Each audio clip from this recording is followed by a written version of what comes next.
The House will be in order. The chair lays before the House a communication from the Speaker. The Speaker's Rooms, Washington, D.C., January 18th, 2024.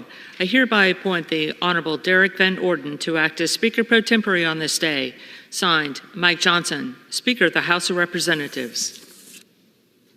Pursuant to the order of the House of January 9, 2024, the chair will now recognize members from lists submitted by the majority and the minority leaders for morning hour debate.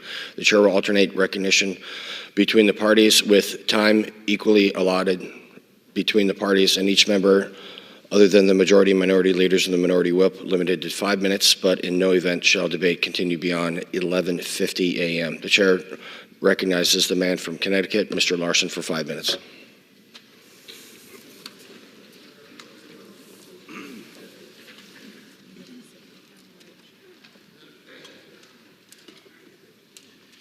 Thank you, Mr. Speaker. I seek to revise and extend my remarks and address the body. Without objection. Without objection. Now, Mr. Speaker, as we sit here currently, the Budget Committee is undertaking a matter of grave concern, and I would like to submit for the record letters from both AFGE and the AFL-CIO with respect to the establishment of the so-called Fiscal Commission. Without objection. And I think it's vitally important that members understand what's being proposed and how it totally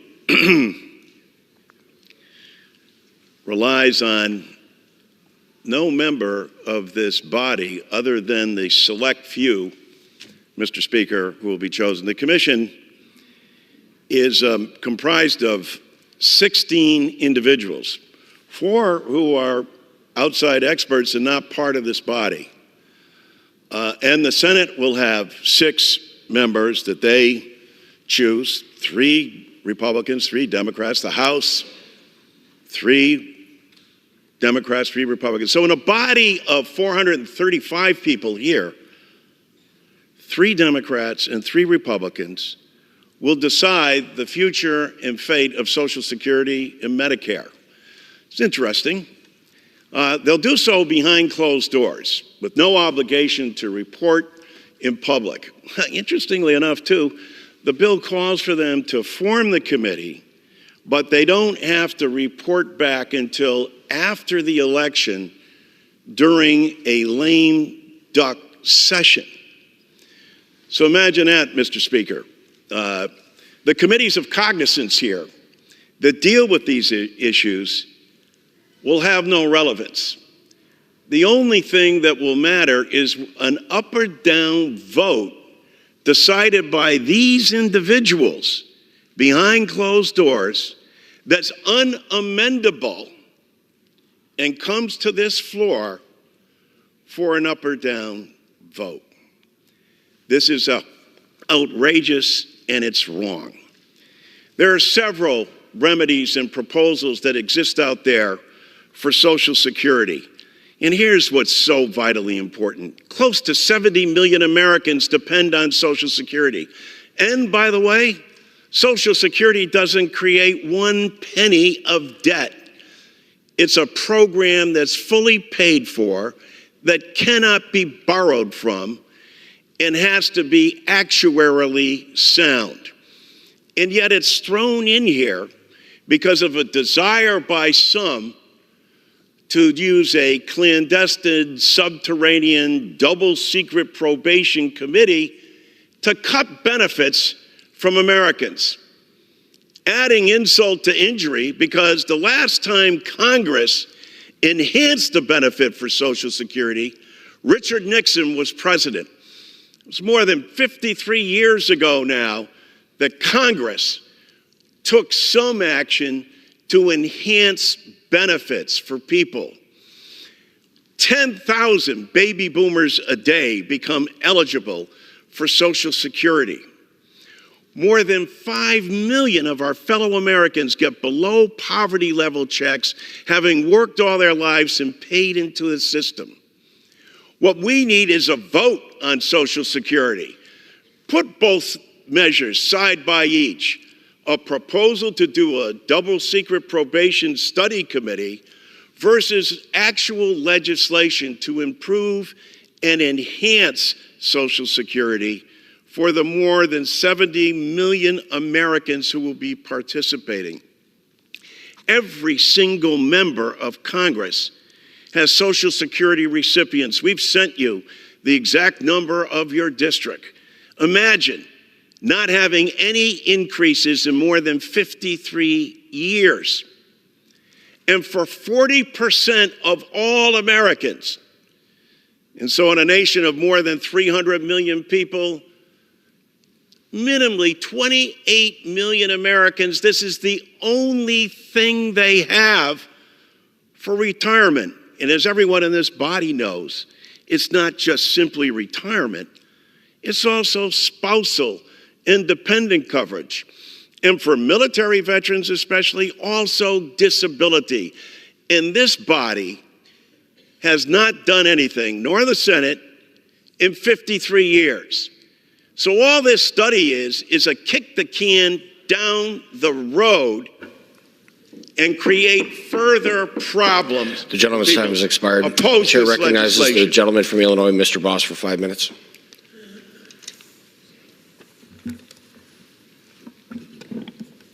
Mr. Speaker, I ask unanimous consent to address the House for 5 minutes and extend my remarks. Without objection. Thank you, Mr. Speaker.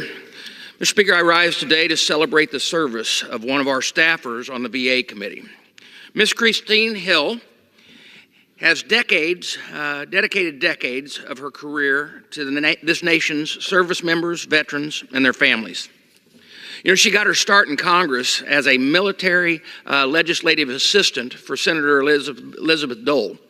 And before being appointed and confirmed by the Senate to serve as the VA Assistant Secretary for Congressional and Legislative Affairs in the Bush administration, Christine then went on to advocate for veterans in the VSO world, until we were able to bring her here to the committee, where she has served as a health subcommittee staffer at that role for over 10 years.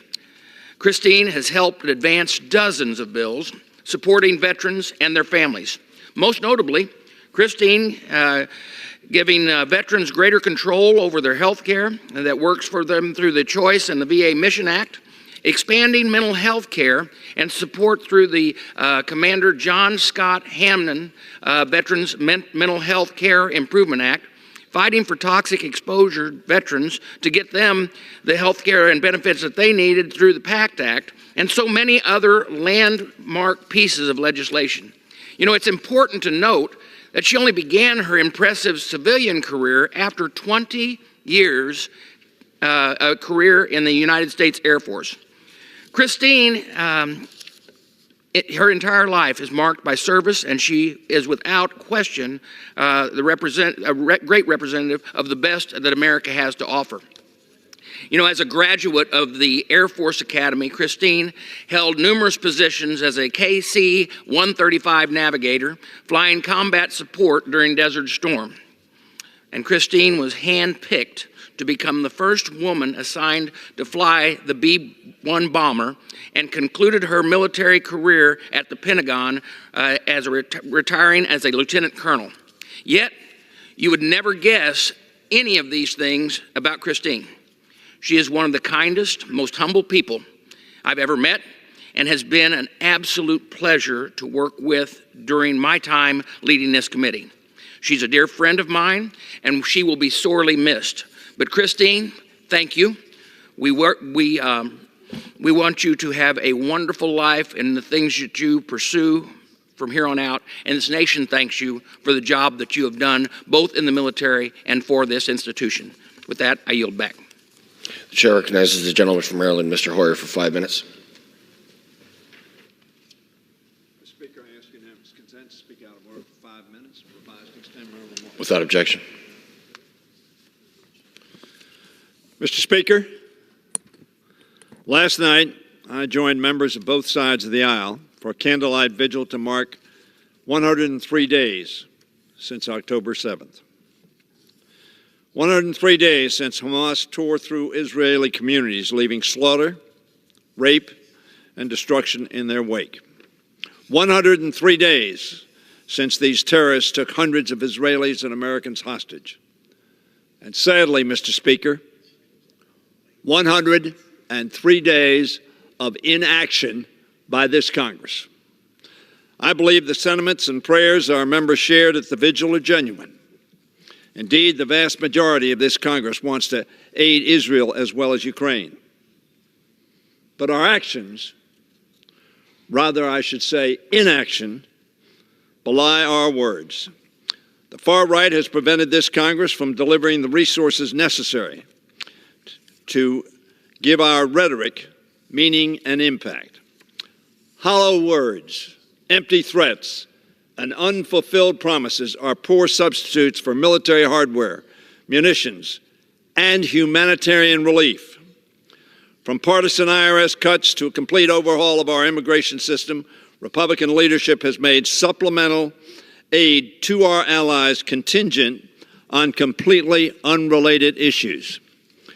Mr. Speaker, I should point out that the Speaker of this House, Mr. Johnson, sponsored a bill just a few years ago, said only one subject per bill, because he didn't want to be forced to vote for something that he liked. At the same time, he voted for something he didn't like. From partisan IRS cuts to immigration, the effort to unnecessarily complicate this aid is ironic considering that bill, which was called One Subject at a Time Act. Mr. Speaker, there's one subject that ought to be at the top of our minds right now: the defense of democracy. Every moment we are failed to act, disheartening our allies and emboldens the enemies of freedom. Hamas doesn't have to question its allies' commitment to their cause. The Houthis have made their devotion clear and have Iran, Hezbollah, and other Iranian proxies. Putin knows he has the backing of the new axis of evil as well. North Korea supplies him with artillery shells and ballistic missiles that rain down on Ukrainian civilians. Iran sends him suicide drones that buzz over the trenches through city streets across Ukraine. Iran gives those same weapons to Hamas and its other proxies to use against the people of Israel. We, on the other hand, are sowing doubt daily for our allies and for our enemies. At least 132 Israeli and American hostages remain in Gaza awaiting rescue. Innocent Palestinians await our humanitarian aid as Hamas continues to use them as human shields.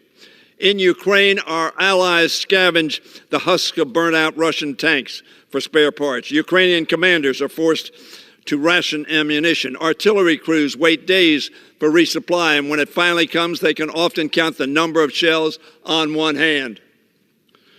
Has the wellspring of freedom run dry? We must answer them now. Our answer must be a resounding no. But actions now will be our only reply that is heard. The strong words of yesterday will be drowned out by the thunder of inaction today.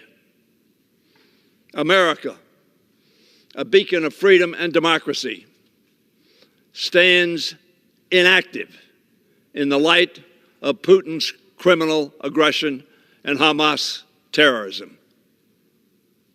Ladies and gentlemen of this House, let us come together. Let us act. There are over 300 votes in this House for Ukraine. There are over 400 votes in this House for Israel and for humanitarian relief.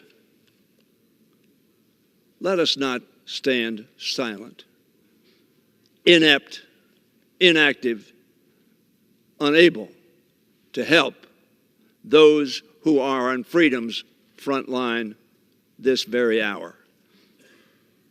I yield back the balance of my time. The chair recognizes the gentleman from Iowa, Mr. Nunn, for 5 minutes.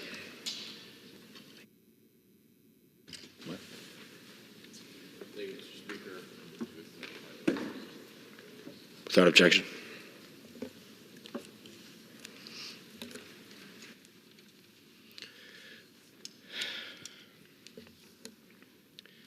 Thank you, Mr. Speaker. I rise today with a heavy heart. Just 2 weeks after the horrific violence that ripped through the small town of Perry, Iowa. On the morning of Thursday, January 4th, students woke up and returned to school after their winter break. They did not know that day what it would entail. Before school had started, some students arrived for breakfast program just before 8 a.m., and reports of shots rang throughout the school. Law enforcement rushed to Perry High School. The violence that day left 4 students wounded. The death of 6th grader Amir Joliffe, and now, most recently, the life of Perry High School principal Dan Marburger. The Butler family also lost their son that day. And like many Iowans, when I first heard the news, I was angry. No parent, no child, no teacher should ever have to wonder if it's safe to be able to go to school. We have a duty, a sacred oath, to protect our children, our families, and our educators. And no family, no parent should ever have to feel the pain that Amir's mother, Erica, felt that day when she learned that her 11-year-old son, Mr. Smiley, had been shot and killed simply for going to school. Amir was an incredible kid. His mother shares that he loved soccer, played the tuba, and sang in the choir. And most importantly, that day, he got up excited to go back to school because he wanted to see his friends and his teachers. This past weekend, this horrible attack claimed another life. Principal Dan Marburger. The multiple injuries Dan sustained were a result of his truly heroic effort to save his students. Dan was a loving father, a grandfather, a husband, a son, and most recently, a great educator. He worked in the Perry School District since 1995. But when Dan heard of the danger happening in his school, when others fled, when he could have run to save his immediate staff, he swarmed towards the danger. And there is no doubt that his actions saved lives. Perhaps no one could share the story of Principal Marburger better than his own daughter, Claire, who said, "As many of you know, Dad is a gentle giant, an amazing dad, just an amazing person. And when I heard of a gunman, I instantly had a feeling my dad would be a victim, as he would put himself in harm's way for the benefit of kids and his staff. It is absolutely zero surprise to hear that he tried to approach and talk to Dylan and talk him down and distract him long enough for some students to get out of the cafeteria, because that's just Dad. There is no doubt he saved many lives through his selfless action. His legacy will live on through many students that he both mentored and educated, and his sacrifice will never be forgotten, not in Iowa, not in America. And today, while our hearts mourn over this tragedy, we will be there for our community. In the evening and days that followed the violence, we heard of students who helped each other get to safety. We learned the story of a kind stranger who drove an injured student fleeing from the school, riddled with bullets, to a hospital to help get treatment. Going forward, we learned of law enforcement who was able to be on the scene within minutes, helping to protect even more students and securing the school quickly. We learned of doctors, nurses, and medical professionals, and an incredible life flight crew who landed on the Perry High School football field to shuttle those casualties and those wounded to trauma centers across the state from this rural community, and all who worked tirelessly to help those who were injured. And we heard the stories at vigils and community gatherings in the days that followed the shooting. So as we continue to move forward, now is the time for healing. A time to ensure that our communities are safe, our kids feel confident to return to class, and that families and educators know that Iowa has their backs. We all have a responsibility to ensure safety for our students, and that begins with mental health, preventing youth suicide, hardening our schools, and ensuring our law enforcement and our schools are prepared to respond when these violent acts occur. And together, we have led on this, but there is more work to be done. From this tragedy, there are lessons learned. These life-saving actions that took place at Perry High School must be shared across the country. And I ask all of my colleagues to join with me in learning from this horrible event so that we can save lives into the future. These are hard days ahead of us, and much work remains to be done, but we will get through this together. Because today, Mr. Speaker, we are all Perry strong. Thank you, Mr. Speaker, and I yield back. The chair recognizes the gentleman from Oregon, Mr. Blumenauer, for 5 minutes.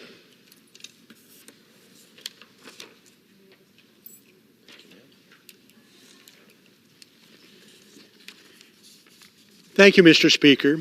As I face the last 50 weeks, I'm a member of this Congress, I'm appalled at the amount of time we waste performances on things that will never become law, that shouldn't become law, and in fact, the American public doesn't care that much about.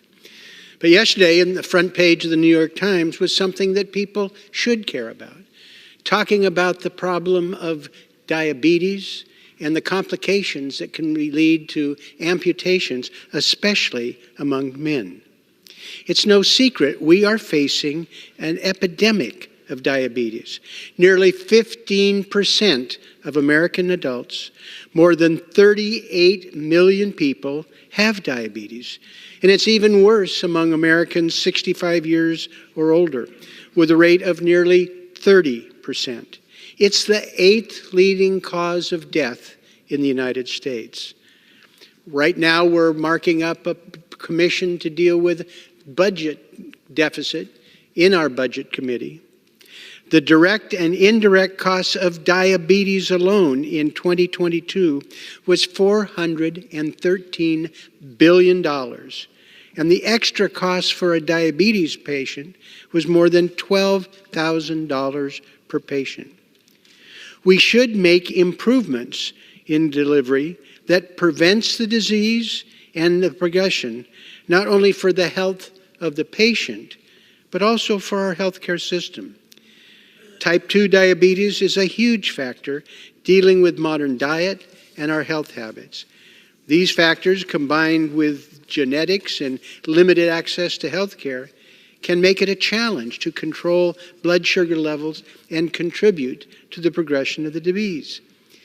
It can result in serious life-threatening consequences on relatively minor events. People can have a problem with their foot.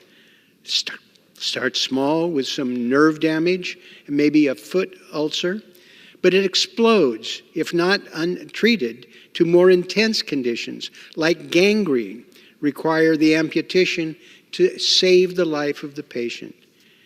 Nearly half of diabetes patients develop this nerve damage, and many go on to develop the foot ulcers I referenced. And it's worse for people of color. African Americans are 2 to 3 times more likely to need an amputation. When we know that millions of Americans suffer from diabetes and face dire complications, why wouldn't we take the opportunity to do everything in our power to limit the progression of the disease? And there are, in fact, low-cost solutions that can remedy the situation. One that I've been working on for several years is the simple expedient of diabetic shoes, which deal with the foot conditions that is such a problem for people with diabetes, that can help prevent the problems that lead to those amputations. Unfortunately, diabetic shoes require a prescription from a doctor. I mean, it's not rocket science. It can be done by a nurse practitioner, by a physician's assistant, but we don't allow that. And it's an extra barrier for people who have problems navigating the healthcare system. They might give up or ignore it. It relays an extra cost, an extra time. If these delays can have profound consequences, if I mentioned. It's not a barrier for people with private insurance.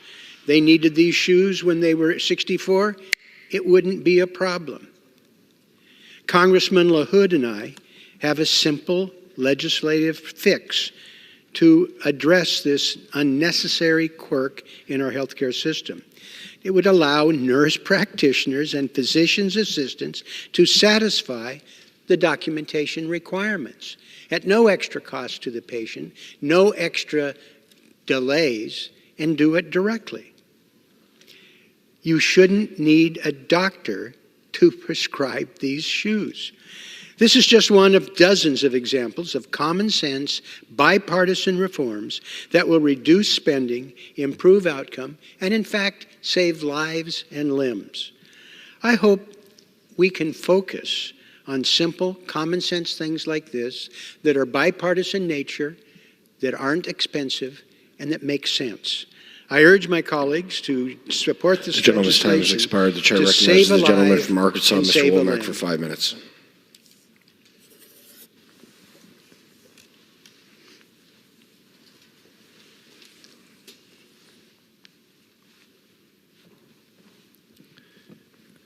Mr. Speaker, I rise today to honor the new Miss America, Madison Marsh. That is, Second Lieutenant Madison Marsh of Fort Smith, Arkansas, crowned Miss America 2024 in ceremonies in Orlando, Florida last Sunday. Now, for the record, Mr. Speaker, it should be noted that she competed under the title of Miss Colorado, having been a cadet at the U.S. Air Force Academy. This amazing young lady graduated from Fort Smith Southside High School in 2019, and it was in the foyer of her high school I first became acquainted with her. She met with me to discuss the possibility of her attending the Air Force Academy. After a brief discussion, it became clear to me that she had all the attributes we look for in future military officers, and she earned the designation as my principal nominee to the Academy that year. Soon thereafter, the Academy brass agreed with my nomination and gave her an appointment. In her 4 years at the Academy, Lieutenant Marsh excelled in everything, and she graduated and received her commission in the Air Force in June of 2023. Just prior to graduation, however, she won the title of Miss Colorado and earned a trip to the Miss America pageant, where she became the first military officer in the history of the pageant to compete for the title of Miss America. Then on Sunday, last Sunday, just before 10 o'clock Eastern Time, she was crowned Miss America. Mr. Speaker, it's hard to put into words how proud I am of this young lady. In this job, I have the opportunity to work with a lot of very special people. She is certainly one of them. Few people have the blend of intellect, talent, poise, fitness, and beauty as Madison Marsh. An astrophysics major, selected for pilot training, Truman Scholar, Rhodes finalist. Accepted into the Harvard Kennedy School, she is well on her way to her advanced degree in this prestigious university. And now, Miss America. All of that is impressive for sure, but one of the most redeeming qualities of this young lady is her passion for finding a cure for pancreatic cancer, a cause she's taken up due to the untimely death of her mother, Whitney, at age 41. That led to the founding of the Whitney Marsh Foundation, purposed in raising awareness and funding for pancreatic cancer research. This new platform will give rise to an increased awareness of this dreadful disease, and Lieutenant Marsh is the perfect spokesperson. I've had the privilege of being associated with 3 Miss Americas. Elizabeth Ward from my hometown of Russellville, Arkansas in 1982. Savage Shields, Miss America 2016 from Fayetteville, Arkansas. And now the reigning Miss America, Madison Marsh. What an honor, Mr. Speaker, to have played a small role in this young lady's success. So I join her family, her father Mike, sisters Heidi and Sarah, brothers Nick and Chris, and her extended family in congratulating Madison Marsh for this terrific honor. And I know Whitney, looking down from heaven, is enormously proud of her daughter for what she has become. And now, the rest of America knows. And I yield back. The chair recognizes the gentlelady from Michigan, Ms. Tlaib, for 5 minutes. Mr. Speaker, DTE Energy, an investor-owned utility monopoly in Southeast Michigan, charges some of the highest rates in our nation, but provides some of the most unreliable service. They also carry out hundreds of thousands of cruel utility shutoffs per year. Over 100,000 DTE customers in southeastern Michigan were forced to go days without power and heat during the extreme cold and hot weathers. This is because instead of investing in reliability, DTE invests in profits and pay for shareholders and executives first. CEU's own DTE's own CEO makes $10 million a year while our families in southeastern Michigan are going without power, again in some of the coldest days this past week. Investor-owned utilities like DTE have failed to invest in the infrastructure upgrades to the grid that are necessary to prevent these outages. Instead, they are choosing to maximize profits for its shareholders while spending millions on campaign contributions to avoid accountability in Lansing. My residents are sick and tired of wealthy corporate executives lining their pockets while our neighbors are exploited and price gouged. That's why I'm proud to have introduced a resolution with Congresswoman Cori Bush and Congressman Jamal Bush recognizing that human rights to utilities resolution. It's important that we understand that access to utilities is not a privilege, y'all. It's a fundamental human right. In the richest country on earth, every single family should not go without electricity, heat, and water. We need utilities that serve the people, not shareholders. We need to take the profit motive out of the services we all need to live and thrive. Mr. Speaker, I stand in solidarity with the billions of people all around the world who are demanding a ceasefire now. The majority of Americans support de-escalation and a lasting ceasefire, and yet the president has threatened to escalate this into a regional war instead of doing anything to stop Netanyahu's genocidal bombing campaign. Palestinians in Gaza and in the West Bank are being murdered by American weapons funded by our tax dollars. Lebanese national civilians are being killed, and now the Yemeni people are under threat. Prior to the Israeli government's assault on Gaza, Yemen was facing the worst humanitarian crisis on earth, with much of the population living on the brink of famine. President Biden was legally required to seek authorization from Congress prior to launching these strikes. He did not do so, and as a result has violated the United States Constitution.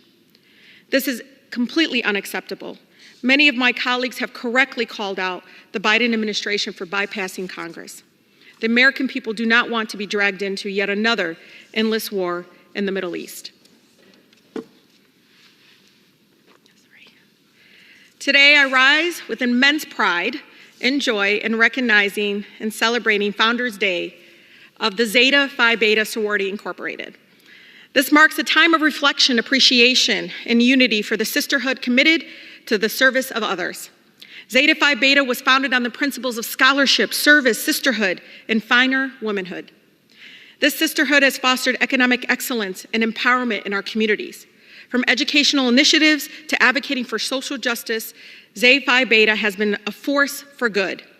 We continue to honor the vision of our 5 founders: Arizona Cleaver Stemmons, Pearl Anna Neal, Myrtle Tyler Faithful, and Viola Tyler Goings. Happy founders to my sorors of the Zeta Phi Beta. I'm so proud to be part of this sisterhood. To all the January D9 family, happy Founders Day. May your commitment to excellence and service continue to inspire us all. I yield. The chair recognizes the gentleman from Kansas, Mr. Mann, for 5 minutes.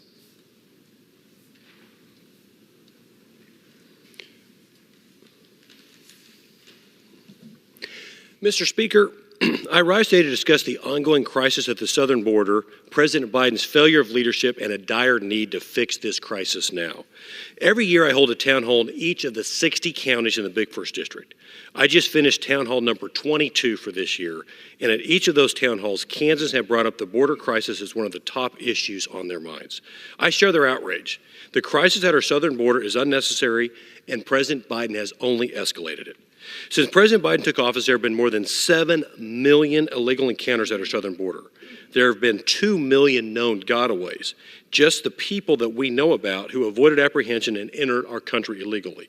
That is nearly 13 congressional districts and is over 3 times the population of the state of Kansas. There have been 312 suspects on the terrorist watch list apprehended trying to cross our southern border. No one knows how many terrorists actually made it into our country.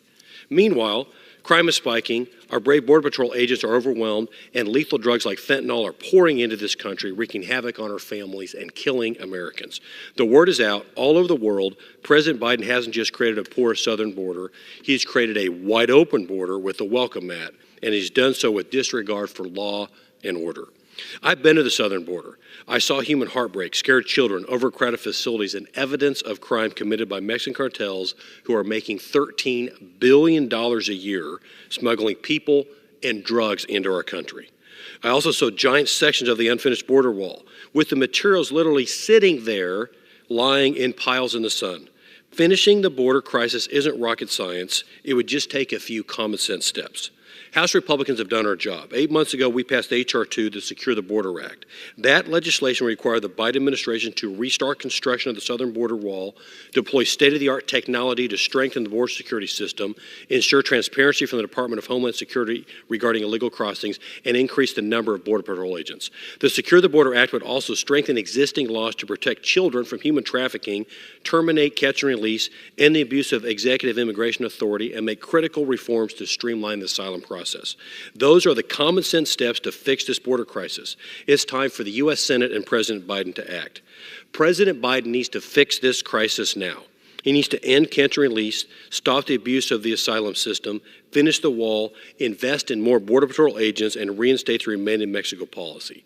It is estimated that if President Biden would just reinstate the Remain in Mexico policy, which he inherited on day one of his presidency, and which was working until he reversed it, it would reduce the flow of migrants to the border by up to 70%. Again, the legislation to do all of this has already passed the House. President Biden could end this crisis today if he wanted to. Migrant encounters at the southern border hit a new record last month at 302,000, with 12,600 on December 18th, which was a single-day record. If that doesn't wake up the administration to reality, I'm not sure what will. Let's fix the problem at our southern border and secure our country now. Thank you, Mr. Speaker, and with that, I yield back. The chair recognizes the gentleman from New York, Mr. Espaillat, for 5 minutes. Thank you, Mr. Speaker. Mr. Speaker, when the child tax credit was originally expanded by the American Rescue Plan in 2021, it provided a lifeline to families during a very serious economic hardship. The benefit allowed families to receive an extra $3,600 annually for kids under 6 years old, and $3,000 annually for children over 6 years of age. In my district, the child tax credit provided $185 million to 123,000 children and 47,000 families. The expansion lifted 13,700 children in my district out of poverty. In a district with the median household income of $48,638, in a district where emergency room visits for children with asthma is 20 times higher in the Bronx than any other borough, where an average of 28% of residents are paying 50% or more of their income in rent, in a city where about 84% of the 475,000 households earning below the poverty level have a severe rent burden. Mr. Speakers, students in the school districts that I represent receive some of the highest rates of Title I funding in the city. Yet, I am heartened to hear of the negotiations that will include an expanded child tax credit for low-income families. However, the agreement fails to make the full child tax credit available as a refund to families with little or no taxable income. I don't get this. All of a sudden, this is leaving the neediest families, the lowest earning families, out of the benefit. They will receive no child tax credit. The objectors to this are the same folks that share this floor time after time after time and refer to the Bible. They say that the Bible states that we must feed the hungry. They say that the Bible states that we must shelter the homeless. They say that the Bible says that we must provide clothing to those that are needy. They say that the Bible says that we must welcome strangers. Listen to this. The same holy book that they refer to year after year says that we must welcome strangers. Now, I can share with you that it says, for example, in Matthew, "For I was hungry and you gave me food. I was thirsty and you gave me to drink. I was a stranger and you welcomed me." And yet these folks oppose helping the neediest, and they go back home every week to their district and rely on the holy book that says completely the opposite. We just heard it right here on the floor, Mr. Speaker. So under the framework, again, the lowest earning families will receive no child tax credit. It is crucial that the tax framework be improved to ensure that substantial tax cuts to the working class families are there, that they receive that benefit, just as we did back in 2021. The naysayers are either with the holy book or not. The naysayers cannot continue to oppose the neediest. We gotta provide this help to America's neediest family. It is at the very center of who we are as a country. And let's welcome the strangers. The economy needs them. Historically, we have not been able to move forward without the help of them. Every chapter of history that's seen a major transformation in our economy has seen the presence of strangers. Let's give them the help that they need. Thank you, Mr. Speaker, and I yield back. The chair recognizes the gentleman from New York, Mr. Molinaro, for 5 minutes. Thank you, Mr. Speaker. President Biden and the Biden administration has surrendered the southern border. And the policies of this administration continue to make worse a national security crisis, a public safety crisis, and a humanitarian crisis of epic proportions. Earlier this month, I joined my colleagues visiting again the southern border and saw firsthand that despite the heroic work of Border Patrol officers and men and women serving this nation, despite their every effort, we have seen a total collapse in our border security system. The unfettered fentanyl trafficking, 7 million record illegal crossings, and strained community and law enforcement throughout our southern states. Now, this crisis, though, isn't isolated only to border states. In fact, because of the failure of this administration, every state is a border state, and because of decisions made by mayors like the one in New York City, communities like ours continue to face growing challenges and a growing crisis. The communities I represent are strained to provide services to those who are homeless and housing insecure, those who are hungry and need help, those who struggle with mental health and substance use disorder, and yet the president and the governor of the state of New York continue to allow Mayor Eric Adams to circumvent the law and transport human souls to communities in upstate New York. Deadly drug trafficking continues, with fentanyl and synthetic opioids pouring into our country and into our communities, taking countless American lives. We have a means to end this crisis. The president has the tools and the resources at his disposal today to confront the crisis with concern for national security and in a way that is compassionate. He chooses not to.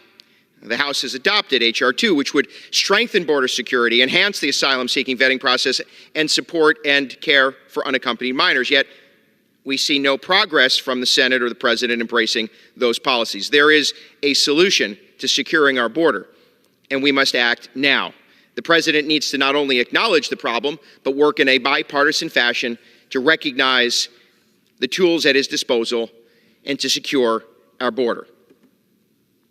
Mr. Speaker, I rise today to honor the memory of Senior Sergeant Christopher Filley of the Hudson Police Department in Columbia County in upstate New York, acknowledging with a heavy heart the untimely passing of a man who embodied the essence of community, duty, and passion.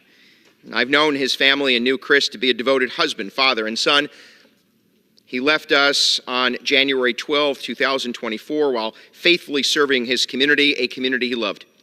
His journey began on January 19, 1973, and over the course of 22 years, he demonstrated exceptional commitment and selfless service to the Hudson Police Department and Hudson community. From his early days with the Copake and Philmont Police Departments to his final role as senior sergeant, Chris's dedication was unwavering. He not only protected the city of Hudson, but also found joy in a second career as the owner of Chris, Philly & Son Tree Service Incorporated. Now, we will always remember Chris for being a family man, cherishing every moment spent with his wife Megan and their children, creating a legacy of love and great devotion. We are heartbroken, but stand united in honoring Chris's memory. May he rest in peace, and may his legacy of dedication to his community and his family live on in our hearts. And with that, Mr. Speaker, I yield. Thank you. The chair recognizes the woman from Virginia, Mrs. McClellan. Thank you, Mr. Speaker. I request unanimous consent to address the House for 5 minutes and revise and extend my remarks. Without objection.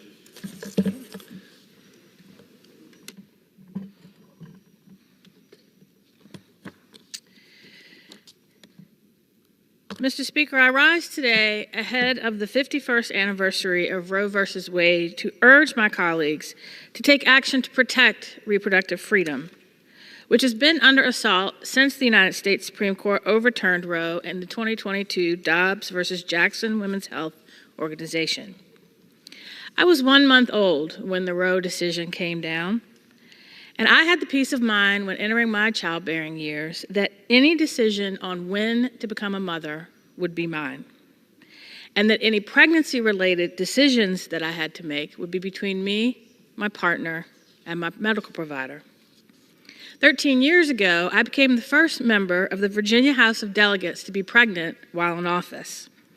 As a Black woman in a nation grappling with a maternal and infant health crisis, I researched everything that could go right and everything that could go wrong.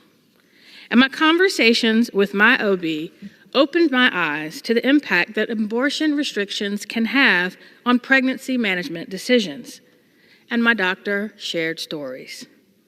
Stories like Susie, a married 30-something with a hole in her heart who was on birth control but got pregnant anyway. Or Beth, a pregnant woman who developed cancer. Each faced a heartbreaking choice, whether to terminate the pregnancy or sacrifice her life. There was Mary, who underwent fertility treatments to have a child and got pregnant with octuplets. The odds of carrying the pregnancy to term was very low, but if she reduced the pregnancy to 2, the odds were better than 50-50 that both would survive.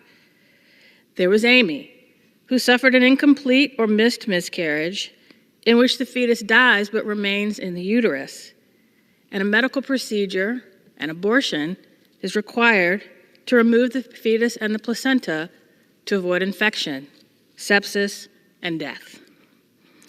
There was Robin, whose fetus developed the most severe form of spina bifida with horrific deformities. Her doctor suspected that the baby was already paralyzed from the waist down and that the paralysis would spread as he grew, and he was not expected to survive. I heard story after story, and I thought about how the abortion restrictions that I saw proposed then in Virginia and across the country would have taken away decisions on the best course of treatment for those patients.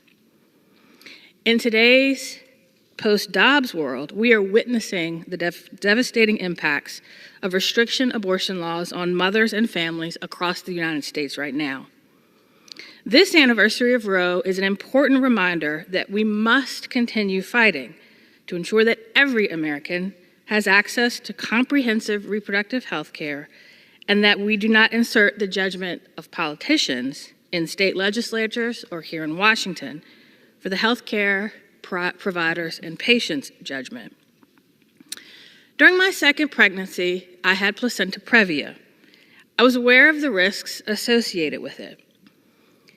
That didn't stop me from being terrified when 9 weeks before my due date, my placenta ruptured. I was rushed into the hospital and had an emergency C-section. Both my daughter and I nearly died. It was one of the scariest days of my life.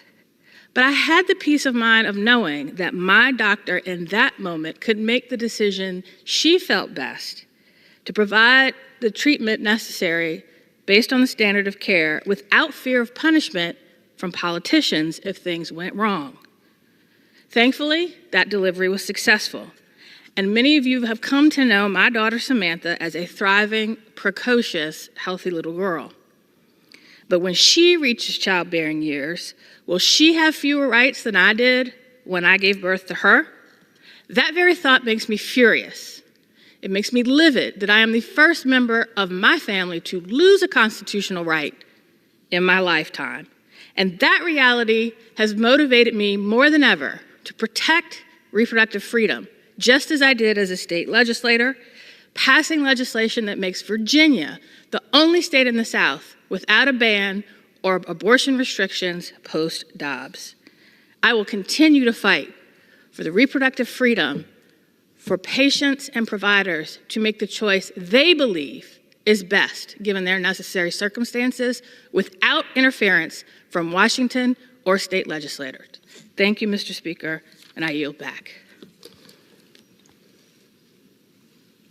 The chair recognizes the gentlewoman from the great state of Texas, Ms. De La Cruz, for 5 minutes. Thank you, Mr. Speaker. I ask for unanimous consent to address the House for 5 minutes. Without objection. Thank you for yielding me this time. I rise today to address the crisis unfolding at the southern border, a crisis that has been grossly neglected by the Biden administration. Let's be clear, Texas is stepping up to the plate because under President Joe Biden's failed leadership, the federal government has abdicated its responsibilities. Under the Constitution, it is the federal government's job to secure our borders. If the Biden administration did its duty, Texas law enforcement officials could focus on local issues, not federal issues. But President Biden won't even acknowledge the crisis at our doorstep. And that is why Texas is leading the charge on border security. This was entirely avoidable. How do we know this? Because President Biden's decision to roll back effective border security policies has sparked an unprecedented increase in illegal immigration, leaving Texas in the untenable position of having to manage this crisis. The Biden administration's current lawsuit against Texas underscores its own failures.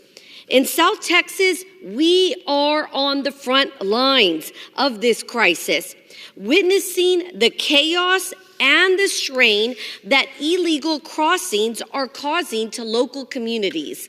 But this isn't just a policy failure. It represents a clear and present danger to our local communities, to extremely vulnerable immigrants, and really to all Americans. And let me also address some of the other nonsense we are hearing from the other side. My name is Mónica de la Cruz. I am the granddaughter of Mexican campesinos, and I am from Hidalgo County, which is over 90% Hispanic. In fact, no one would ever confuse my children or me as anything other than Hispanic. We are very proud of our Latino heritage. So this entire notion that concerns over border security are somehow anti-immigrant or racist is in itself racist. The bigotry of low expectations that assumes that just because we are Hispanic, we do not care about this country's laws, and that we do not care about having safe and secure borders is simply not true. And in fact, it's just ignorant. And mark my words, the Biden White House's refusal to address this crisis and its insistence on labeling those who are concerned with border security as racist will cost this administration dearly. We do not like this mess because guess what? It affects our neighborhoods, our bodegas, our kids' schools. They are all on the front lines of this crisis, along with those of millions of other patriotic Americans. We are sick and tired of weak border policy being misrepresented as compassionate. No, my friends, true compassion is enforcing our country's immigration laws, requiring people to come here legally and safely, and protecting Americans from the dangers posed by weak borders. As a Congresswoman, I refuse to stand idly by. The situation we're facing is detrimental, and it is inhumane not only to Texans, but also to the American people and those who are being exploited by the coyotes and the cartels. This crisis demands immediate and effective federal attention, which we have yet to see under the Biden administration. Thank you. I yield back. The chair recognizes the gentleman from New Mexico, Mr. Vasquez, for 5 minutes. Mr. Speaker, I rise to speak today about a place that I love and a place that is vitally important to our nation. I am a proud product of the U.S.-Mexico borderlands, a culturally rich, binational community full of opportunity, which helps power international trade and is key to bringing down the cost of goods for all Americans. But I understand how disillusioned Americans have become when it comes to addressing our broken immigration system and the challenges that we currently face at the border. I'm frustrated myself. That's why I stand here today saying that both Democrats and Republicans have not done enough to fix our outdated, broken immigration system. The administration should look to the leadership and the experience of border House representatives like myself on immigration reform and border security. But let me be clear. Republicans haven't brought forward any real bipartisan solutions that could help alleviate the impacts of the humanitarian crisis that we're seeing today. In fact, just this week, Republicans introduced a toothless resolution that only serves as a political statement that vilifies immigrants. And Republicans did the same in the same week that extreme right-wing immigration policies in the state of Texas led to the death of 2 migrant children who drowned in the Rio Grande. This is disgraceful. It's not who we are, and it's un-American. Trust me, I'm tired of Congress kicking this can down the road for over 30 years. That's why I've introduced a package of common sense legislations that could help solve this problem. We can fix this crisis, but we can't do it while we lose our humanity. We can do that by securing our border while also ensuring immigrants are treated humanely. After all, we are a nation of immigrants. That means investing in customs agents who work long hours and providing them with the tools that they need to do their jobs. It means modernizing our legal system to match our needs. It means giving new Americans the opportunity to fill the jobs that our nation and our communities desperately need. I am a proud Democrat, but I'm an American first. And right now, that means holding everybody accountable to bring real solutions to the American people. Mr. Speaker, I yield back. The chair recognized the gentle lady from North Carolina, Ms. Fox, for 5 minutes.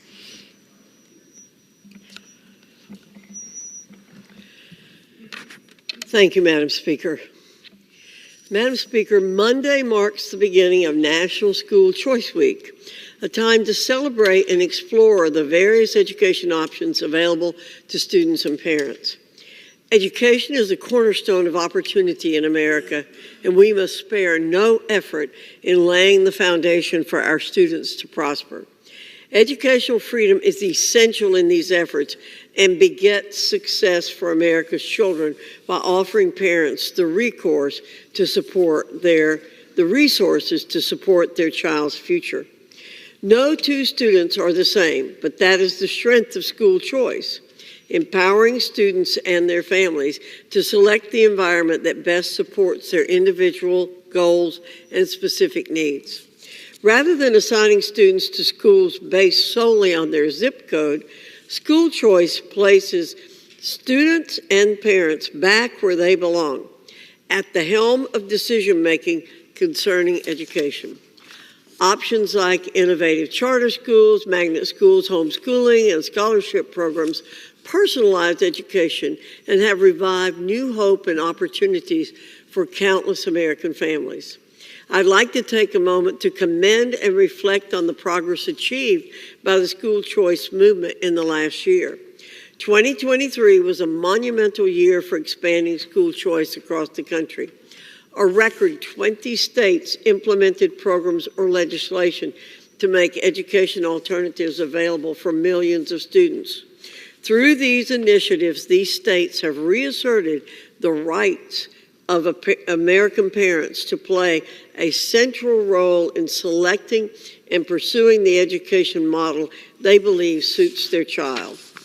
I am proud to highlight that my home state of North Carolina was among these pioneer states and became the 9th state to pass universal school choice legislation.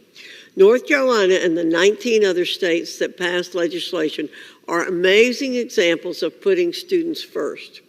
However, too many of our nation's students are kept from realizing their full potential because they do not have access to a high-quality education.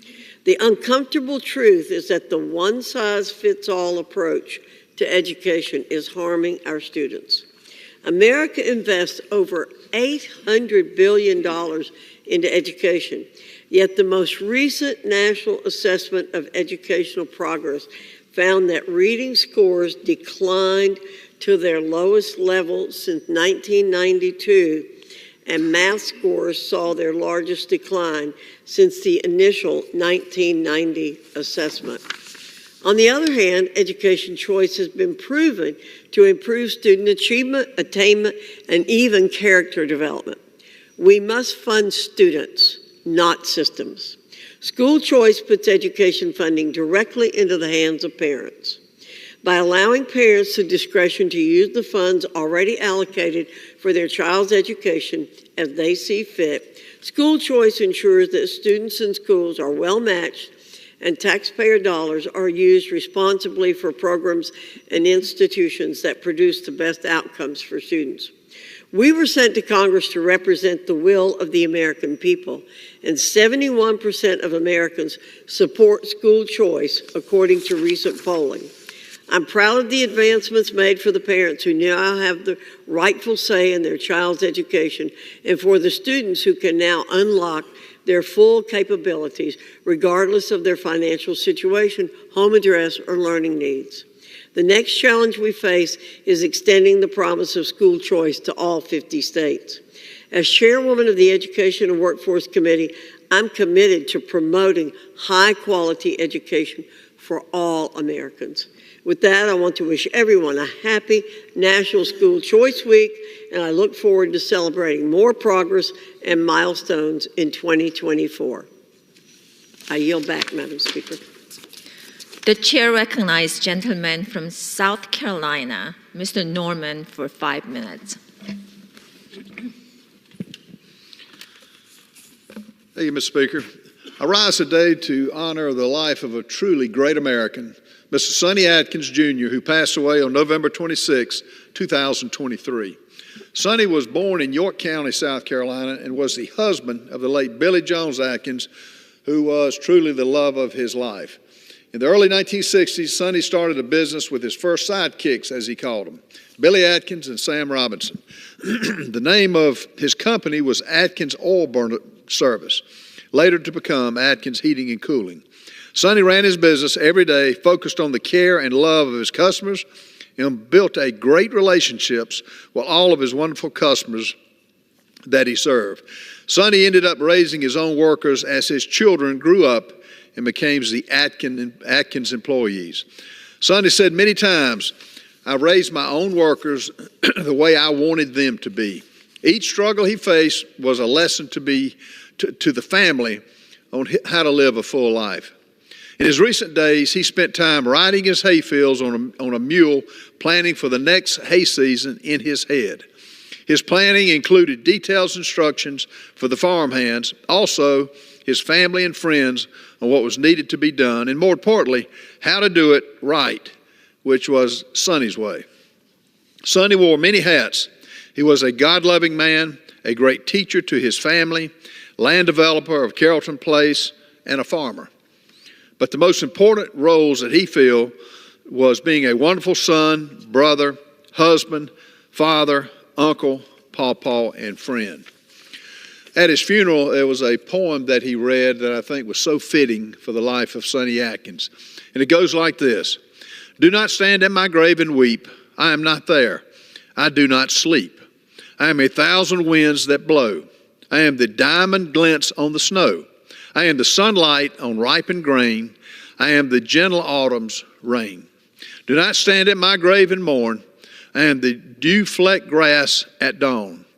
When tranquil oceans meet the land, I am the footprints in the sand.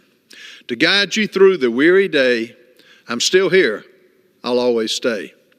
When you wake up to morning's rush, I am the swift, uplifting rush of quiet birds in circle flight.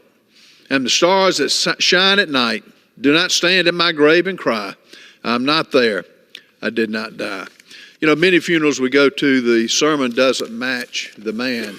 But with Sonny Atkins, the words definitely match the man. And what a tribute to a life well lived. Mr. Speaker, I yield back. The chair recognizes the gentleman from Florida, Mr. Rutherford, for 5 minutes. Thank you, Madam Speaker. I rise today to recognize and celebrate the St. Augustine Art Association's 100th birthday. Founded on January 18, 1924, 100 years ago today, the St. Augustine Art Association has now become the 13th oldest continually operating art association here in the United States. The association plays an integral role in preserving and promoting the artistic heritage of St. Augustine, Florida, the oldest continuously inhabited European established settlement in the continental United States, and has been described as the epicenter of the local arts community. The St. Augustine Art Association Art Center is open year-round and is free to the public, welcoming over 10,000 visitors annually. Its gallery hosts exhibitions, concerts, workshops, classes, lectures, and artwork from more than 1,000 different artists of all backgrounds. Thanks to the Art Center's involvement, these contemporary artists are able to keep St. Augustine's present-day art colony alive and thriving. The St. Augustine Art Association also provides outreach programs that serve several groups within the community, including the blind, the local public school students, elder groups, and community businesses. These groups are all given access to the association's user-friendly gallery there in the heart of St. Augustine. So on behalf of the Florida's 5th Congressional District, I'm proud to recognize the St. Augustine Art Association for its contributions to our community's local culture, history, and community. Happy 100th birthday. With that, Madam Chair, I yield back. The chair recognizes the gentleman from Kansas, Mr. LaTurner, for 5 minutes.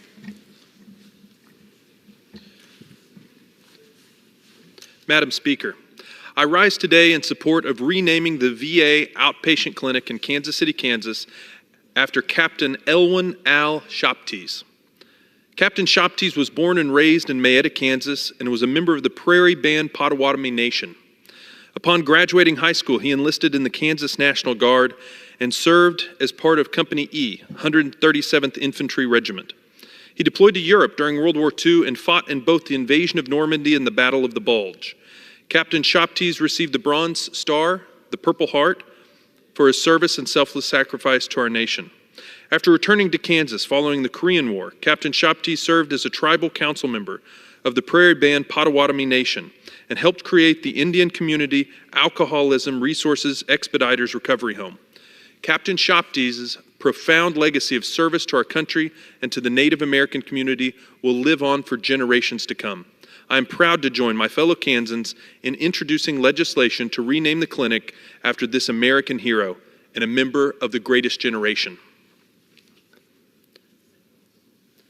Madam Speaker, I rise today to honor the life and memory of Ken Brock, a dear friend of mine and a pillar in the Southeast Kansas community. Ken graduated from Fort Scott High School and served in the Kansas Army National Guard before founding Names and Numbers, a business that published easy-to-use local phone books. Ken grew Names and Numbers with his wife Debbie into one of the leading independent directory companies in the country. In addition to being a successful entrepreneur and major job creator, Ken was passionate about strengthening our communities and bringing new economic development to the region. He served as the chairman of the Highway 69 Association and successfully led the charge to expand Highway 69 to a 4-lane route from Kansas City to Pittsburgh. Ken was also active on the Pittsburgh State University campus, serving on numerous boards and advisory committees. Growing up in Southeast Kansas, I know firsthand the profound impact Ken had on our region. Ken was a joyful person, a dedicated person, always putting his family, community, and country ahead of himself. He is someone you would have wanted on your side, and I was glad that he was on mine. It's been an honor to get to know him and his family over the years, and I'm grateful for all that he has done. Ken Brock passed away this past December, but his legacy of faith, family, and community will not be forgotten. Madam Speaker, I rise today to honor the life and memory of State Senator Bob Marshall, who passed away this past September. Bob Marshall attended the University of Kansas, where he became a 4-sport letterman and played basketball alongside the legendary Wilt Chamberlain. He was a tremendous athlete and a tremendous competitor, something I learned firsthand. Upon graduating KU, Senator Marshall was commissioned as a 2nd lieutenant in the Marine Corps and flew vital reconnaissance missions during the Cuban Missile Crisis. He left active duty in 1965 and became a commercial airline pilot for the next 33 years, before switching gears and taking on the role as athletic director at Fort Scott Community College. Bob was elected to the Kansas State Senate in 2009, where he served on the Transportation, Economic Development, Education, Local Government Committees, securing crucial funding for universities across our state. Senator Marshall worked tirelessly to strengthen our communities and serve hardworking Kansas families. I am honored to have the opportunity to have gotten to know him. He will be greatly missed in Kansas. Madam Speaker, I rise today to congratulate Senior Investigator Randy Link on his retirement from the Brown County Sheriff's Office. Randy dedicated more than 4 decades to protecting Kansas families and the Brown County community, making him the longest-serving law enforcement officer in county history. He started his law enforcement career as a reserve deputy and eventually served as deputy investigator and undersheriff. In addition to his work as a law enforcement officer, Randy was an EMT for the Brown County Rescue Squad and the County Emergency Preparedness Coordinator. I am grateful for Senior Investigator Link's 40 years of service and sacrifice to Northeast Kansas. I wish him and his family the best in his well-deserved retirement. Thank you, and I yield back. Pursuant Clause 12A of Rule 1, the chair declares the House in recess until noon today.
Evan. Would you pray with me? Eternal God, teach us to number our days, not that we would count down to the next milestone or fear the future ahead of us, but that we would come to value and to appreciate the moments you have given us. Teach us to number the days of our work, that we would understand that each day matters. The decisions we make, the encounters we have, the privilege we've been given to labor in your vineyard, all that we do contributes to the work to which you have entrusted us. Teach us to number the days with our loved ones, that we would seize the opportunity to acknowledge even the smallest gesture of love and appreciate the greatest favor you have bestowed on us, to share this life with the precious people we call friends and the special ones we know as family. Teach us to number the days of our lives, that we would use our time on earth to appreciate the freedoms you have endowed us, to seek the wisdom you reveal to us, and to demonstrate the mercy and love you have shown us. Teach us to number our days, that we may live this day wisely. We offer this prayer in your sovereign name. Amen. Amen. The chair has examined the journal of the last day's proceedings and announces to the House the approval thereof. Pursuant to Clause 1 of Rule 1, the journal stands approved. The Pledge of Allegiance will be led by the gentleman from Illinois, Mr. Quigley.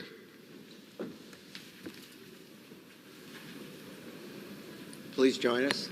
I pledge allegiance to the flag of the United States of America and to the republic for which it stands, one nation, under God, indivisible, with liberty and justice for all. The chair will entertain up to 15 requests for 1-minute speeches on each side of the aisle. For what purpose does gentlewoman from Texas seek recognition? I ask unanimous consent to address the House for 1 minute. Without objection, the gentlewoman is recognized for 1 minute.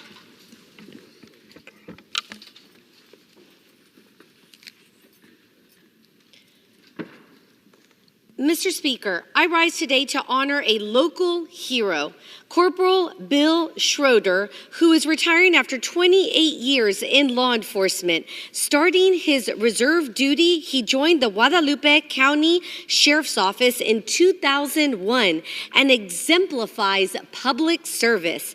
Corporal Schroeder is a father, a mentor, and a community pillar who has inspired many to serve, including his daughter, a dispatcher at the sheriff's office.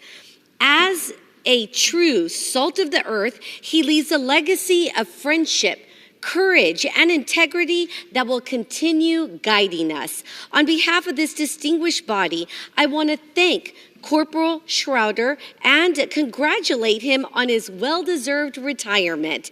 Your family, friends, and I are so proud of you. You fought the good fight and you finished the race and you kept the faith all the while. May God bless you and may God bless Texas. Thank you. I yield back. The gentlewoman yields back. For what purpose, gentleman from Illinois seek recognition? To address the House for 1 minute, revise the extent. Without objection, the gentleman is recognized. Thank you, Mr. Speaker. Mr. Speaker, I rise to honor my dear friend and champion of biodiversity, Kathy Garrity. I'm pleased to announce that Kathy is the 2023 recipient of the Dr. George Rabb Force of Nature Award. During her two-decade-long career with the Forest Preserves of Cook County, Kathy has pushed the organization forward in tackling conservation issues, particularly with her drafting of the Next Century Conservation Plan. With an implementation strategy that includes volunteer outreach, tying the preserves to the economic future of Chicago, restoring 30,000 acres to full health, and leading with transparency, this plan will continue to improve our forest preserves and increase the community that supports them. When she isn't working with the Forest Preserves of Cook County, she spends her free time serving as a proud member of the Chicago Wilderness Alliance Steering Committee, who has awarded her this honor. Kathy is a true force of nature, and I could not be prouder of my friend and the work she has done to support our environment. Thank you, and I yield back. The gentleman yields back. For what purpose, gentleman from South Carolina seek recognition? Speaker, I ask unanimous consent to address the House for 1 minute, or to extend my remarks. Without objection, the gentleman is recognized. Thank you, Mr. Speaker. I'm grateful to recognize the upcoming celebrations for National School Choice Week. Partnering with over 27,000 schools around the country, the focus is to inform parents of the education options available, meeting the needs for each family. This year, there will be over 390 bipartisan events in South Carolina bringing attention to the education options available. Districts are beginning to provide open enrollment practices such as Richland County School District 1. Open enrollment allows choosing the right school for unique learning and childcare needs, and educators are appreciated, beginning with my wife, Roxanne, a dedicated educator and teacher.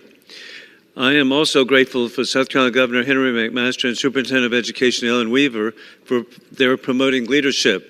In conclusion, God bless our troops who successfully protected America for 20 years as the global war on terrorism continues moving from the Afghanistan safe haven to America with Biden open border for terrorists. It is sadly clear there will be more 9/11 attacks across America imminent, as has been warned by the FBI. Congratulations, voters of Iowa, for supporting Donald Trump. I yield back. The gentleman yields back. For what purpose does the gentleman from North Carolina seek recognition?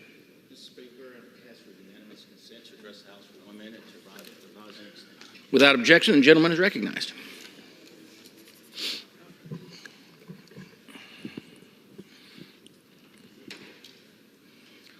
Mr. Speaker, as the President is heading to North Carolina to talk about jobs, there is contemplation of finalizing a rule to ban menthol cigarettes and flavored cigars. I want to make clear, I came to Congress to be a champion for jobs, not get rid of them. If finalized, this rule would rip jobs away from eastern North Carolina and our state. We must be concerned about health and economic wellness. It's about the 27,000 jobs in North Carolina that hang in the balance. Menthol cigarettes support over 6,000 jobs, with 2,000 in manufacturing alone. These jobs aren't just numbers, they represent people, families, homes, and the American dream. It's about how we put food on the table and send our kids to school. Wiping out these jobs is unacceptable. I will stand this fight today, tomorrow, and into the future for eastern North Carolina. I yield back. Gentleman yields back. For what purpose? For what purpose does the gentleman from Arizona seek? Mr. Speaker, I ask unanimous consent to address the House for 1 minute and revise my remarks. Without objection, the gentleman is recognized. Mr. Speaker, I rise today to recognize the legacy of Paul Kircham. At the time of his death, Mr. Kircham was survivor of the Baden Death March. Paul enlisted in the military in 1938, beginning a 29-year military career. In 1942, Paul was taken as a POW in the Philippines and forced to march for 65 miles in what is now known as the Baden Death March. Following his retirement in 1966, he and his wife, Gloria, made Arizona their home. For Paul, civilian life included hours of community service and impactful public speaking, sharing his story of bravery and courage. Later this month, the Benson Municipal Airport will be renamed in Paul's honor. While we'll never be able to express fully the gratitude for Paul's service, we hope this serves as a small token of appreciation. And with that, I yield back. Gentleman yields back. For what purpose, gentleman from California, seek recognition? Mr. Speaker, I ask unanimous consent to address the House for 1 minute. Without objection, the gentleman is recognized.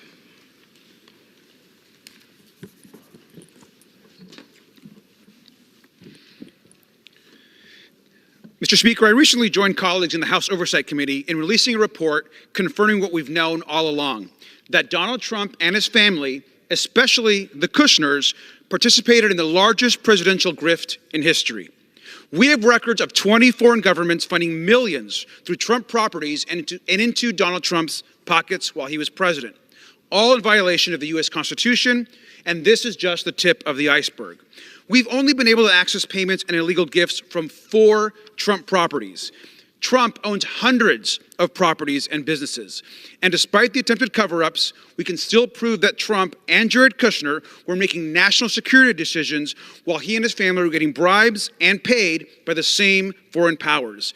Millions were being spent by countries like China and Saudi Arabia. And we need immediate answers on why Jared Kushner got a $2 billion investment fund just months after leaving the White House. We've been raising the alarm on this issue over and over. The corruption is unacceptable, and we must hold the Trump crime family Gentleman's accountable. time has expired. Thank you, and I yield back. Gentleman yields back. For what purpose does the gentleman from Tennessee seek recognition? Speaker, I seek a minute to revise and extend my remarks. Well, without objection, the gentleman is recognized. Thank you, Mr. Speaker. This week marks the anniversary of the Roe v. Wade case, which prevented states from protecting unborn children from the mass murder we now call abortion. Thankfully, last year, that case was overturned by Dobbs versus Jackson. That case was celebrated across the country by everyone who wants to protect these sweet little babies. The day that case was decided, I went out to the front of the Supreme Court and I saw crowds of young people celebrating the victory. They were playing music, blowing bubbles, and just having a great time. I also saw crowds of angry pro-abortion activists chanting, holding obscene signs, and even crying. They were mourning the fact that abortion couldn't be forced on states that didn't want it anymore. Unfortunately, some of these people were members of Congress. Every step of the way, my pro-abortion colleagues have blocked our efforts to protect babies from abortion. They have pushed for taxpayers to fund it. My constituents don't want their tax dollars paying for doctors to kill babies. They call it health care to make it seem less evil than it is. But, Mr. Speaker, it's like putting lipstick on a pig. It just doesn't work. When faced with the true horrors of abortion, most Americans don't want to see this happen, and they certainly don't want to be forced to pay for it. It's sad that I even need to say this, but we'll fight to protect babies from being killed as long as I'm in Congress. Thank you, Mr. Speaker. The gentleman yields back. For what purpose does the gentleman from Florida seek recognition? Mr. Speaker, I issue unanimous consent to address the House for 1 minute and to revise and extend my remarks. Without objection, the gentleman is recognized. Mr. Speaker, I rise today because yesterday I issued a challenge to my colleagues on the other side of the aisle to stop lying and be honest about what they actually mean when they're talking about changes to our immigration system and at the border. And it looks like they're taking my advice. Let's look at this board. I've got a fellow Floridian on the record saying she wants, quote, wants family separation, end quote. Seems like a nice sentiment coming from someone who's a new mother. We've got our infamous colleague from Florida, or from Georgia, saying that she, quote, can't wait for mass deportations to start on day one of the Trump administration. And then we have the criminally indicted former president himself saying that he wants to scrap birthright U.S. citizenship. I want to remind everybody that the promise of this country, the promise written on the Statue of Liberty, is one that welcomes all folks who are most vulnerable with open arms, like my mother did when she came here from Cuba as a refugee and asylum seeker. Republicans in the House need to stop lying to the American people, and if you don't believe in the promise of this country or our values, you don't believe in the beacon of hope, which is the Statue of Liberty. Gentleman's time has expired. Thank you. Yield back. Gentleman yields back. For what purpose does the gentleman from Pennsylvania seek recognition? Mr. Speaker, request unanimous consent to address the House for 1 minute and revise and extend my remarks. Without objection, the gentleman is recognized. Thank you, Mr. Speaker. Mr. Speaker, I rise today in support of my bipartisan bill, the Orphan Well Grant Flexibility Act. We all know that abandoned wells, either unplugged or improperly plugged, can pose serious environmental and health risks to surrounding communities. In Pennsylvania alone, there are more than 27,000 documented abandoned and orphaned well and gas wells across the state. This is not just a Pennsylvania issue, however, as abandoned wells are found across the country. The Orphan Well Grant Flexibility Act, which I introduced alongside my colleague, Congressman DeLuzio from Pennsylvania, will empower states to maximize their flexibility when plugging abandoned oil wells and cut red tape to accelerate environmental rehabilitation. We have many of the resources we need to plug these wells, and now it's our job to ensure that they are able to be used for their intended purpose. I'd like to thank Congressman DeLuzio for joining me in leading this critical effort, and I encourage all of my colleagues to support this legislation. Thank you, Mr. Speaker, and I yield back the balance of my time. Gentleman yields back. For what purpose? Gentleman from California seek recognition. Mr. Speaker, I ask unanimous consent to address the House for 1 minute, revise and extend. Without objection, the gentleman is recognized.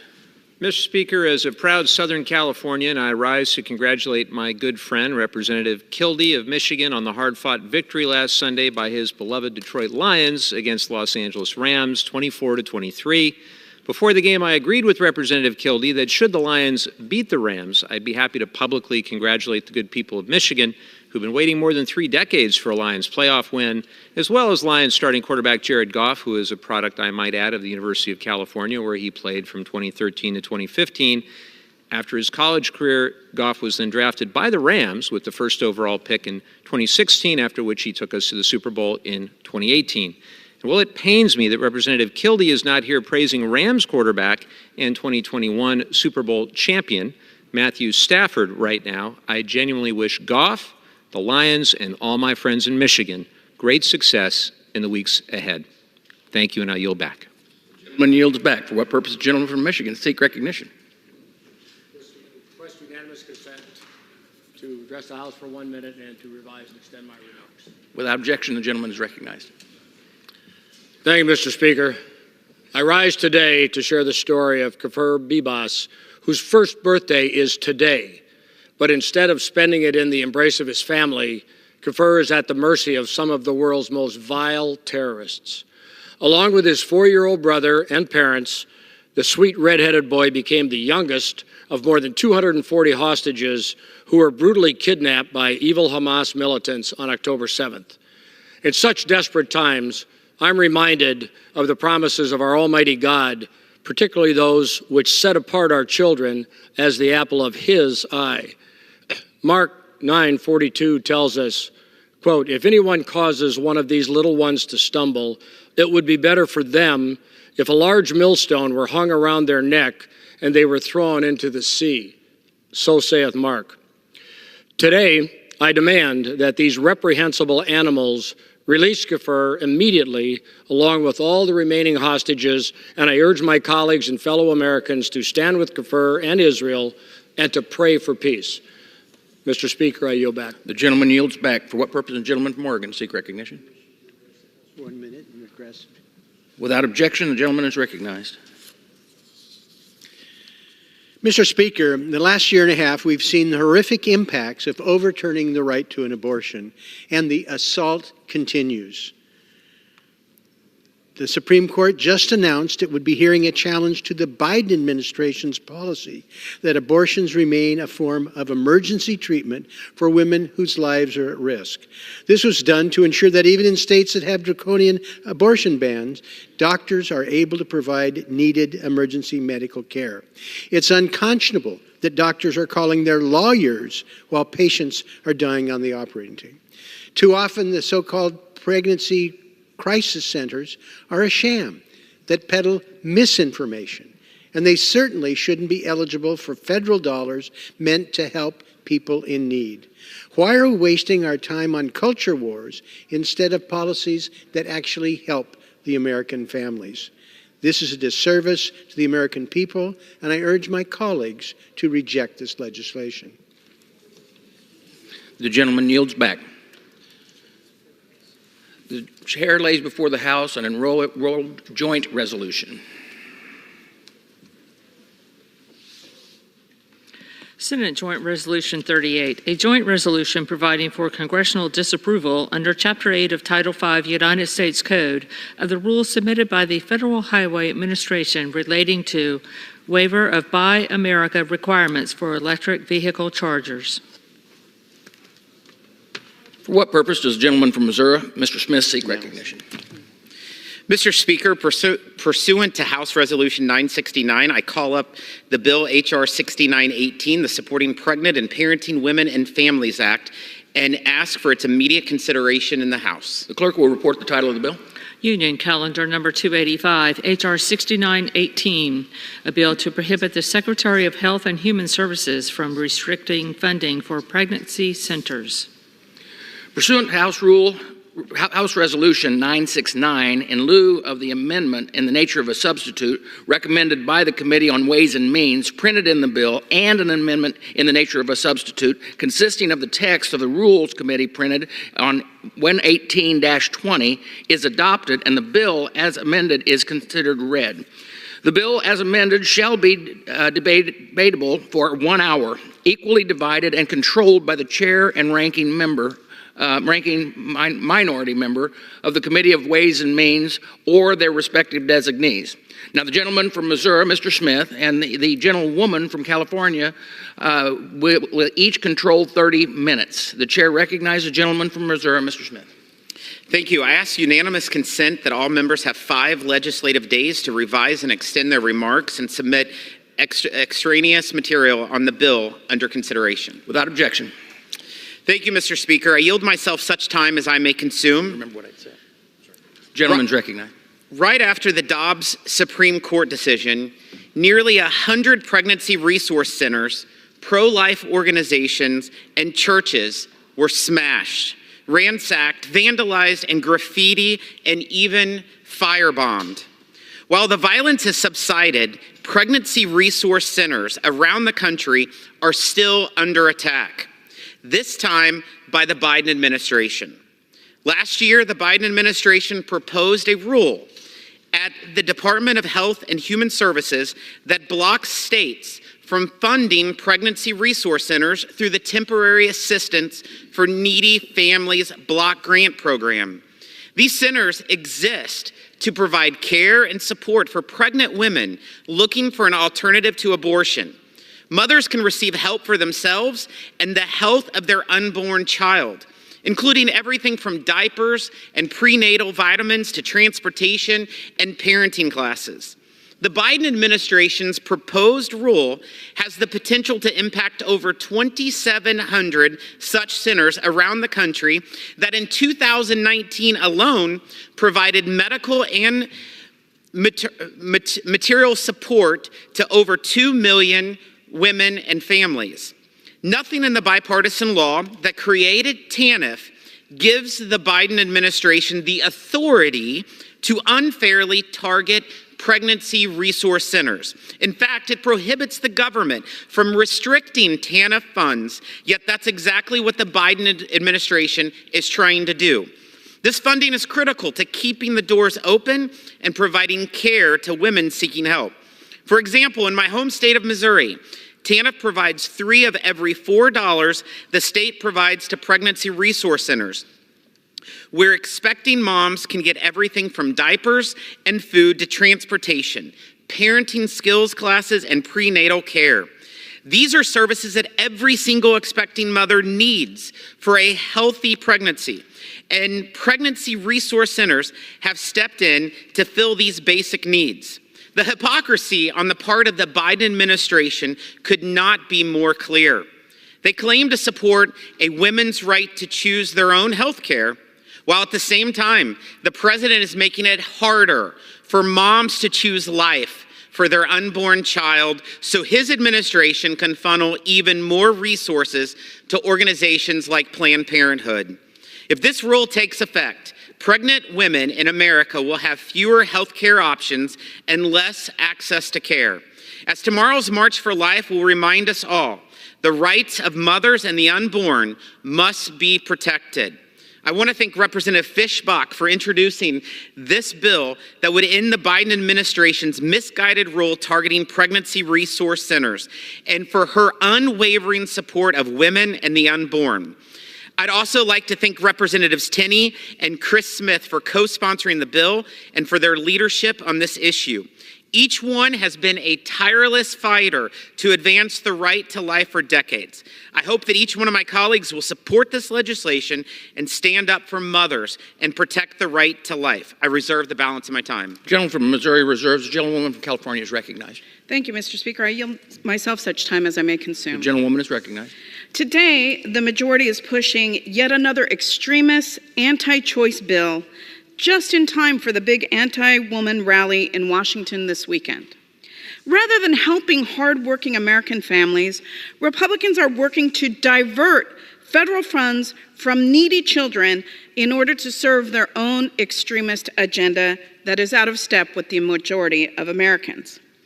Republicans are attempting to funnel more federal funds into dangerous anti-abortion facilities, these so-called pregnancy centers.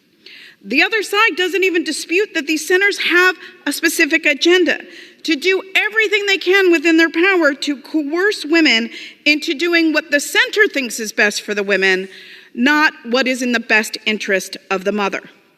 These so-called crisis pregnancy centers provide deceptive and inaccurate information to pregnant women. The Temporary Assistance for Needy Families program is intended to help low-income women and families, not to reduce abortions. This funding was not intended to bankroll deceptive anti-abortion centers that misrepresent themselves as healthcare facilities. These facilities often delay access to care, and they use emotional manipulation to divert access to care from licensed medical professionals. The American Medical Association, the American College of Obstetricians and Gynecologists, and even the National Institutes of Health have all issued reports citing numerous ethical and medical concerns with these so-called centers. These facilities are unregulated. They have no legal obligation to provide pregnant people with accurate information. They are not subject to HIPAA protections, nor are they required by law to maintain client confidentiality. And in many cases, they don't even have licensed medical professionals on staff. One woman who sought out care at the Florida Women's Health Center in Jacksonville was told that having an abortion would cause breast cancer. Patently false. Another was advised to relax at the beach after being incorrectly informed she was carrying an ectopic pregnancy. These facilities are unsafe. Multiple physician organizations have stated that they're unethical. The bottom line, anti-abortion clinics should not receive federal dollars to continue spreading false information to low-income, often minority women seeking comprehensive, non-judgmental, fact and science-based reproductive health care. And with that, Mr. Speaker, I reserve the balance of my time. Gentlewoman from California reserves. The gentleman from Missouri is recognized.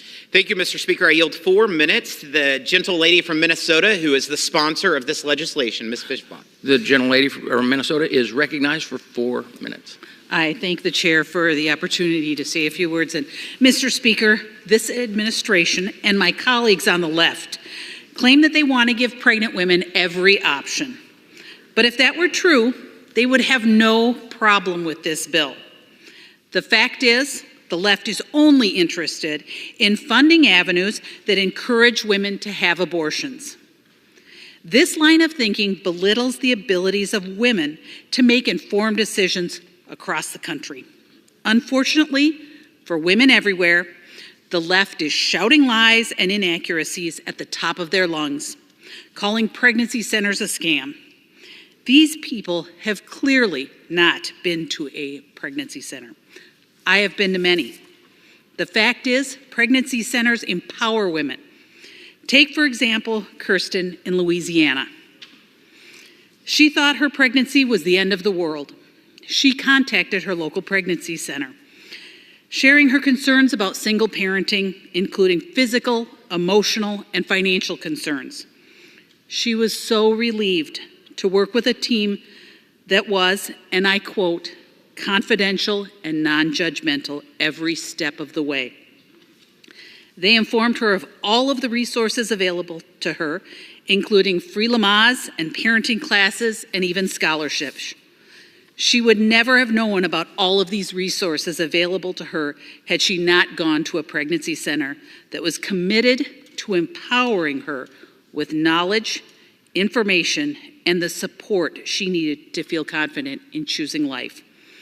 Today, nobody could imagine their lives without Kirsten's daughter. Since working with her local pregnancy center, she has gotten married, her husband adopted her daughter, the two went on to have more children together. Kirsten had graduated college, got her master's degree, is a professor, and is applying to the PhD programs. Make no mistake, conservatives are here for unborn babies and their mothers.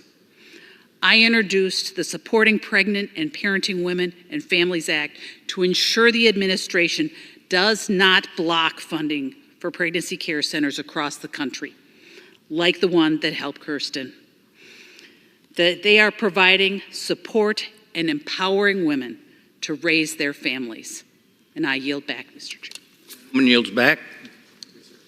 The gentleman from Missouri Reserves, the gentlewoman from California is recognized. Thank you. I just wanted to point out, one of my colleagues on the other side of the aisle mentioned some violence, and I want to talk about the violence that happens at abortion provider clinics. They've been compiling statistics on instances of violence and disruption against abortion providers for more than 40 years, and there is a definite uptick in the amount of clinic invasions, obstructions, blockades, targeted mail, harassing phone calls. And in recent years, we've seen incidences of violence with devastating impacts. For example, in November of 2015, 3 people were murdered and 9 injured when Robert Deere brought an assault-style rifle to a Planned Parenthood healthcare center in Colorado Springs and opened fire.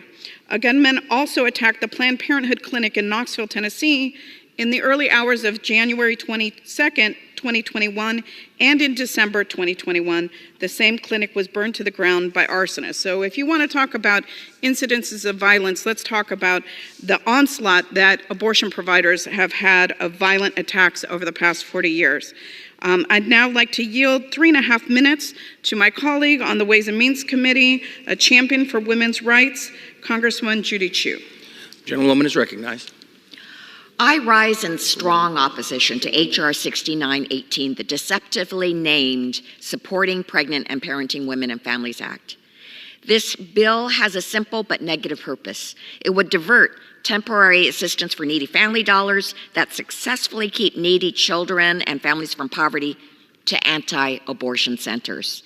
These so-called crisis pregnancy centers masquerade as healthcare facilities, even going so far as to go and dress in staff in scrubs and white coats to mimic medical professionals.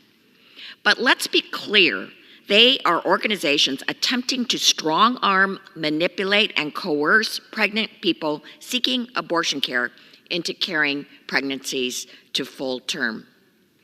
But this is to great disadvantage to women in need because these anti-abortion centers are not actual medical facilities. They are not covered by privacy and security rules of HIPAA. With little or no consequences, staff at these facilities can lie to patients and share their personal information with anti-abortion extremists in order to survey, harass, pressure, or prosecute those seeking abortion care. And the lies these centers tell can have profound impact on a patient's health. In Iowa, an OBGYN has seen patients who were told at these centers that using contraceptives was the same as having an abortion. In Massachusetts, an unqualified staff member at an anti-abortion center failed to diagnose a woman's ectopic pregnancy. That woman later required emergency surgery. And there are no consequences to these centers for this. A recent study of 607 anti-abortion centers across 9 states found that they, quote, promoted patently false and or biased medical claims about pregnancy, abortion, contraception, and reproductive health care providers, unquote. Fewer than half of these centers reported having a licensed medical professional on staff. Unfortunately for the American people, spreading misinformation about abortion and ultimately implementing a national ban on abortion seem to be unifying objectives for Republicans here in Congress. During our markup last week, Democrats offered a series of amendments to allow funding to these centers if they could prove that they provide medically accurate information, not harm women's health, and did not mislead or coerce women into visiting their centers. Committee Republicans rejected all of those amendments, making it clear that their purpose is coercive propaganda, not support for pregnant women.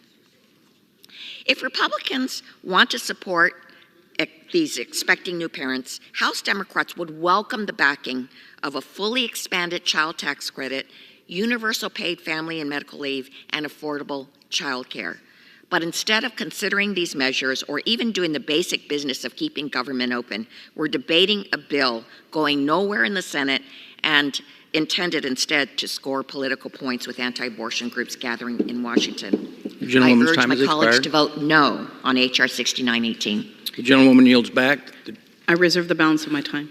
The gentlewoman from California reserves. The gentleman from Missouri is recognized. Mr. Speaker, I yield 2 minutes to the gentlelady from Texas, Ms. Van Dyne. The gentlewoman from Texas is recognized for 2 minutes. Thank you very much, Mr. Speaker. I rise today in strong support of legislation introduced by my good friend from Minnesota, a strong voice for the voiceless, Mrs. Fishbach. The Supporting Pregnant and Parenting Act and Families Act blocks a disastrous rule proposed by the Biden administration, which would strip funding from pregnancy resource centers. As we heard in last week's markup, those who oppose this bill have even admitted that they are pro-life starting only 2 seconds after you're born. Ironically, so many on the other side of the aisle, most of whom can't even define what a woman is, not only share in this delusion, but also claim to be part and party of women's rights. Now, I'm sorry, we just heard that these centers are masquerading as women's health care facilities. You want to talk about masquerading as providing women's health care? Let's look at their pro-abortion facilities. They're not providing health care. 97 to 98% of the services that they provide are abortion, not health care services. But my colleagues on the left that claim that it's somehow worse for a mother to have access to the vital services offered by pregnancy resource centers. In fact, the gentlelady from California defined them as extremist. Let's explore the services that these pregnancy centers define, that they offer, that my colleagues find so offensive and so extreme. Let's see. How does it hurt for a young family to have access to free prenatal vitamins, formula, diapers? How about free maternity and baby clothing? How about educational classes on unplanned pregnancy, childbirth, parenting, and adoptive information? How about free life skills training and help with housing? How extreme, how offensive. As is clear by the nearly 1 million women assisted by pregnancy resource centers in 2022, they provide an extraordinary service to women and families across the country. Texas is home to 200 pregnancy resource centers, and I will not stand by that. 30 more seconds. Yield 30 additional seconds. I will not stand by as the Biden administration attempts to take away choice from pregnant women, nor will I stand by and allow them to block funding for the vital programs offered by these pregnancy centers. I yield back the balance of my time. The gentlewoman yields back. The gentleman from Missouri reserves. The gentlewoman from California is recognized. Thank you, Mr. Speaker. I would just tell my colleagues on the other side of the aisle that unlike these so-called pregnancy centers, Planned Parenthood actually gives women factually and scientifically accurate information and the full range of choices, which the pregnancy centers have a clear agenda and only one point of view. With that, I would like to yield 3 minutes to the gentlewoman from Wisconsin, a champion for women everywhere, Congresswoman Moore. The gentlewoman from Wisconsin is recognized for 3 minutes.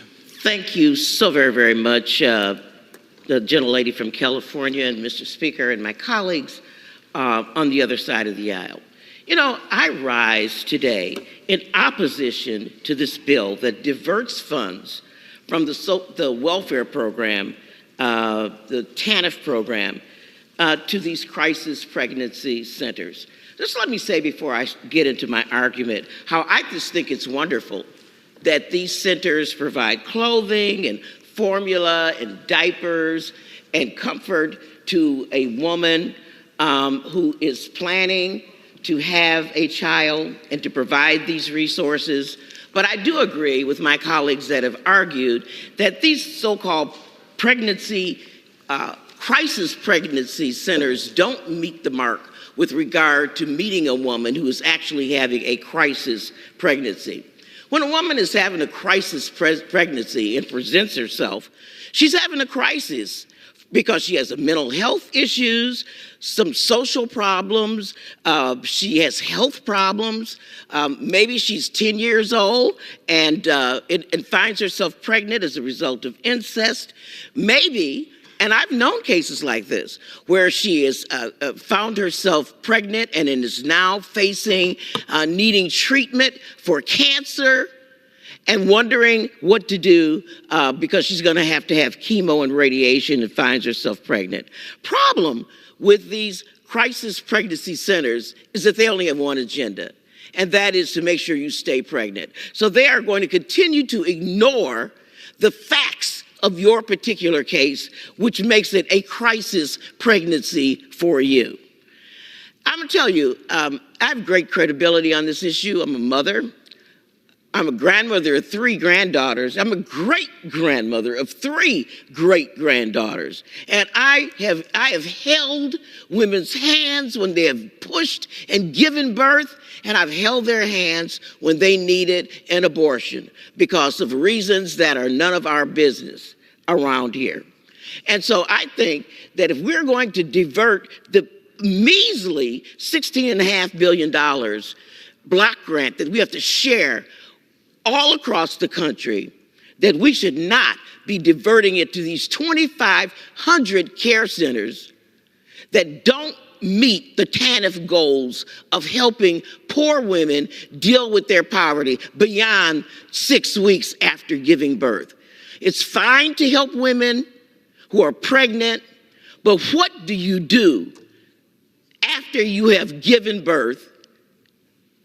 And we have diverted all these funds to places like pregnancy resource centers that care only about stopping you from having an abortion. And with that, I would yield back. The gentlewoman yields back. The gentlewoman from California I reserve the reserves. balance of my time. The gentleman from Missouri is recognized. Thank you, Mr. Speaker. I yield 2 minutes to the gentle lady from Illinois, Ms. Miller. The gentlewoman from Illinois is recognized for 2 minutes. Thank you, Mr. Speaker. I rise in support of H.R. 6918, the Supporting Pregnant and Parenting Women and Families Act. Pregnancy centers play a vital role in supporting women facing unexpected or unplanned pregnancies. Since the Dobbs ruling, pregnancy centers have been under vicious attack by the radical left, especially in my home state of Illinois. And why? All for simply loving and supporting vulnerable women. There are approximately 3,000 pregnancy centers across the nation serving nearly 2 million mothers, fathers, and families completely free of charge. In 2019 alone, their services and material assistance totaled over $266 million. The goal of pregnancy centers is to support the mother and her unborn child.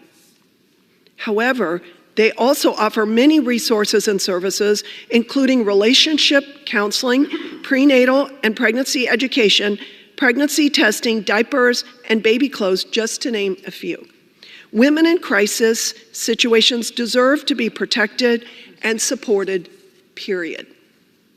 Banning funding to pregnancy centers not only discriminates against women, but deprives them of the vital care and materials they desperately need, including information on the development of the baby and an ultrasound.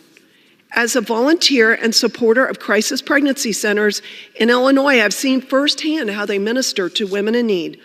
Unlike Planned Parenthood, pregnancy centers don't prey upon vulnerable women and coerce them into making decisions they will regret for the rest of their lives.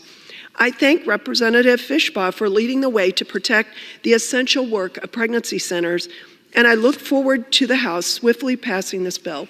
Thank you, and I yield back. The gentlewoman yields back. The gentleman from Missouri reserves. The gentlewoman from California is recognized. Yes, I'm pleased to yield 1.5 minutes to the gentleman from Texas, my colleague on the Ways and Means Committee, Congressman Doggett. The gentleman is recognized for 1.5 minutes. This bill is yet another step in the Republican crusade to impose a national abortion ban to treat women across America the way Texans have been abused already. And this drastic, harmful strategy is about so much more than abortion health care. It's about the right to life for expectant mothers. It's about the right of a mother to be physically able to deliver a future baby. What happened to Texan Kate Cox is so very instructive. A mother herself advised to have another child could not be possible if she was forced to deliver a fetus that could not live. Yet Republicans insisted that she do just that. And under the Texas vigilante law, medical professionals, indeed anyone who provides advice about an abortion, even for a child who is the victim of rape or incest. There are immediate penalties for them. As they seek to cut women's, infants, and children funding, House Republicans want to divert tax money to these propaganda centers, usually posing as a health center, but lacking any medical professional staff. Public funds to centers designed to fearmonger and intimidate vulnerable women. While Republicans demand protection of life from the moment of conception, they show so little interest in life after delivery. Women deserve health care protection free from coercion. For every American whose freedom is threatened by Republican interference, both patients and their doctors, I strongly oppose this bill. I yield back. The gentleman yields back. The gentlewoman from California I reserve the balance of my time. The gentleman from Missouri is recognized. Mr. Speaker, I yield 2 minutes to the gentleman from Georgia, Mr. Carter. The gentleman from Georgia is recognized for 2 minutes. I thank the gentleman for yielding. Mr. Speaker, I rise today in strong support of the Supporting Pregnant and Parenting Women and Families Act, which will block a Biden administration proposed rule prohibiting states from funding pregnancy resource centers, which support the lives of both mothers and their unborn children. Pregnancy resource centers offer compassionate support and care to women as they choose to become mothers and bring life into this world. Unfortunately, the Biden administration is trying to take away resources from facilities to provide women and families with quality health care services, emotional support, and supplies like diapers. The result is pregnant women having less access to maternal care critical to both the health of the mother and unborn child. This is despicable. As a pharmacist, I swore an oath to do no harm and to protect the sanctity of human life. That means standing up for pregnancy resource centers, which is in my district provide valuable, life-changing support for women and children. I encourage any and all of my colleagues who are unwilling to support these facilities to go and visit them. I have, and I saw for myself how the work they do is changing lives. We value women, we value life, and this bill prioritizes both. I encourage my colleagues to support this bill and prevent the defunding of these critical health centers. Thank you, Mr. Speaker, and I yield back. The gentleman yields back. The gentleman from Missouri reserves. The gentlewoman from California is recognized. Yes, Mr. Speaker, I'm pleased to yield 1 minute to the gentleman from Illinois, Congressman Davis. The gentleman from Illinois is recognized for 1 minute.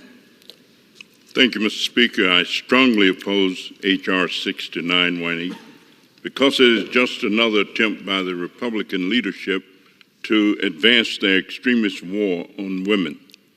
As we again face another Republican-manufactured shutdown crisis, the Republican leadership advances this bill to divert money intended for poor children to anti-abortion propaganda and facilities that provide deceptive and inaccurate information.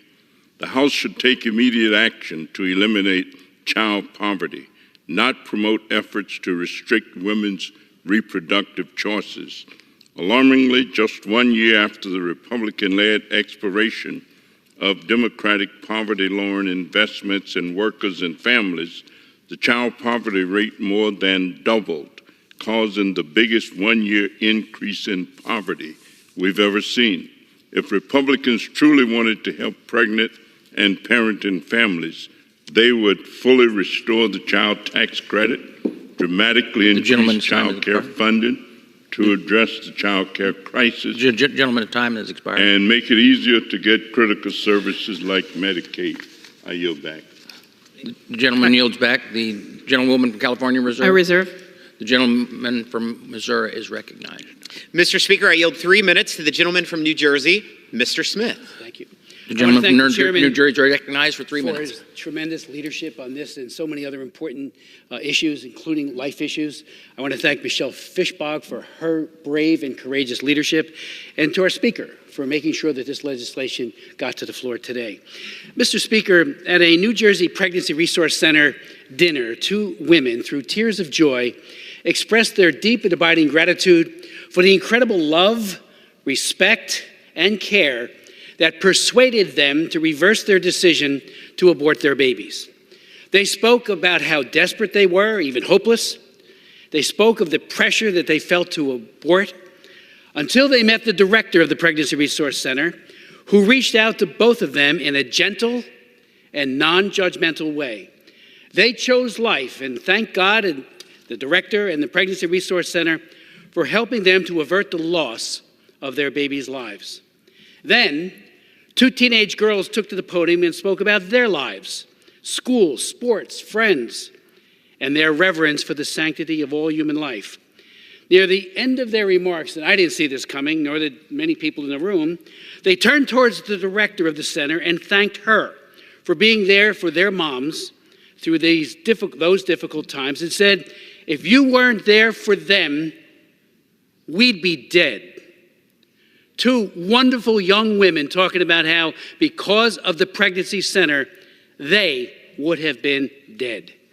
There are more than 2,700 pregnancy resource centers throughout the United States, each and every one of them an oasis of love, compassion, empathy, respect, and care for both mothers and their precious children. You know, Americans agree with the noble work of pregnancy care centers. The new Marist poll, national poll, released just yesterday, found that 83% of all Americans, including 75% of Democrats, support, I say again, support pregnancy resource centers. You know, there's a growing number of people throughout this country who really, in this great human rights movement, protect the unborn child and their mothers and stand with women and with their children. We reject the violence of abortion, dismemberment, child beheadings, and abortion pills. How does the pill work? It literally starves the baby to death. That's how they die. They starve to death. Congresswoman Michelle Fischbach's legislation prohibits Biden's new policy proposal that discriminates against pregnancy resource centers.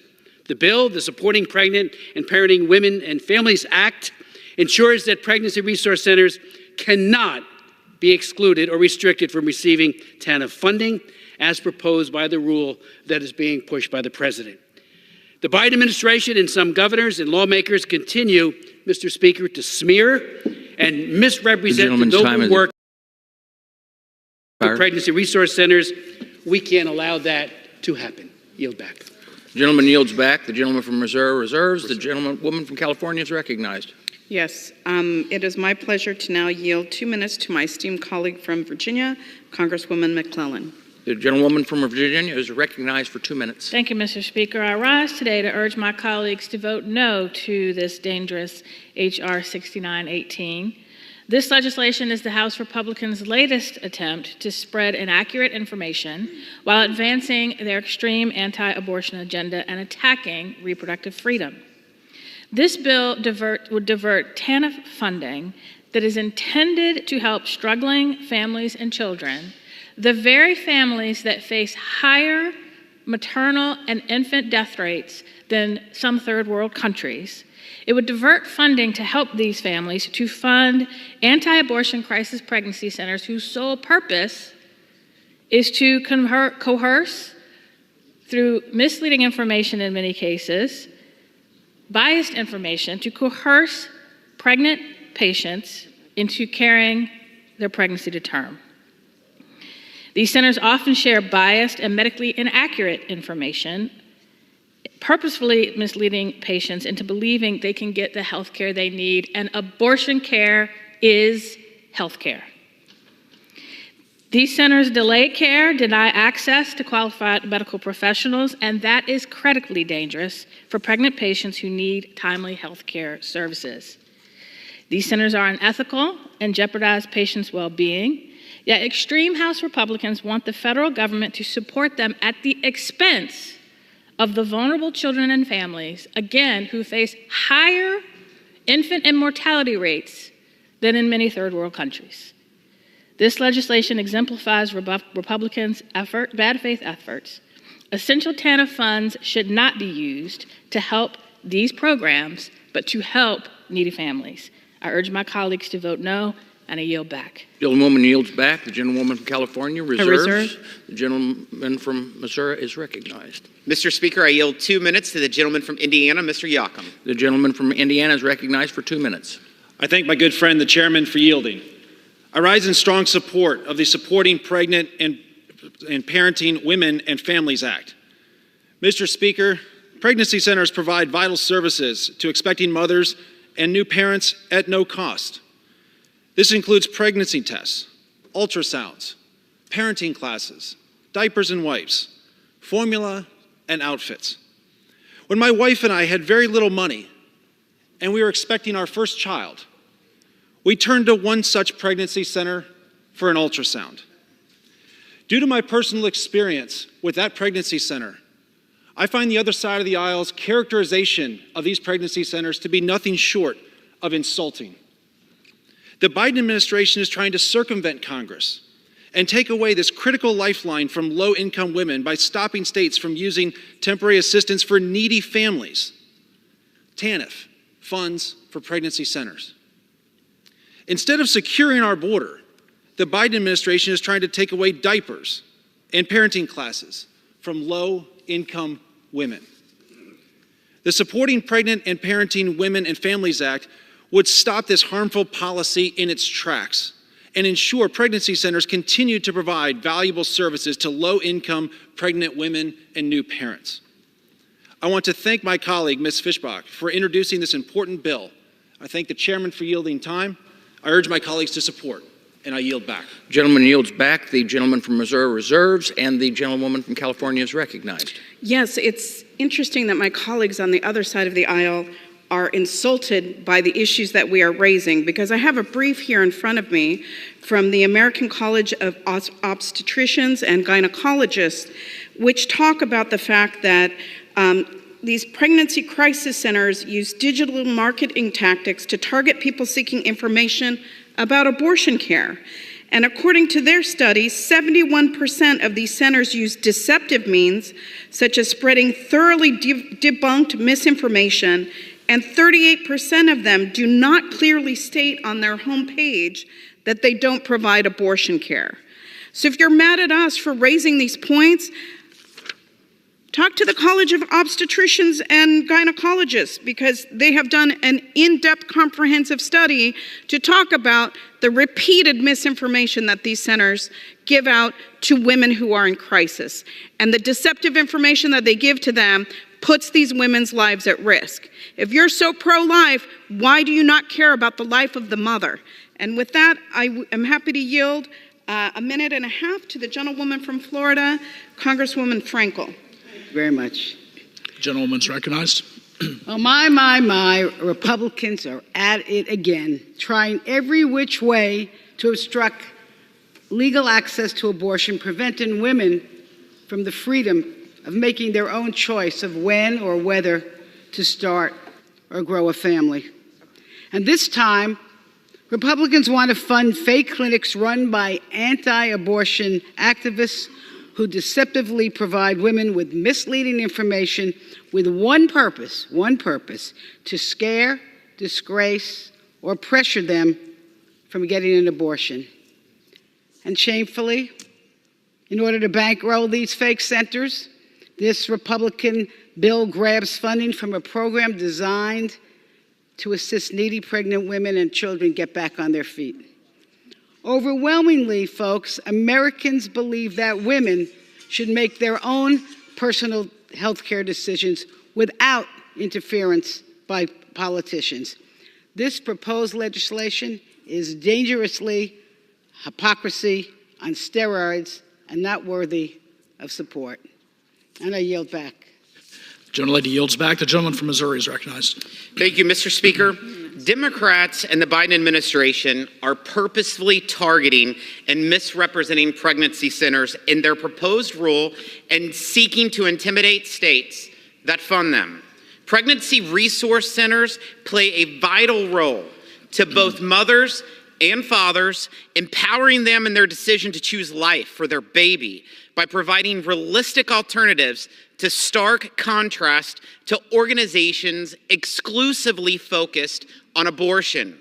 There is no deceit underlining pregnancy centers.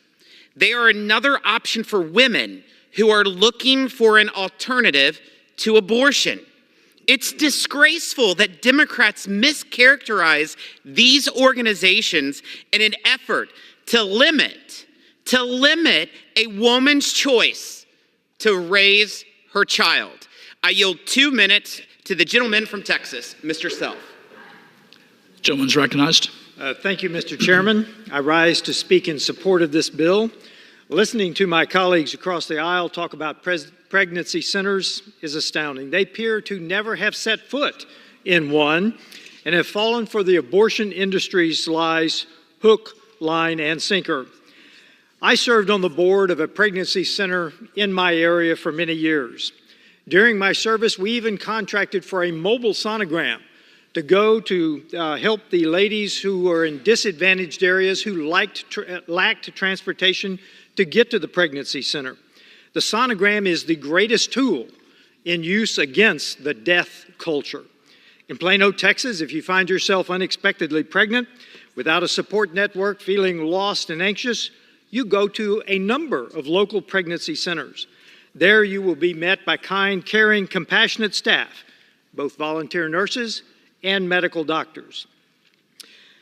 They offer pregnancy tests, ultrasounds, counseling, classes, testing, all at no cost, and there are nearly 3,000 of these centers around the nation, mainly run by local volunteers simply because they want to help.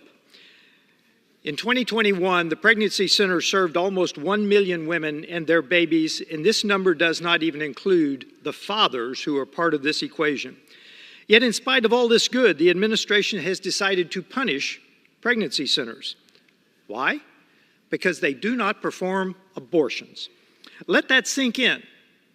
Your tax dollars fund the death culture, but not the life culture. Because pregnancy centers who give out free diapers, parenting classes, ultrasounds, volunteers lend a helping hand to moms across America who decide to keep their unborn person. Because these centers will not bend the knee to the president's radical abortion agenda, they are going to be punished. I strongly urge my colleagues to support this bill to stand with pregnant moms and their babies, and I yield back. The gentleman from California is recognized. Yeah, I would just love to point out for anybody who cares for real facts, a 2006 congressional report and investigation which found false and misleading health information provided by federally funded pregnancy resource centers. And that will give you an accurate picture of just what goes on behind those doors. And now it is my pleasure to yield 1.5 minutes to the gentlewoman from Oregon, Congresswoman Bonamici. Gentleman's recognized. Thank you, Mr. Speaker, and thank you so much for yielding, Representative Sanchez, and for your leadership on this important issue. I rise today in opposition to the so-called Supporting Pregnant and Parenting Women and Families Act, which would prevent the Department of Health and Human Services from restricting funds to crisis pregnancy centers.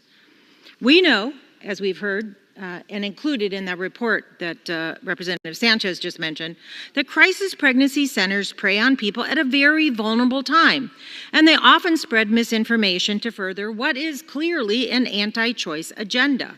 They routinely use deceptive advertising to get people into the doors, and then they mislead them about the services they provide. In fact, a center in Ohio was caught making outlandish assertions, including, and I'm going to quote here, Mr. Speaker, quote, condoms were only 50% effective. The spread of STDs could only be prevented if people followed God's plan of avoiding sex before marriage. And that if a woman who has an STD gets an abortion, your STDs travel up your cervix and into your organs and could kill you, end quote. This deception is outrageous, dangerous, it's unconscionable, which is why I have introduced the Stop Anti-Abortion Disinformation Act, H.R. 2736, to direct the Federal Trade Commission to issue rules prohibiting unfair or deceptive advertising of abortion services. This, Mr. Speaker, will really make a difference because anyone seeking reproductive care should have access to a real healthcare provider who will provide them with comprehensive and Gentlewoman's accurate. time has expired. Can I have 30 more seconds, please? I yield the woman an additional 30 seconds. Thank you. Anyone seeking reproductive care should have access to a real healthcare provider who will provide them with real, comprehensive, and accurate medical information. That's not what they get at Pregnancy Resources Center. I centers. I urge my colleagues to reject this bill, and I yield back the balance of my time. Gentlewoman yields back. The gentleman from Missouri is recognized. Thank you, Mr. Speaker. I yield 3 minutes to the gentleman from Florida, Mr. Stubbe. Gentleman is recognized. Thank you, Mr. Chairman, and thank you, Mr. Speaker. I rise in support of H.R. 6918, the Supporting Pregnant and Parenting Women and Families Act, introduced by Congresswoman Fishbach, and I thank her for introducing this important bill to push back against the Biden administration's shocking demonization of pregnancy resource centers. These centers provide loving care and resources for pregnant women and mothers of newborns who face trying times.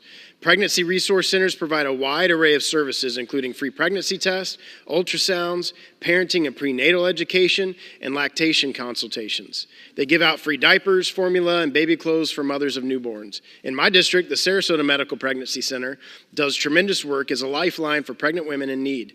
They lovingly care for these women who face challenging circumstances. They are trained medical professionals present who perform free ultrasounds and provide the care these women want and need. Unfortunately, Democrats continually seek to delegitimize these vital organizations simply because they provide an alternative to abortion. After the Dobbs decision was released, nearly 100 pregnancy crisis centers, including 4 in my home state of Florida, were attacked and vandalized by left-wing radical groups. Despite repeated pleas from members of Congress, our Department of Justice largely refused to actively investigate this organized criminal activity. Now the Biden administration is singling out pregnancy crisis centers to exclude them from eligibility under the TANF program, all because these centers encourage women to have their babies. It was a deliberate act by the Biden administration to appease radical pro-abortion activists by attacking pregnancy centers that provide so much to pregnant women. This bill simply ensures that the Biden administration cannot exclude these centers from TANF eligibility. I'm honored to support pregnancy resource centers, and I urge my colleagues to join me in support of this important legislation, and I yield back. Gentleman yields back. Gentleman from California is recognized. Yes, at this time I would like to yield 1.5 minutes to the gentlewoman from Florida, Congresswoman Wasserman Schultz. The gentlewoman from Florida is recognized. I thank the gentlelady for yielding, and thank you, Mr. Chairman. I rise to oppose yet another extreme Republican assault on families and reproductive freedoms. This thinly veiled attack on abortion rights would let states divert critical federal funds meant for struggling families with children into shady anti-choice groups. These so-called crisis pregnancy centers claim to help women, but they are unregulated, unlicensed, and they are not required to even have medical professionals. They say whatever they want, and they offer inaccurate, biased information meant to scare women and limit their choices. Worse, this bill diverts vital TANF funds from needy children and steers it to dangerous anti-choice outfits who will help Republicans secure their extreme national abortion ban. With partial government funding about to run out, why do Republicans waste our time on these shameful stunts? I want to be clear. This deceptive bill does not help pregnant women.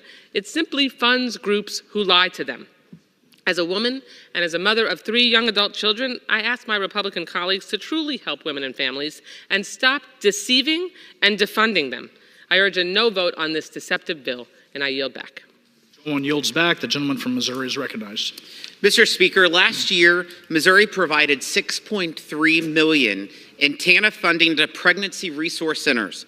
This funding is provided for mothers and fathers for non-medical supports such as baby clothes and formula and support for our families until the age of 1. I ask for unanimous consent to submit for the record a letter from the Missouri Department of Social Services to the Department of Health and Human Services opposing any restrictions on using TANF for these critical services. At least 4 other states, Indiana, Louisiana, Ohio, and Pennsylvania, provide TANF funding to pregnancy resource centers, which meets the TANF purposes of assisting needy families and reducing dependence on government. As Missouri's comment letter states, it is imperative that we protect this funding and the vital services pregnancy resource centers provide for our families and communities. I reserve the balance of my time. Gentleman reserves. The gentleman from California is recognized. Yes, Mr. Speaker, I yield 2.5 minutes to the gentlewoman from Kansas, Congresswoman Davids. The gentlewoman from Kansas is recognized. Mr. Speaker, when Roe v. Wade was overturned, people were scared. They feared for the future of their rights and ability to make deeply personal decisions about their own bodies. I've heard from many people who are concerned that their children and grandchildren might grow up with less rights than they had. In August of 2022, Kansans made their voices overwhelmingly clear. Politics and politicians have no place in the middle of healthcare decisions. Those decisions are between a person and their doctor alone. However, despite these resounding messages delivered by Kansans and other states, extremists persist in their relentless effort to deprive Americans of their fundamental right to choose. And sadly, that's where we find ourselves today, where certain members of this body are attempting to push legislation that would directly limit access to the full range of reproductive health care. This bill blatantly misleads the American people, diverting funds meant for food, rent, childcare, to certain harmful facilities that purposely provide disinformation to people seeking access to care. I won't stand for it, neither will Kansans. We should be expanding access to health care, including reproductive health care, rather than masking misinformation behind dishonest policies that actually endanger a person's health. But even further, we should be upfront with the American people. Isn't that the bare minimum? And let me be clear. The right to choose is fundamental. Working to strip that right should never be a priority. But especially days before a possible government shutdown that would have devastating impacts on hardworking families. I implore my colleagues from both sides of the aisle to stand with me to deliver a powerful message, one that the American people absolutely need to hear. Your ability to decide what is best for you, your body, your family, and your future is inherently your choice, now and always.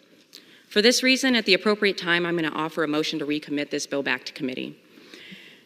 If the House rules permitted, I would have offered the motion with an important amendment that would ensure that taxpayer dollars cannot be allocated to pregnancy centers that provide medically inaccurate information and put the health of a woman at risk.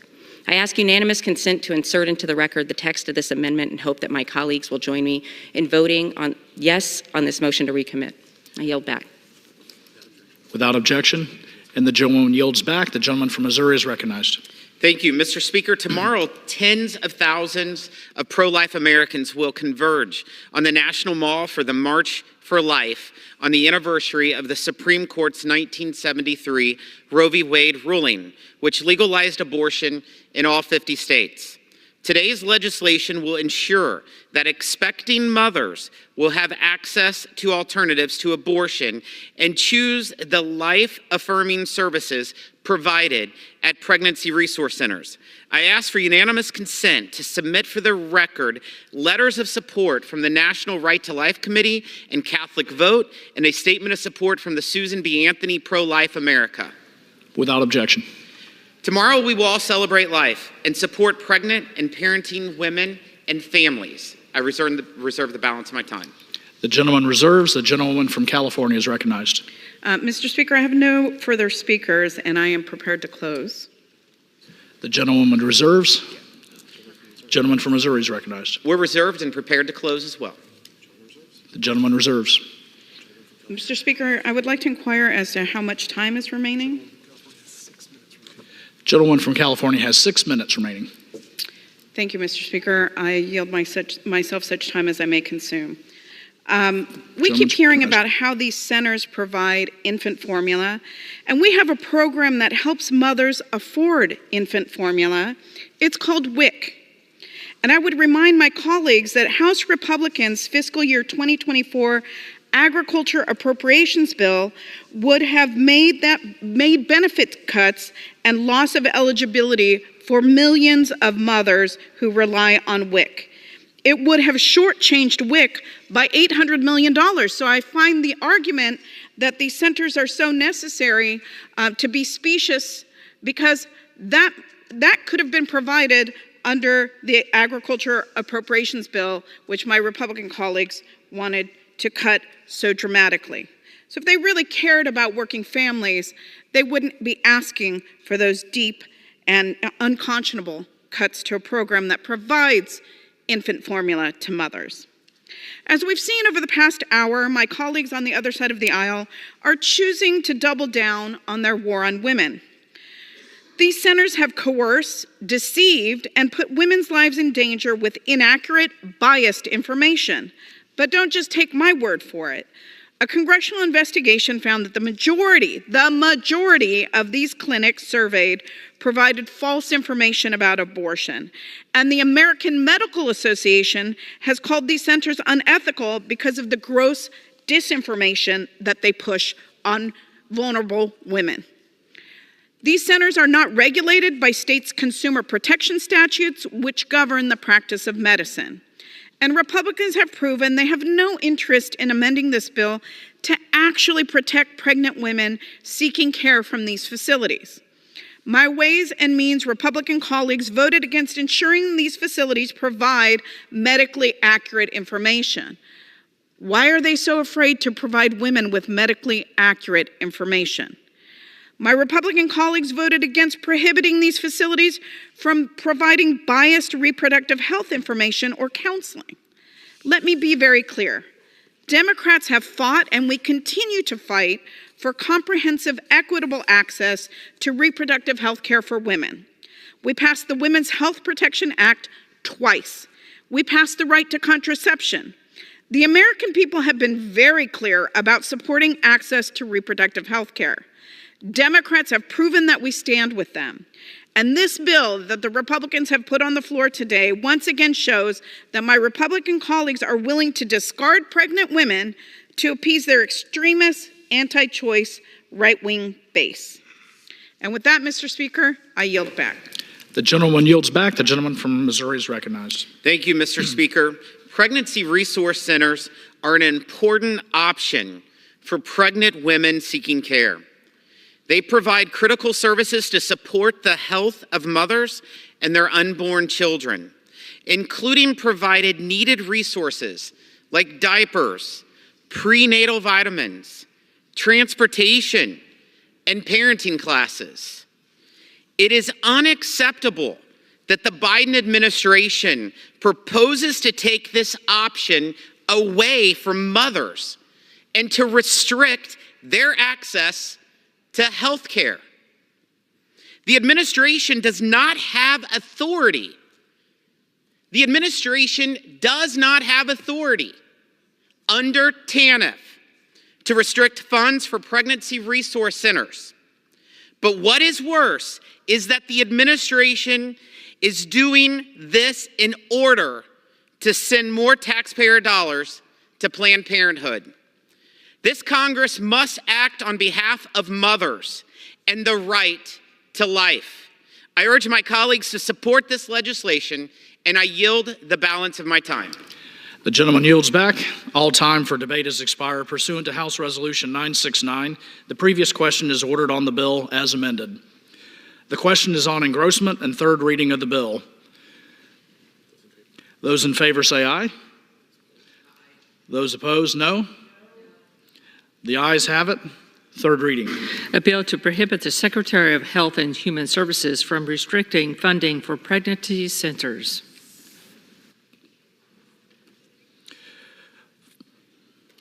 For what purpose does a gentleman from Kansas seek, or gentlewoman from Kansas seek recognition? Mr. Speaker, I have a motion to recommit at the desk. Clerk will read the motion.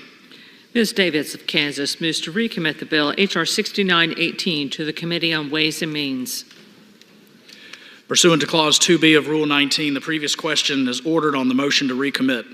The question is on the motion. All those in favor say aye. Aye. Those opposed, no. The ayes have it. The motion is not agreed. For the recorded vote. Does the gentleman seek the yeas and nays? Yes, the gentleman seeks the yeas and nays. All right, the yeas and nays are requested. Those favoring a vote by the yeas and nays will rise. A sufficient number having risen, the yeas and nays are ordered. Pursuant to Clause 8 of Rule 20, further proceedings on this question are postponed.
For what purpose does the gentlewoman from North Carolina seek recognition? Thank you, Mr. Speaker. Pursuant to House Resolution 969, I call up the bill, H.R. 6914, the Pregnant Students' Rights Act, and ask for its immediate consideration in the House. The clerk will report the title of the bill. Union Calendar Number 282, H.R. 6914, a bill to require institutions of higher education to disseminate information on the rights of and accommodations and resources for pregnant students and for other purposes. Pursuant to House Resolution 969, the amendment in the nature of a substitute recommended by the Committee on Education and the Workforce, printed in the bill, is adopted, and the bill as amended is considered read. The bill as amended shall be debatable for 1 hour, equally divided and controlled by the chair and ranking minority member of the Committee on Education and the Workforce and their respective designees. The gentlewoman from North Carolina, Ms. Fox, and the gentlewoman from Oregon, Ms. Bonamici, each will control 30 minutes. The chair recognizes a gentlewoman from North Carolina. Thank you, Mr. Speaker. I ask unanimous consent that all members may have 5 legislative days to revise and extend their remarks and include extraneous material on H.R. 6914. Without objection. Mr. Speaker, I yield myself such time as I may consume. Without objection. Thank you, Mr. Speaker. Today I rise as a mother, a grandmother, and a former college instructor, administrator, and student to support the Pregnant Students' Rights Act. In debating the tenets of this bill, I keep coming back to the dual mandate that it represents: more educated young women and more healthy babies carried to term. It reminds me of the 2 great sources of hope and joy in my personal life, the first of which is education. I've dedicated my life to helping others get a good education as I was able to do. A good education is a major element of a good life. The second great source of hope and joy in my life has been to rear a child. Having children and then grandchildren is the highest calling and truly the ultimate blessing. Pursuing knowledge and having children, these are 2 virtues that carry immense social value and should be celebrated. I say should because, as is more often the case, modern society holds them in conflict with one another. Pregnant students should not be faced with the dilemma that their academic and future success must be sacrificed to an unplanned pregnancy. Data show carrying a child to term does not have to hinder one's educational journey. As a woman who understands the strength and resilience of other women, I found it unsurprising that student mothers outperform their childless peers in the classroom. It is a long-held belief that pregnancy should never be a barrier to a student completing her education. It is a belief enshrined in Title IX, which establishes that universities receiving federal funds must provide equal opportunities for all students, regardless of pregnancy or parental status. In order to receive federal funding, campus classroom and education-related activities, from athletics to scholarships to lab work and more, must allow protections and accommodations for pregnant women. That means coaches cannot remove players, universities cannot revoke scholarships, and teachers cannot penalize absences due to medical reasons related to a pregnancy. Yet, despite the legal equality for pregnant students established under Title IX, a significant challenge persists to informing women of the rights and the resources at their disposal. No expectant mother should be left in the dark. The Pregnant Students' Rights Act seeks to bridge the gap between legal protections and practical awareness. It ensures that universities make information regarding pregnant students' rights and protections accessible through handouts, emails, and the university websites. This bill comes at a time when the non-traditional college student is becoming the norm. Over 20% of college students are parents, many of whom are single mothers. With more people entering college at every station of life, it is critical that we pass the Pregnant Students' Rights Act. All students should know the rights and protections available to them, including young pregnant women. I support the Pregnant Students' Rights Act and reserve the balance of my time, Mr. Speaker. The gentlewoman reserves. The gentlelady from Oregon is recognized. Thank you, Mr. Speaker. I yield myself as much time as I may consume. Gentleman is recognized. Thank you. I rise in opposition to H.R. 6914, the so-called Pregnant Students' Rights Act. This legislation requires institutions of higher education to distribute information about some of the rights of and accommodations for pregnant students. I oppose this legislation in committee and do so again today because, among other reasons, what is required in this bill is incomplete and biased by not providing information about comprehensive family planning resources and a full range of reproductive health care options for pregnant students. Additionally, Republican amendments adopted in the committee added controversial misinformation to this bill, including the myth that having an abortion can lead to breast cancer. This claim has been refuted by the National Cancer Institute, the American Cancer Society, and the American College of Obstetricians and Gynecologists. These scare tactics unmask the true intention of this bill, which is to further the Republican agenda of attacking reproductive health care in their attempt to pass a nationwide ban on abortion. And as I mentioned to my Republican colleagues in committee, if you want to encourage pregnancy and childbirth, join with Democrats in passing legislation that will make childcare more affordable, support access to affordable health care and affordable housing, expand the Children's Health Insurance Program, and join the rest of the world in offering paid family leave. The intent of this bill is clear. It's another attempt to have politicians interfere in the very intensely personal decision of whether and when to have a child, a decision that should be made only by the pregnant student and their healthcare provider, not by judges, and certainly not by members of Congress. So I oppose this bill. I encourage my colleagues to vote no, and I reserve the balance of my time. The gentlewoman reserves. The gentleman from North Carolina is recognized. Thank you, Mr. Speaker. I yield 5 minutes to the gentlewoman from Iowa and the sponsor of H.R. 6914, Representative Ashley Hinson. Gentlewoman from Iowa is recognized. Thank you, Mr. Speaker, and thank you, Dr. Fox, for your leadership in stewarding this bill through your committee. I rise today to urge my colleagues to support my bill, the Pregnant Student Rights Act. When Roe v. Wade was rightfully overturned last year, the next chapter of the pro-life movement began, and we were all given a new opportunity to strengthen our support for unborn babies and new moms.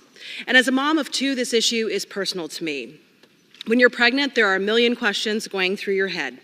From doctor's appointments to new financial responsibilities, pregnant students have so much on their plate as they work to balance school with having a healthy pregnancy. Unfortunately, many women on college campuses are pressured into having an abortion and told they must choose between having their baby and continuing their education, despite Title IX protections in place. Under Title IX, pregnant students have the right to stay in school, finish their education, and achieve their career goals. However, academic disparity exists due to the lack of resources, support, and tools for pregnant students. These women may fear institutional reprisal, a loss of athletic scholarship, or negative impacts on their academic opportunity and standing. These fears and anxieties are not only unjust to women, but they're really a poor reflection of how our higher education institutions treat pregnant students. These institutions have a responsibility to empower all of their students to succeed, including pregnant students. There are many organizations that provide physical and emotional support for new and soon-to-be moms, and pregnant students should know about these resources on college campuses. They deserve to be treated with respect and to be surrounded with care and love. I have visited pregnancy resource centers in Iowa. I've met with those who have dedicated themselves to the cause of life, many of whom have traveled to Washington, D.C. to March for Life this weekend. And it has been inspiring to me to see the pro-life community spring into action to help expecting moms and their babies to thrive. Because that's what this movement's really all about. It's recognizing the sanctity of every life and valuing life at every stage. Pregnant students bravely balance the responsibilities of bringing a new life into this world while simultaneously continuing their pursuit of a bright future through education. It is crucial for pregnant students to know that they have people standing behind them, that they have resources available to them, and they are entitled to accommodations on campus. Being able to complete your education as a mother is not only empowering for the student, but it is vital to ensuring that the unborn child has the best possible future ahead. The Pregnant Student Rights Act amends the Higher Education Act to require education institutions at the higher level to distribute information about the rights of pregnant students and the resources available to them at the school via their student handbooks, via email, website, and during orientations. And it also strengthens procedures for students to be able to file complaints and pursue accountability if their rights to these accommodations are violated. It is deeply troubling to me that the Biden administration is so dug in on their pro-abortion agenda that they would oppose providing pregnant women on college campuses with resources to continue their education and have a healthy pregnancy. They don't even want them to have this information or know that they have options other than abortion. So I hope my colleagues across the aisle will vote to empower pregnant women and support this vital, life-affirming legislation. There's no reason that providing additional resources and support to women who choose life should be partisan. Every woman who chooses to complete her studies through her pregnancy is another American citizen, doubly contributing to our families, to our communities, to our workforce, and should be an inspiration to us all. So again, this bill, the Pregnant Students' Rights Act, is a step in the right direction to creating a culture of life in our society, and a step that we must take as we continue to pursue policies that will help our families grow and to thrive. I strongly urge my colleagues to vote in support of this bill. Thank you, Mr. Speaker. I yield back. The gentlewoman yields back. The gentlewoman from Oregon is recognized. Mr. Speaker, if my colleagues on the other side of the aisle truly cared about moms, they would join us in addressing the embarrassingly high maternal mortality rate in this country, which is especially concerning for women of color. And I yield 2 minutes to my colleague from North Carolina, Ms. Ross. The gentlelady from North Carolina is recognized. Thank you, Mr. Speaker. I rise today in opposition to the House Republicans' harmful Pregnant Students' Rights Act. Make no mistake, this legislation does nothing to protect pregnant students and fails to provide young parents with the real tools they need to succeed, including affordable child care, affordable housing, and so much more.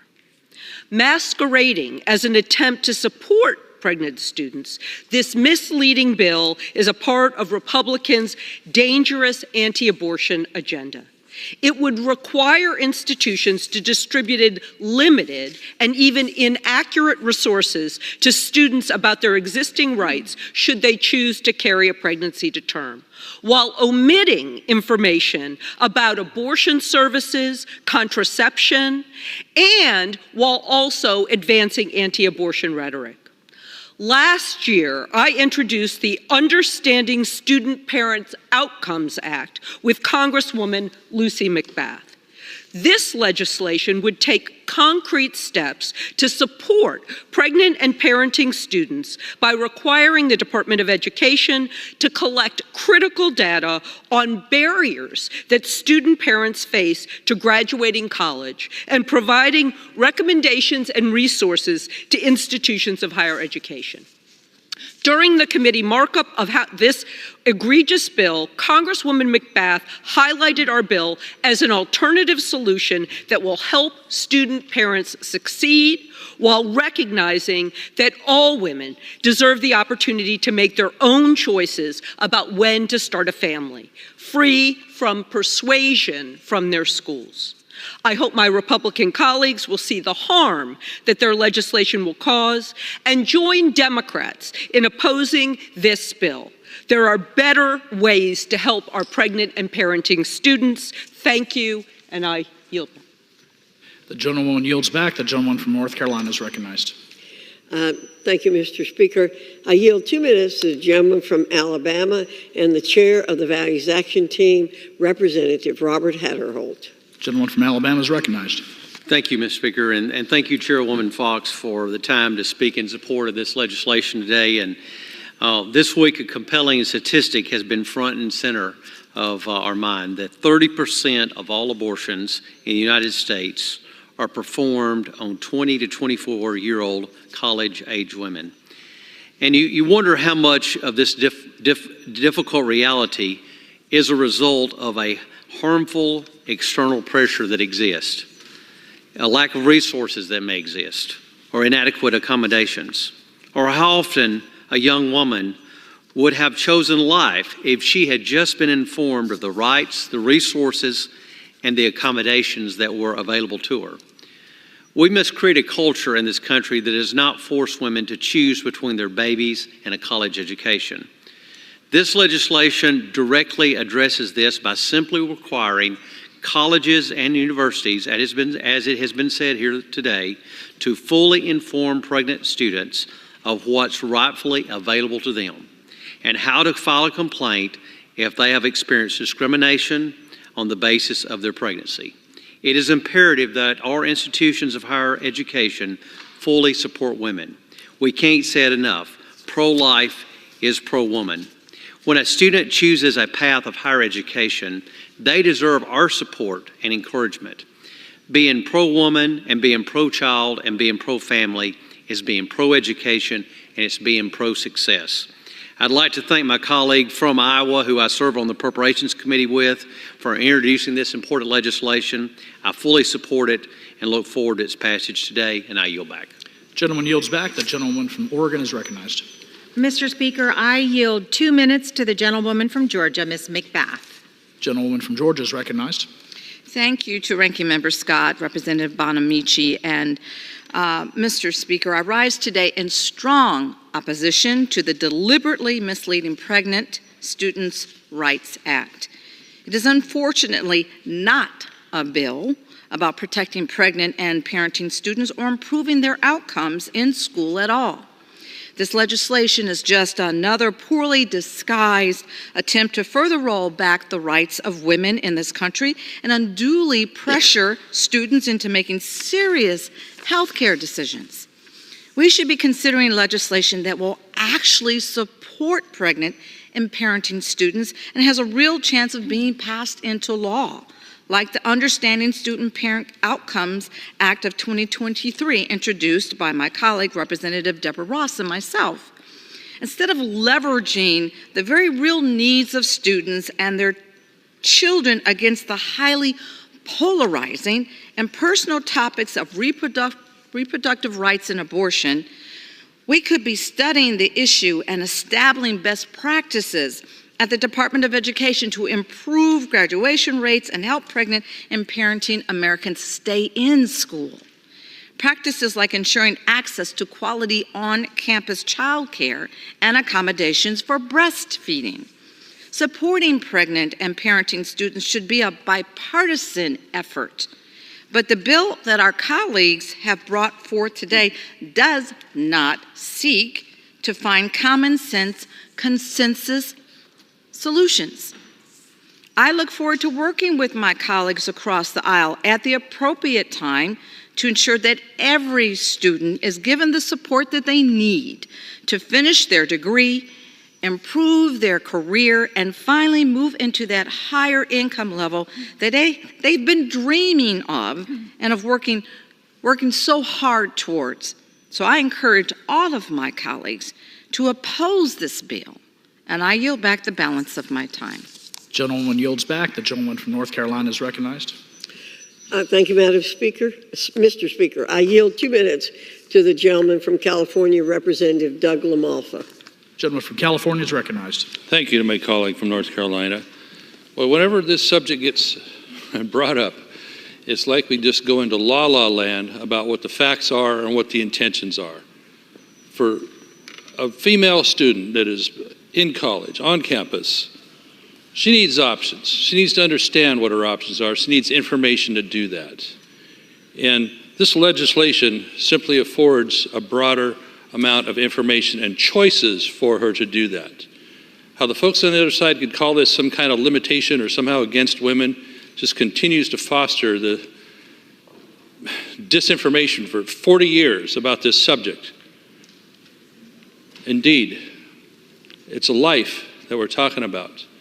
And for women that we see in some of these cases, as many as 60% that have gone on to have abortions because they believe that's the only option they have, the one they've been, in some cases, bullied into or just closed off from other information. 60% would have they preferred to give birth had they known that they would have the security, the options, and maybe not even discriminated on against campus to do so. But no, the left is always concerned about having maximum number of abortions. It's appalling. Students that are pregnant deserve support and dignity and the options that help them fulfill whatever their goals are going to be, whatever their life course is going to be. And that isn't done by hiding information, hiding options from them. And we know the trauma that women can feel when they only have that one option. And it's very real. This bill is a simple step towards that support and helps keep some more mothers on their desired path while still pursuing their college degree and getting a career. It's an important part of improving their life and their outlook. And it's just unbelievable to me, the rhetoric which is used to go up against these young women having options and having information. Thank you. I yield back. Gentleman yields back. The gentleman from Oregon is recognized. Thank you, Mr. Speaker. And as I mentioned in committee, a pregnant student is not just the only one affected. If whomever impregnated the student got some rights and notification about paternity and child support obligation, that may help this information be more complete, but that's not in this bill. And I yield 3 minutes to the gentlewoman from Michigan, Ms. Stevens. Michigan is recognized. Thank you, Mr. Speaker, and thank you to my colleague from Oregon for yielding the time. Outrageous in its meaning, egregious in its outcome, I rise in strong opposition to this resolution. Pregnant student rights. And yet, the amendment that I proposed in committee, the amendment that I took before the Rules Committee to say that this resolution should not fail in recognizing miscarriage was not accepted. And yet we know that upwards of a quarter of pregnancies result in miscarriage. So if you are in a state, if you are not privileged to be going to college in Michigan, a state where abortion rights are enshrined into our state constitution and are protected, and you are having a miscarriage, what happens to you? Because you are turned away at a hospital, you are turned away from medical care. So I rise today in support of women's health care rights, of women's freedom. Let's talk about pregnant rights, because we see in the states across this country, after Roe v. Wade was overturned, that women cannot get the health care they need. Reporting in everyday publications like People magazine, women bleeding out in parking lots, women being forced to travel in their time of medical emergency on airplanes to get the care they need. That's what my colleagues are talking about. Yes, there's a miracle of life, but there's a need of real health care. And here we are at the quarter 21st century mark in this great country. We have access to all of the medical information we need to support the unborn, to support women, and to make sure that we have the best health outcomes. And yet, we have rising maternal mortality. We have a black maternal mortality crisis in this country.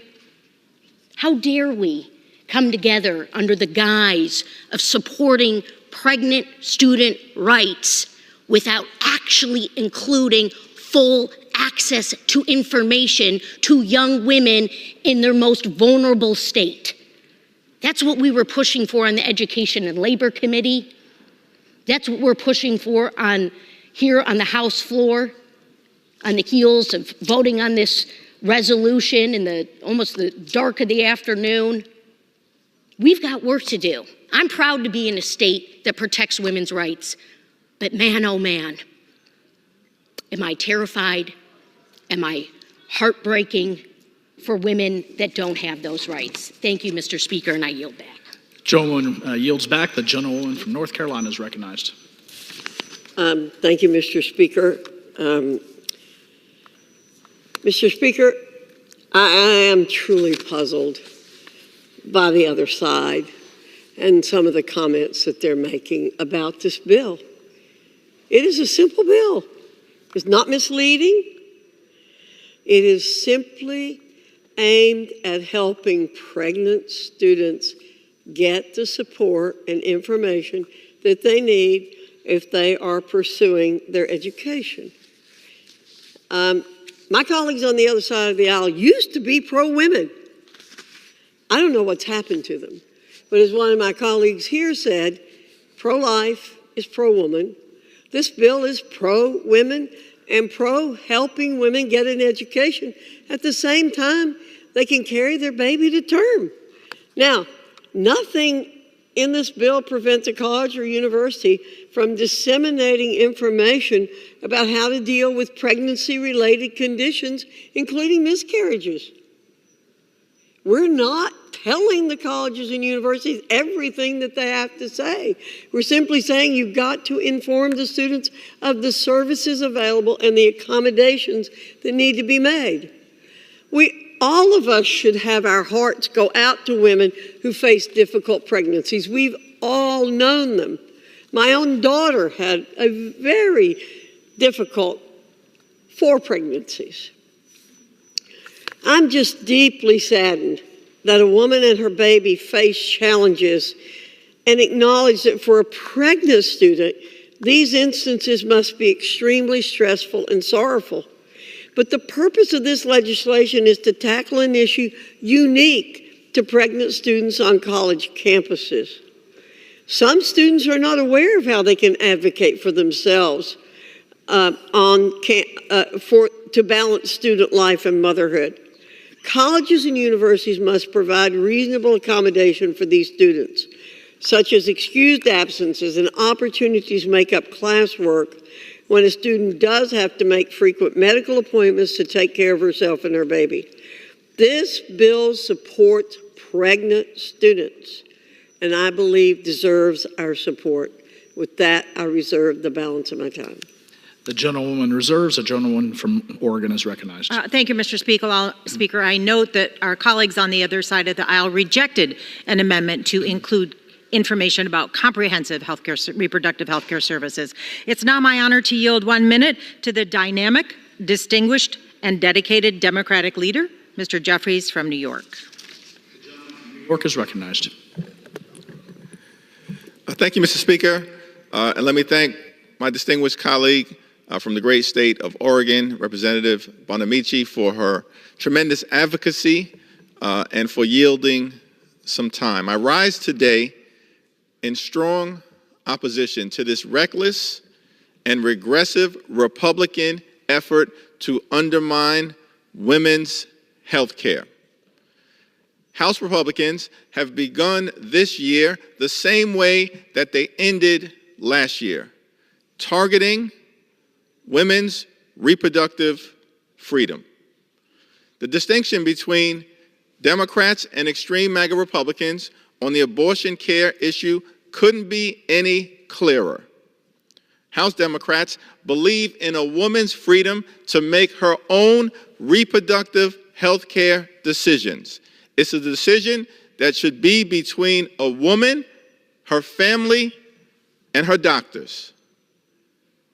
Not extreme MAGA Republicans trying to intervene and indoctrinate and influence young women on college campuses all across America. We believe in a woman's freedom to make her own reproductive health care decisions. What House Republicans want to do is to criminalize abortion care. House Republicans want to impose a nationwide abortion ban. House Republicans want to undermine reproductive freedom.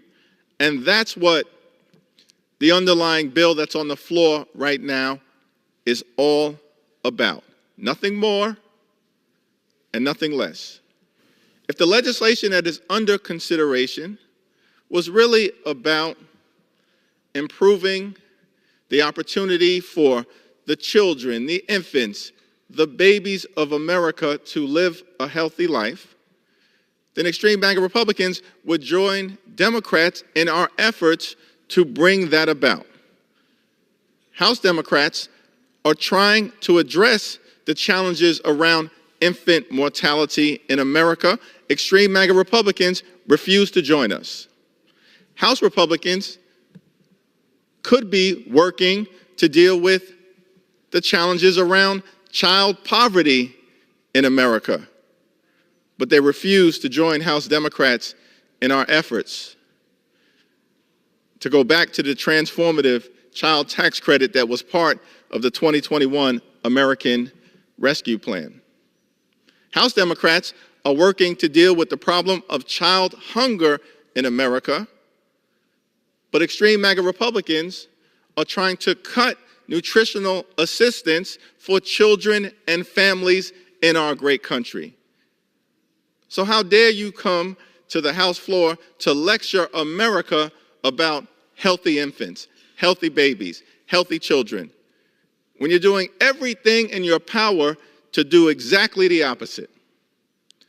The notion that this bill has anything to do with transparency and providing information to young women on college campuses all across America is undermined by the fact that the Democratic amendments that were offered to provide a comprehensive set of information to women were consistently rejected.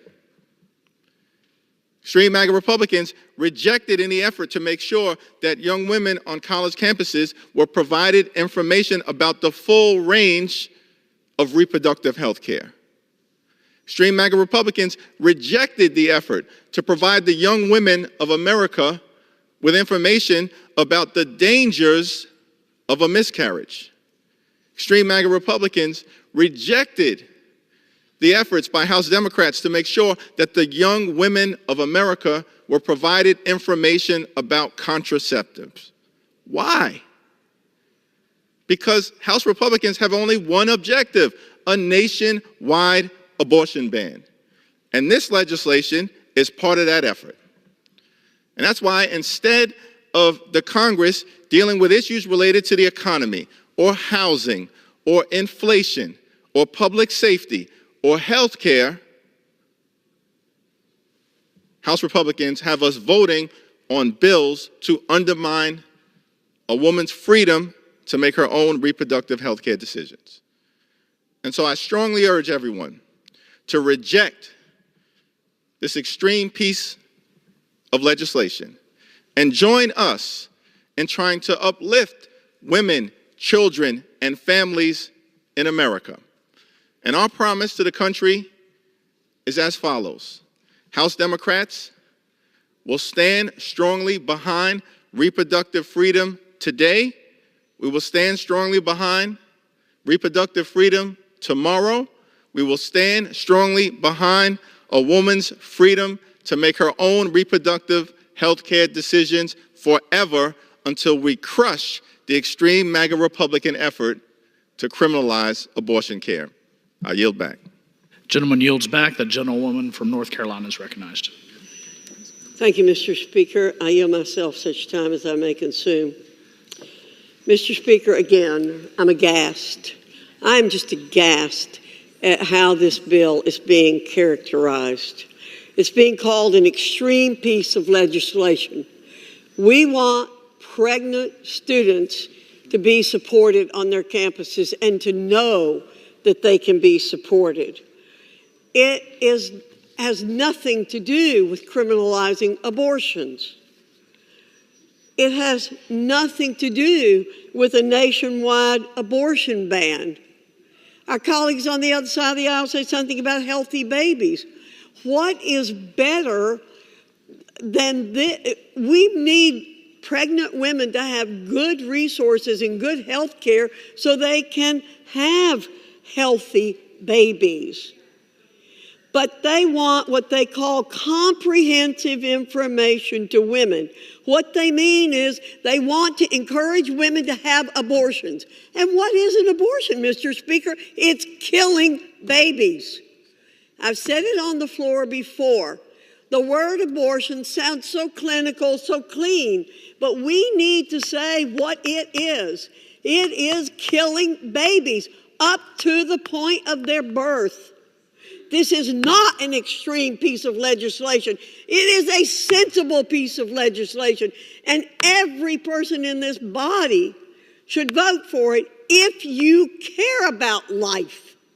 If you don't care about life, if all you want to do is destroy life, then vote no. That's the radical side. We're not the radical people. We know we have a culture of life. We have had a culture of life in this country. I fear it is eroding. And Mr. Speaker, this bill deserves the support of every person, particularly every woman, because we all can appreciate what it would be like to be in this situation and not have support. With that, I reserve the balance of my time. Gentlelady reserves. The gentlewoman from Oregon is recognized. Mr. Speaker, I yield 2 minutes to the gentlewoman from California, Ms. Jacobs. Gentlewoman from California is recognized. Thank you, Representative Bonamici. Mr. Speaker, we are just a few days from what would have been the anniversary of Roe v. Wade. So it's sadly predictable that we're here debating MAGA Republicans' bill that would stigmatize students who parent while in school or seek abortion care. Now, I can't help but chuckle at the ridiculous arguments coming from the other side of the aisle, because while I'll admit that my Republican colleagues are good at naming bills, they are not good at caring for parents or kids after they're born. This so-called Pregnant Students' Rights Act, ironically, fails to give pregnant students any new rights. It gives them no meaningful information or support, like campus childcare, family housing, or nutrition support if they choose to be pregnant or parent while in school.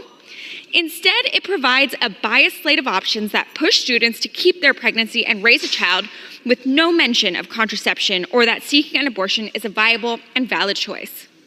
Pregnant and parenting students deserve comprehensive information about their rights and the resources and support they need to thrive at school. What they don't need is lectures about their choices. They don't need obstacles to accessing abortion and the full spectrum of healthcare, and they certainly don't need this condescending legislation that's more interested in advancing an anti-abortion agenda than genuinely helping students. The decisions about keeping a pregnancy to term and raising a child are serious, private, and personal. Women denied an abortion are 4 times more likely to live below the federal poverty line. They're more likely to be evicted, go bankrupt, and have debt.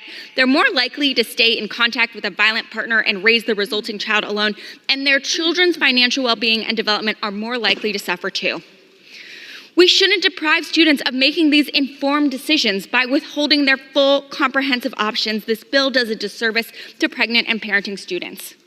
Instead, we should focus on strengthening Title IX protections, expanding support systems for families on campus, like the campus program that has been so successful at UC San Diego, and protecting pregnant students from discrimination. And I just have to say, I've been in college more recently than just about anyone here, and I don't remember a single person being pressured into having an abortion. So I urge my colleagues to reject this bill, and I yield back. Thanks. Gentlewoman from North Carolina is recognized. Thank you, Mr. Speaker. I yield 3 minutes to the gentleman from Virginia, Subcommittee Chairman for the Education and Workforce Committee, Representative Bob Good. Gentleman from Virginia is recognized. Thank you, Mr. Speaker, and thank you, Madam Chairman. I certainly want to associate myself with the remarks that you so passionately and effectively espoused just a few moments ago. I rise today in support of the Pregnant Students' Rights Act. It's incredible and revealing when we hear the other side's reaction to this legislation. This legislation simply requires colleges and universities to share information with mothers about the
physical health.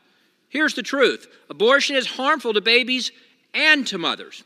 As the bill explains, women who receive abortion are 34% more likely to develop anxiety disorders, 37% more likely to develop depression, and 115% more likely to develop suicidal behavior.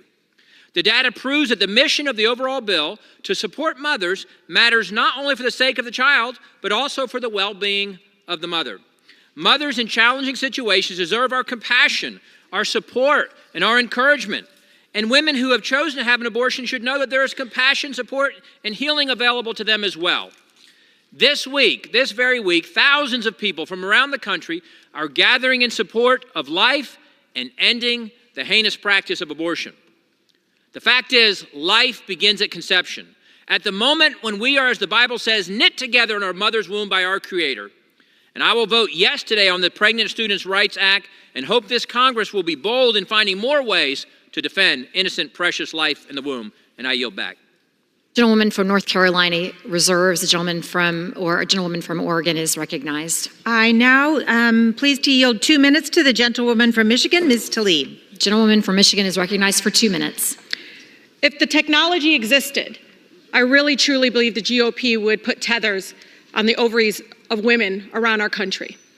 The type of overreach and control, this bill literally would target and bully our daughters on college campuses.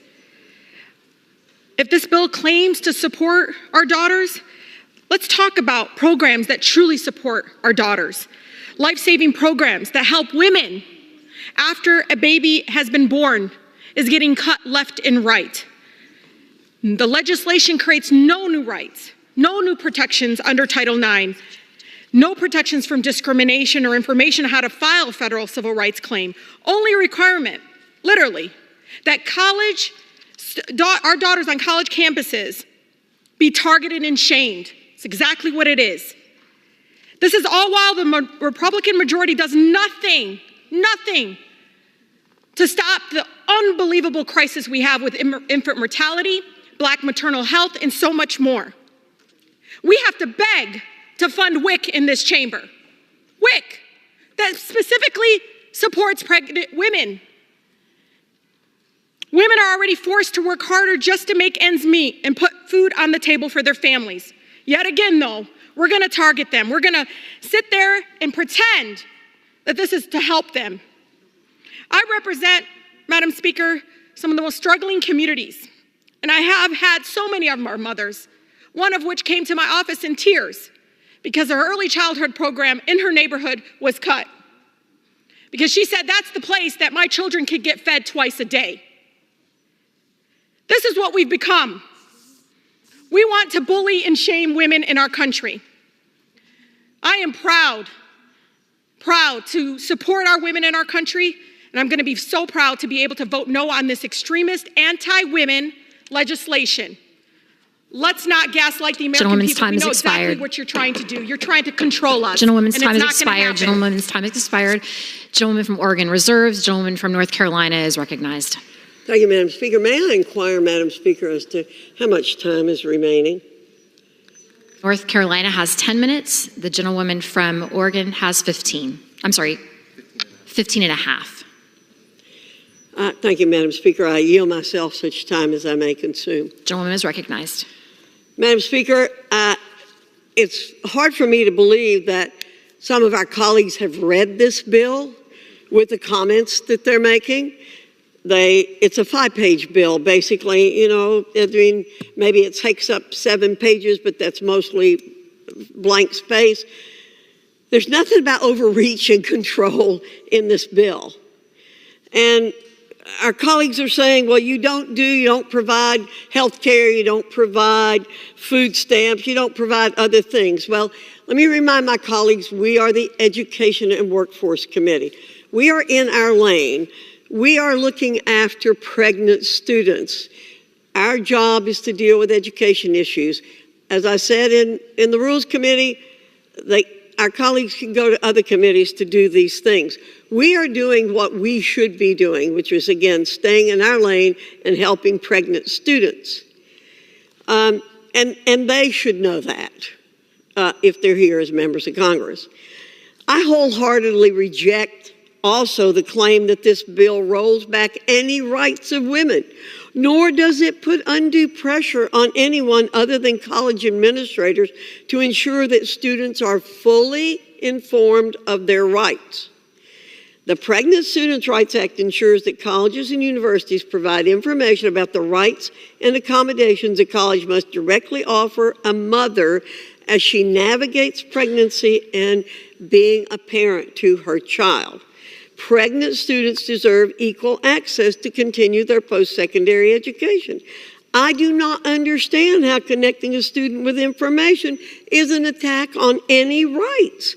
Instead, this bill will decrease the likelihood that a student is unaware of her opportunities, unlike today, where students may not receive consistent and timely information. And nowhere in this bill does it prohibit colleges from disseminating any type of information.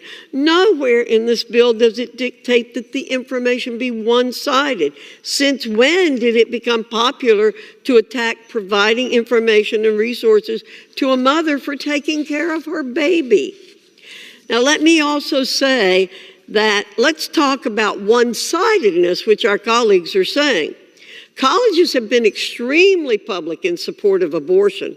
Within minutes of the Supreme Court's decision on Roe v. Wade, quote, one-sided, and quote, press releases were published as if the issue had to do with higher education.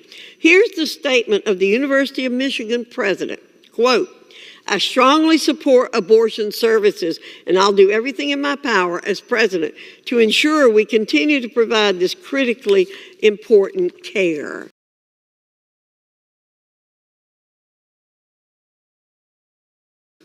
That's one shining example of the overt bias coming straight from the top of a university. I don't think anyone can make the claim that universities are not already pushing a one-sided agenda. However, this bill does not tie the hands of colleges from continuing to relay information, but it sure does ensure that student mothers are supported. I reserve the balance of my time. Is recognized. Thank you, Madam Speaker. It is clear from the debate on this bill that what my colleagues on the other side of the aisle want to happen is for every pregnant student to stay pregnant with consequences long beyond their time in college. That's why it's so important that we fund WIC, healthcare, childcare, and all the other things. That's pro-women, that's pro-children, that's pro-family. This bill is not. And with that, Ms. Omar. The gentleman from Minnesota is recognized for 2 minutes. Madam Speaker, I rise in opposition to the Pregnant Student Rights Act, which fails to expand meaningful support and accommodation for students. As a pregnant and parent college student, I have personal experience when it comes to this topic. When I was 19 and in college, I became pregnant with my first daughter and shortly after my son. I know the challenges of navigating the education system while balancing motherhood responsibilities. I know how isolating it could be. I know how critical it is for students to have comprehensive information about choices, options, resources, and accommodations. That is why when I was in the Minnesota State Legislature, I introduced and passed a bill not only requiring institutions to provide pregnant and parent students information about their rights and resources for pre- and postnatal care. It created a grant program to fund activities that support enrollment, retention, academic success, and graduation. H.R. 6914 is a do-nothing, empty messaging bill that masquerades to support pregnant and parent students but neglects their actual needs. Based on my own experience as a young mom in college and the available data, I know that pregnant and parent students need strong Title IX protections, access to affordable childcare, early education, and pre-K services, expansion of student-parent programs, child-friendly study rooms, and lactation accommodation. assistant with basic needs like food, housing, transportation, supplies to ensure that these students and their families have the support they need to thrive. That is why I plan on introducing a bill. Gentleman's time has expired. Yes, I yield 30 more seconds. 30 seconds. That's why I plan on introducing a bill that not only requires institutions to provide pregnant and parent students with comprehensive information on all of the options and resources available to them, but also increases the resources and accommodations that are necessary for them to succeed. And I hope that my friends on the other side of the aisle will help support that bill and reject the current bill that we're voting on. Thank you, and I yield back. The gentlewoman from Oregon reserves. The gentlewoman from North Carolina is recognized. Thank you, Madam Speaker. I yield myself 30 seconds. The gentlewoman is recognized. So now I'm truly confused. Our colleagues have come up one after the other and said this bill is going to bring the end of the world for the ability for women to gain an abortion, which means killing their babies. And now we're told this bill does nothing. It's a do-nothing bill. If it's a do-nothing bill, I certainly hope our colleagues will vote for it, because I know they've voted for other do-nothing bills on the floor. So maybe they should think of it as a do-nothing bill and all vote for it. I yield back. The gentleman reserves. The gentleman from Oregon is recognized.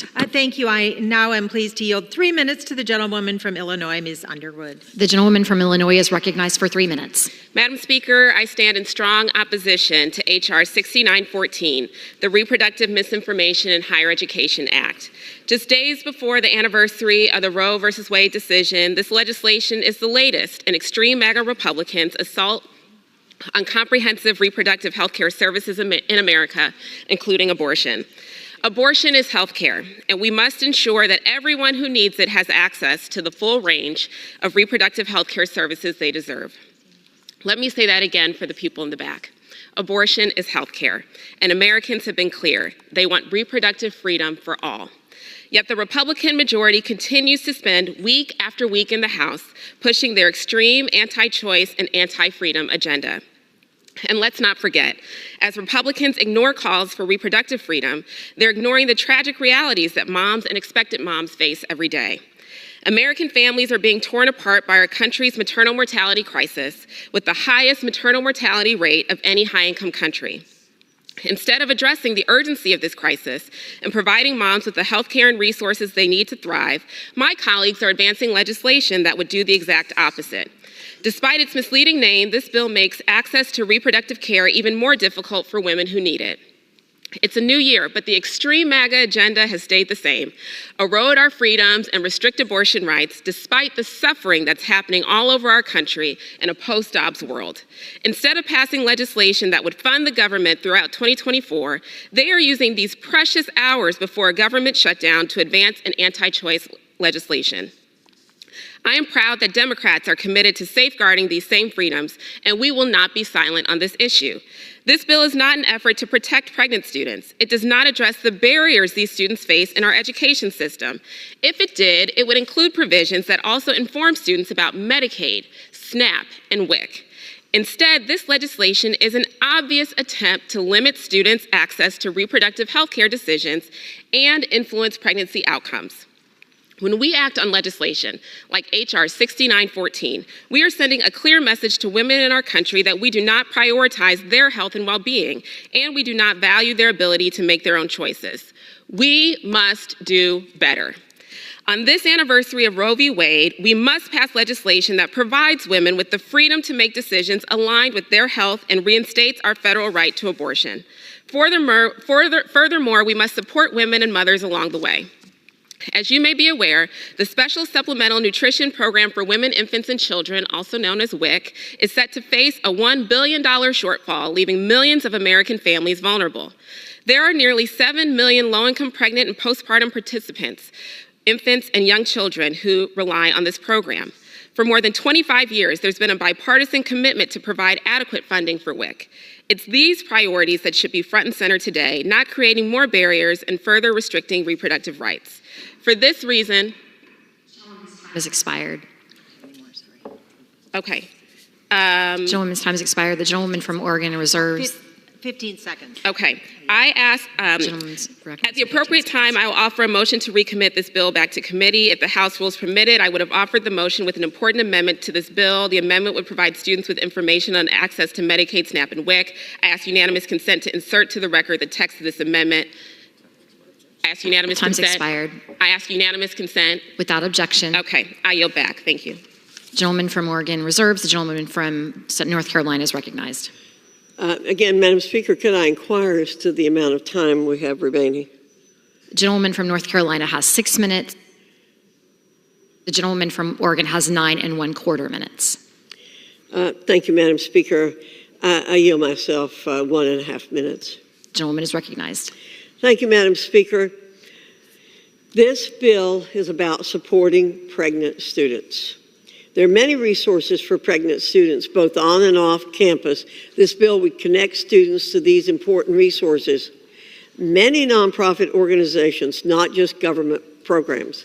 In particular, I've heard of inspiring and innovative partnerships between colleges and nonprofit organizations to support student mothers. For example, Belmont Abbey College in Belmont, North Carolina, has an incredible partnership with the non-campus maternity home, Miravia. At Miravia's college residence, expectant mothers are welcomed and provided with a place to live free of charge. Pregnant students receive a private suite, meals, childcare, diapers, baby clothing and supplies, nursery furniture, life skills classes, personalized guidance to identify additional community resources and coordinate education and career opportunities. Belmont Abbey College allows pregnant mothers at Miravia a full scholarship. This is just one example, and I'm sure many of my colleagues have more examples of support provided by colleges and universities for students and their babies. With that, Madam Speaker, I yield back the time given to me for this speech, but reserve the balance of my time. Gentleman reserves. The gentleman from Oregon is recognized. Thank you. It is now my honor to yield 3 minutes to the distinguished gentlewoman from Massachusetts, the Democratic Whip, Catherine Clark. The gentleman from Massachusetts is recognized for 3 minutes. I thank the gentlewoman from Oregon for yielding and for all her incredible work. And Madam Speaker, I have to hand it to the majority. With this bill, the MAGA majority has reached new heights or lows, as you want to define it, that are new and creative. They've named this bill the Pregnant Students' Rights Act and didn't bother to include any rights or resources. Not a single new resource or protection for pregnant students. This bill does nothing to support parent students. It's another vehicle for promoting anti-abortion propaganda and deceiving Americans about their health care options. All of this from the same majority that eliminated funding for childcare on college campuses, funding that helps students have their children in childcare so they can go to class. Defunded by the majority, zeroed out. They pull that one day and the next day they want students to believe they care about them. Give me a break. 1 in 5 undergrads are parents. 1 in 5. Has anyone on the other side of the aisle talked to those parents about what they need? If they did, they would find out those students need the same things that parents need, that Americans need. That's reproductive freedom. That means access to childcare, access to maternity care, access to contraception, and access to abortion care. Madam Speaker, let's fund childcare, not propaganda. Let's restore the reproductive freedom of every single American. That's how you help students, by empowering them, not playing this cynical game with their lives. I yield back. Gentleman from Oregon reserves. The gentleman from North Carolina is recognized. I'll reserve, Madam Speaker. Gentleman reserves. The gentleman from Oregon is recognized. Thank you, Madam Speaker. It is now my honor to yield 3 minutes to the distinguished gentleman from Virginia, the ranking member of the full committee, Representative Bobby Scott. Gentleman from Virginia is recognized for 3 minutes. Thank you, Madam Speaker. Madam Speaker, I rise in opposition to H.R. 6914, the so-called Pregnant Students' Rights Act. In a post-Roe world where women face state-sanctioned abortion bans and complicated legal challenges to access health care, students should be aware of all of their reproductive options and protections.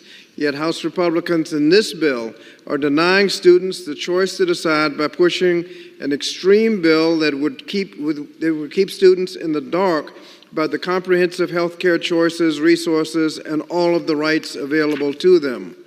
On its face, the bill purports to provide pregnant students with resources available to them while they're seeking an education, but in fact, the bill requires colleges and universities to distribute only partial information about existing rights under Title IX, as well as selective information on resources that solely encourage students to carry a pregnancy to term. Now, how can you make an informed and potentially life-changing decision if you're only provided with partial information about your rights and available resources? Madam Speaker, students already face challenges on campus, including mental health problems, financial and food insecurity, academic difficulties, just to name a few, but this bill would make life much more challenging for students. But the true danger is in what the Republicans carefully left out. For example, the bill fails to require schools to inform students about contraception, which would help students actually avoid unplanned pregnancies, their rights and resources if they experience a miscarriage, vital resources if they need to terminate a pregnancy due to health-related emergencies. In short, the bill provides students with just some of their rights, only selective rights. And contrary to their claims, the bill does not provide any new rights or resources like child care assistance or affordable housing for pregnant or parenting students. Additionally, if a student decides to carry a child to term, this bill would not even provide any information on how to obtain funding, child care, nutrition support like WIC, affordable housing options, or other critical supports. The bottom line is that here we are again, wasting time with another harmful bill that jeopardizes the sexual and reproductive health care for women. Restricting access to important information is both extreme and defies common sense. And for these reasons, I urge my colleagues to vote no on this bill and yield back the balance of my time. The gentleman from Oregon reserves. The gentleman from North Carolina is recognized. Thank you, Madam Speaker. I'll reserve. Gentleman reserves. The gentleman from Oregon is recognized. Madam Speaker, I ask unanimous consent to insert into the record a letter from the Coalition for Pregnant and Parenting Students Advocacy, signed by 60 organizations opposing H.R. 6194 because this legislation, quote, would not address the key barriers to pregnant students' educational attainment and instead would further shame and stigmatize people for their pregnancy outcomes. Without objection. And I yield myself the balance of the time. The gentleman is recognized for the balance of the time. Thank you, Madam Speaker. The so-called Pregnant Students' Rights Act does nothing to strengthen pregnant students' existing protections and freedoms, and it leaves pregnant students in the dark about their rights under federal civil rights law. In fact, when committee Democrats tried to include information that would meaningfully support pregnant and parenting students from our committee's markup, Republicans voted down our amendments. Democrats submitted amendments that would have included information about programs that promote the health and well-being of mothers and children, such as Medicaid and WIC. And coincidentally, these are the very programs Republican appropriators are right now actively working to roll back and defund. So the bill provides partial information, but no help.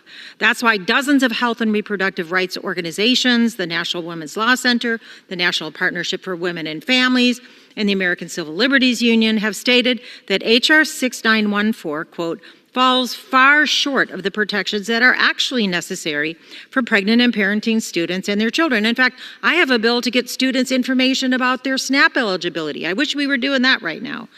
Madam Speaker, college is hard enough already, and we should do our part to ensure that all pregnant students have the resources they need to succeed.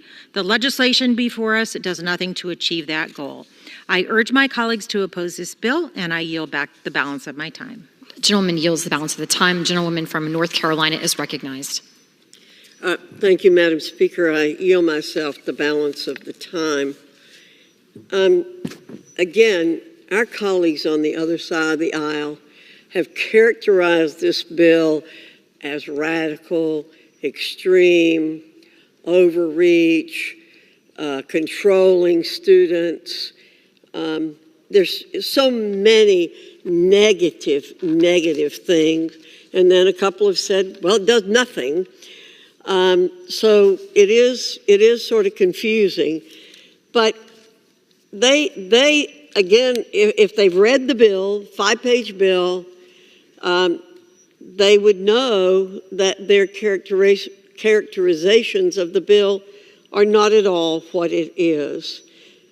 It doesn't do things they say they'd like it to do, but that's not our role, Madam Speaker. Our role is to work with students on campuses. I do think they are really confused about the nature of this bill, and I'd encourage anybody watching this to read the bill. The bill, let's be crystal clear, is not about political advocacy. Nothing in this bill prevents a college counselor from discussing the full panoply of options available to pregnant students. Nothing in this bill prevents a pregnant college student from making her own decision. Rather than political stunts, thanks to a Republican majority, this body is focused on real bills that will have a real effect on the real lives of Americans, particularly pregnant women in college. That's a good thing that we're doing, Madam Speaker.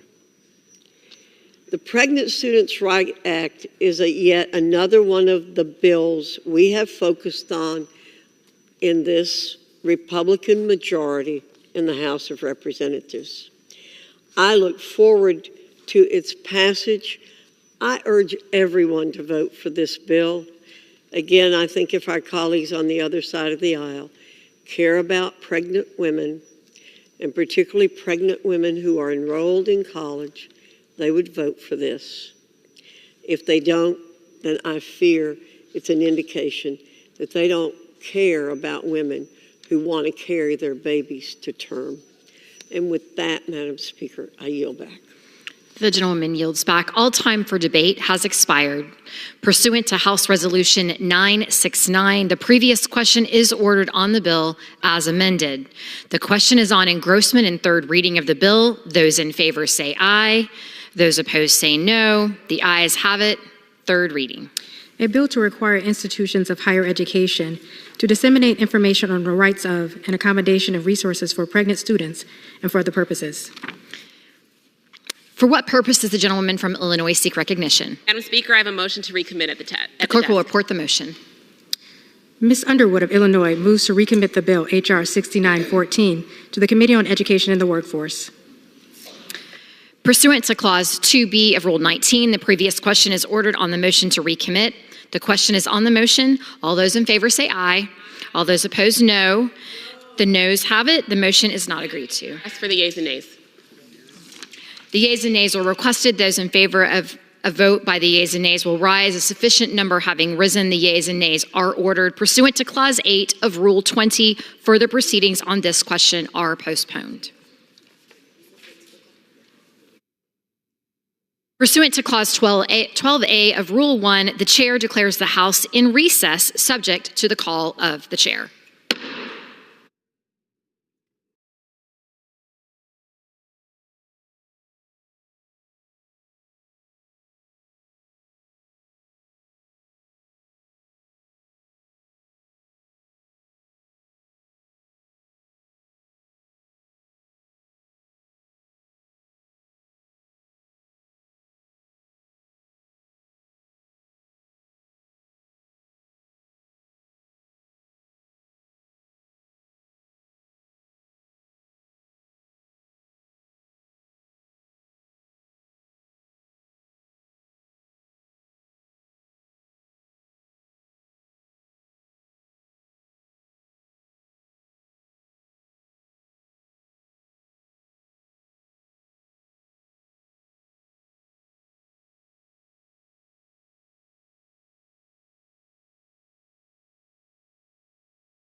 The House will be in order.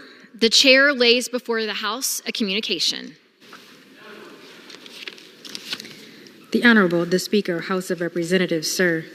Pursuant to the permission granted in Clause 2H of Rule 2 of the Rules of the U.S. House of Representatives, the clerk received the following message from the Secretary of the Senate on January 18, 2024 at 3:04 p.m. That the Senate passed Senate 2414, that the Senate agreed to, relative to the death of the Honorable Herb Cole, former senator from the state of Wisconsin, Senate Resolution 523, that the Senate passed with an amendment, H.R. 2872, signed sincerely, Lisa P. Grant, Deputy Clerk.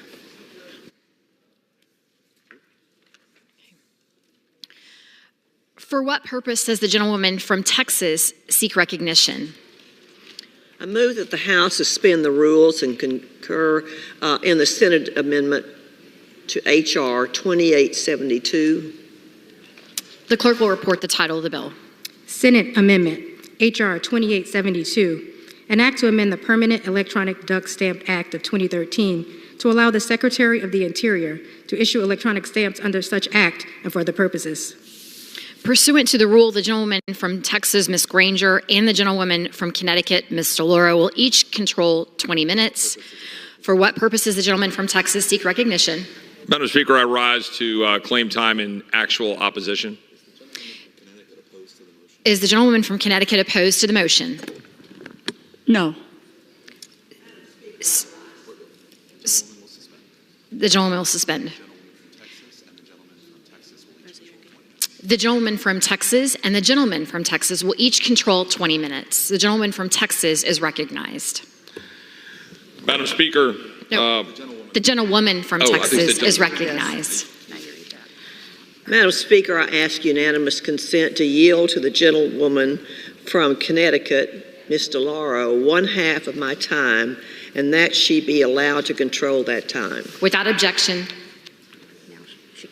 the gentleman from Texas is recognized. Madam Speaker, I rise in support of this short-term continuing resolution. While we have made progress in our efforts to finish fiscal year 2024 bills, Congress has much more work to do, and more time is needed to negotiate bills on both sides that could support. The House and Senate took very different approaches in this year's bills, and finding common ground will not be easy. But now that the Speaker has negotiated a top line, we can move forward. I want to be clear, as we begin to conference these bills, House Republicans are committed to fighting for meaningful policy changes. I thank the Speaker for his reasonable plan to keep the government open and give Congress more time to negotiate. I urge my colleagues to support this CR, and I reserve the balance of my time. The gentleman reserves. The gentleman from Connecticut is recognized. Madam Speaker, I yield myself such time as I may consume. The gentleman is recognized. Madam Speaker, I rise in support of this continuing resolution. First of all, let me step back and wish the chair of the Appropriations Committee a happy birthday. Happy birthday, Ms. Granger.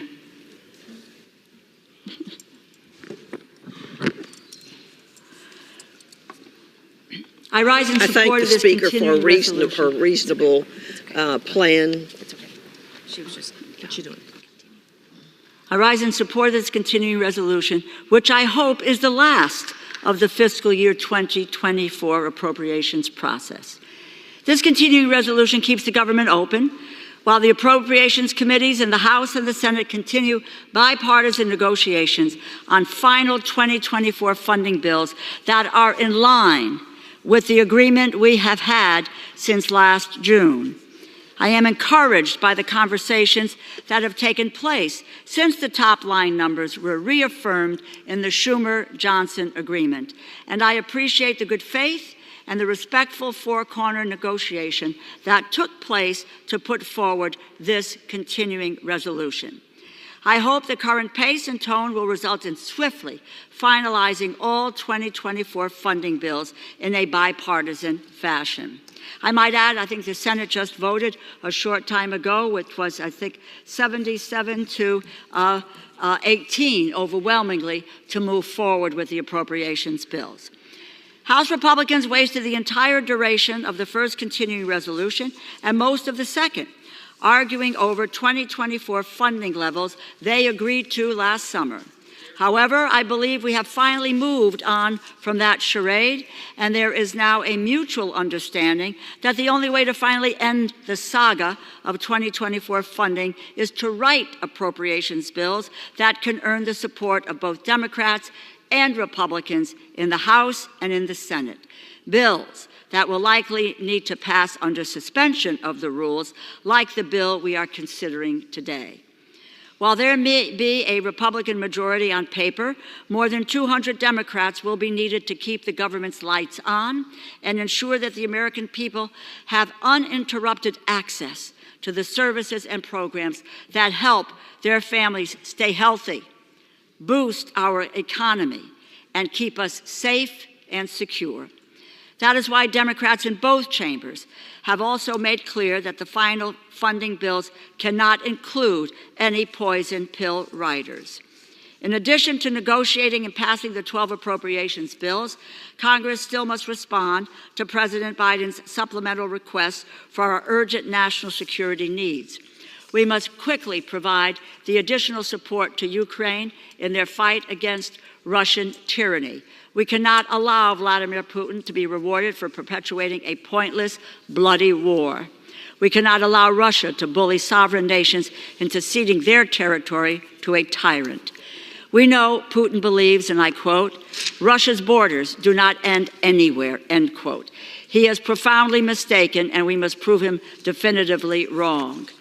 We must also support Israel's efforts to defeat Hamas while ensuring we do everything possible to protect innocent life and provide humanitarian aid. Finally, we must work in good faith to resolve the very difficult and critical issues at our southern border. We have to come to a bipartisan compromise and show the American people Congress is still able to address urgent crises.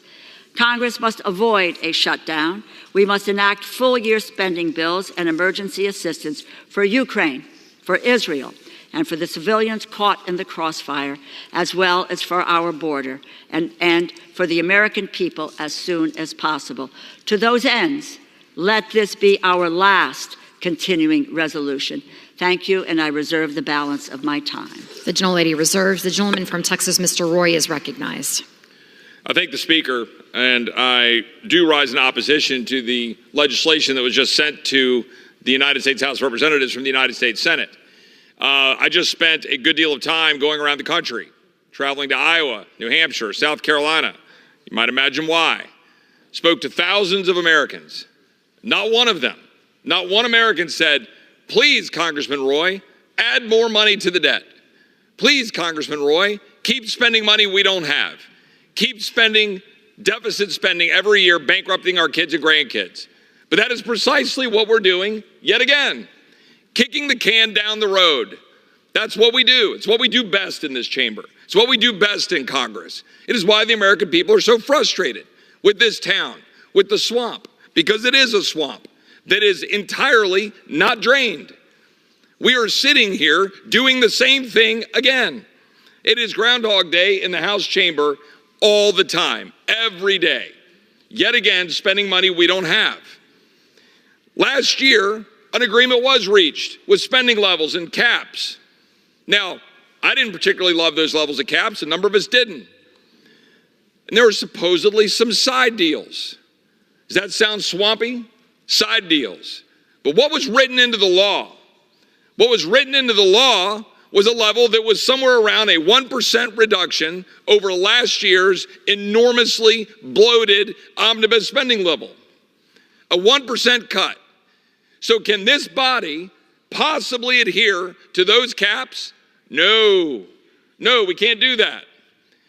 Last year, we tried to fix this place. We tried to do appropriations bills. We passed 10 appropriations bills out of the committee, 7 appropriations bills off the floor. We tried to restore regular order. We had about 1,100 amendments. We tried to process those so the American people could see their chamber working again. But what happened?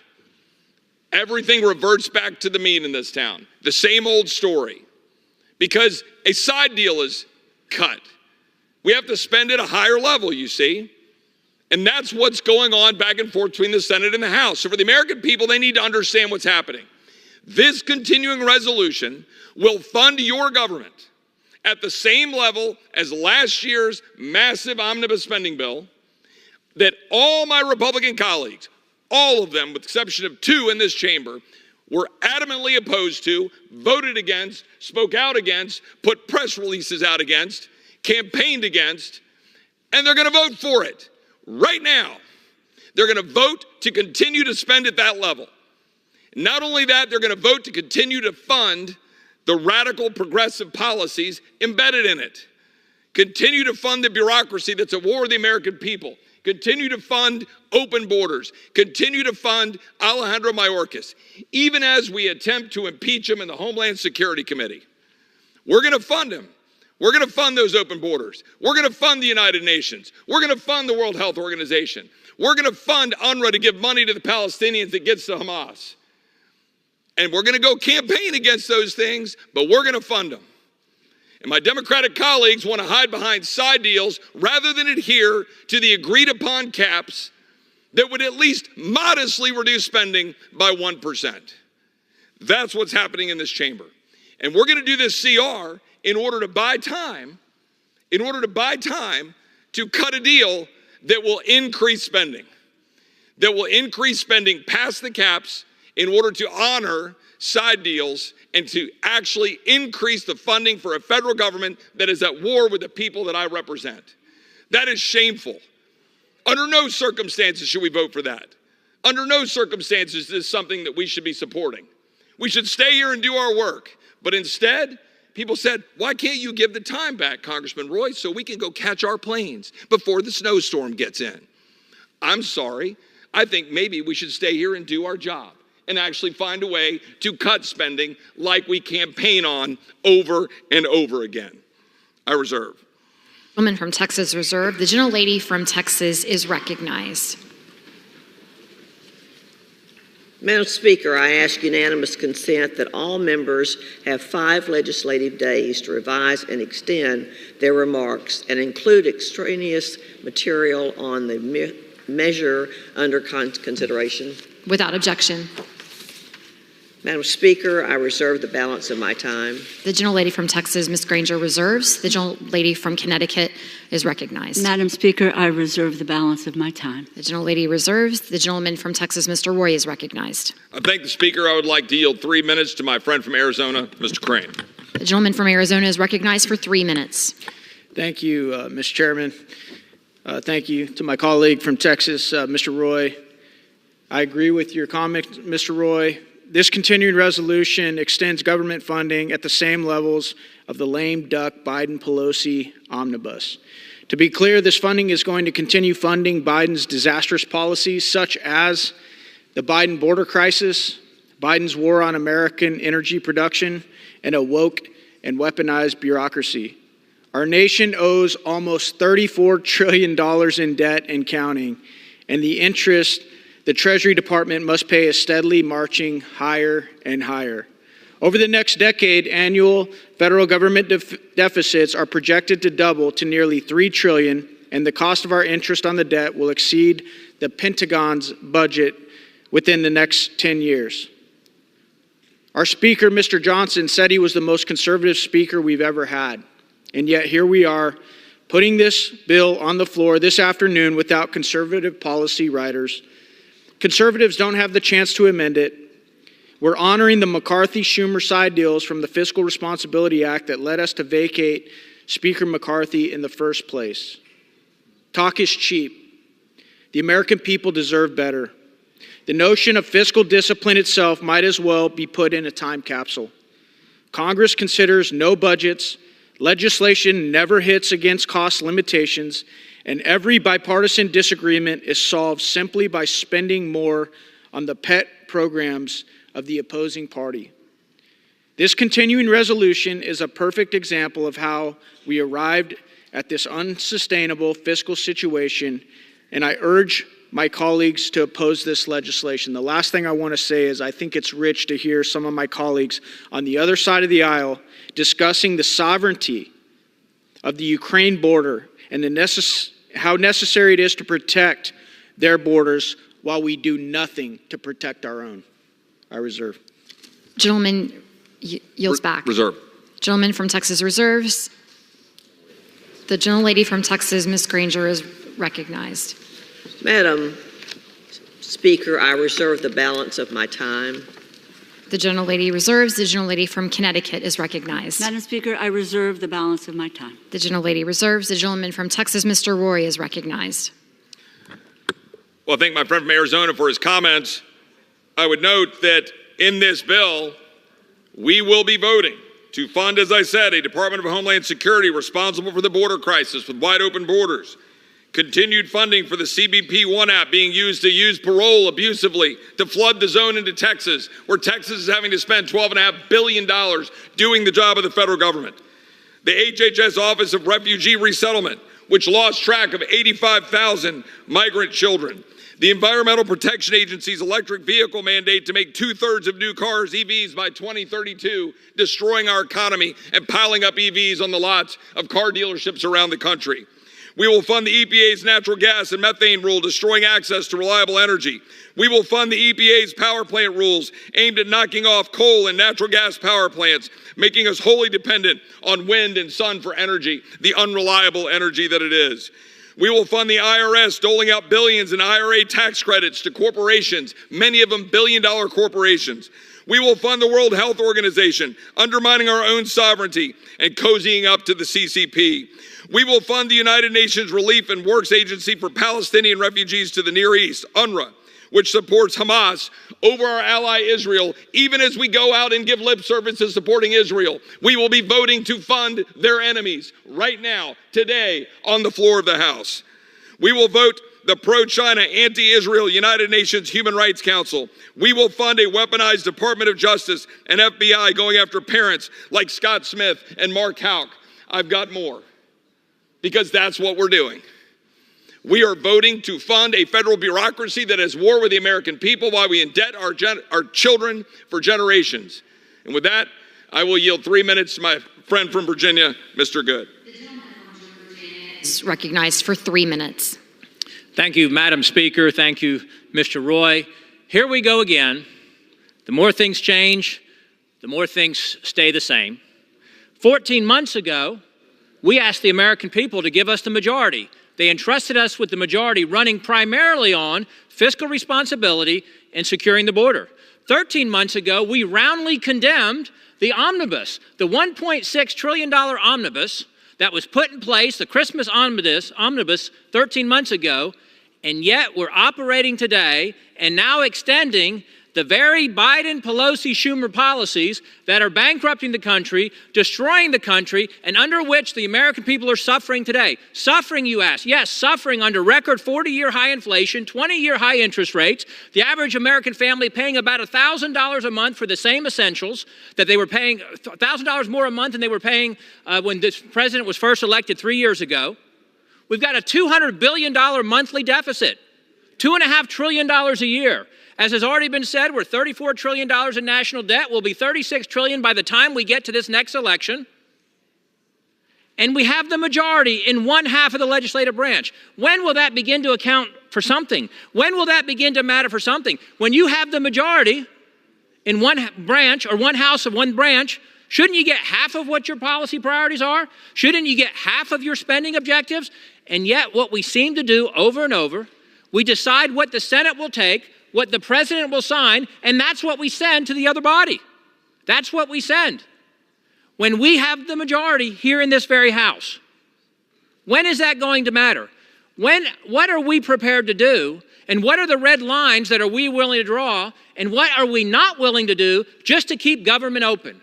To say that we're getting things done, to say that we're working together, to say that we're showing that we can govern.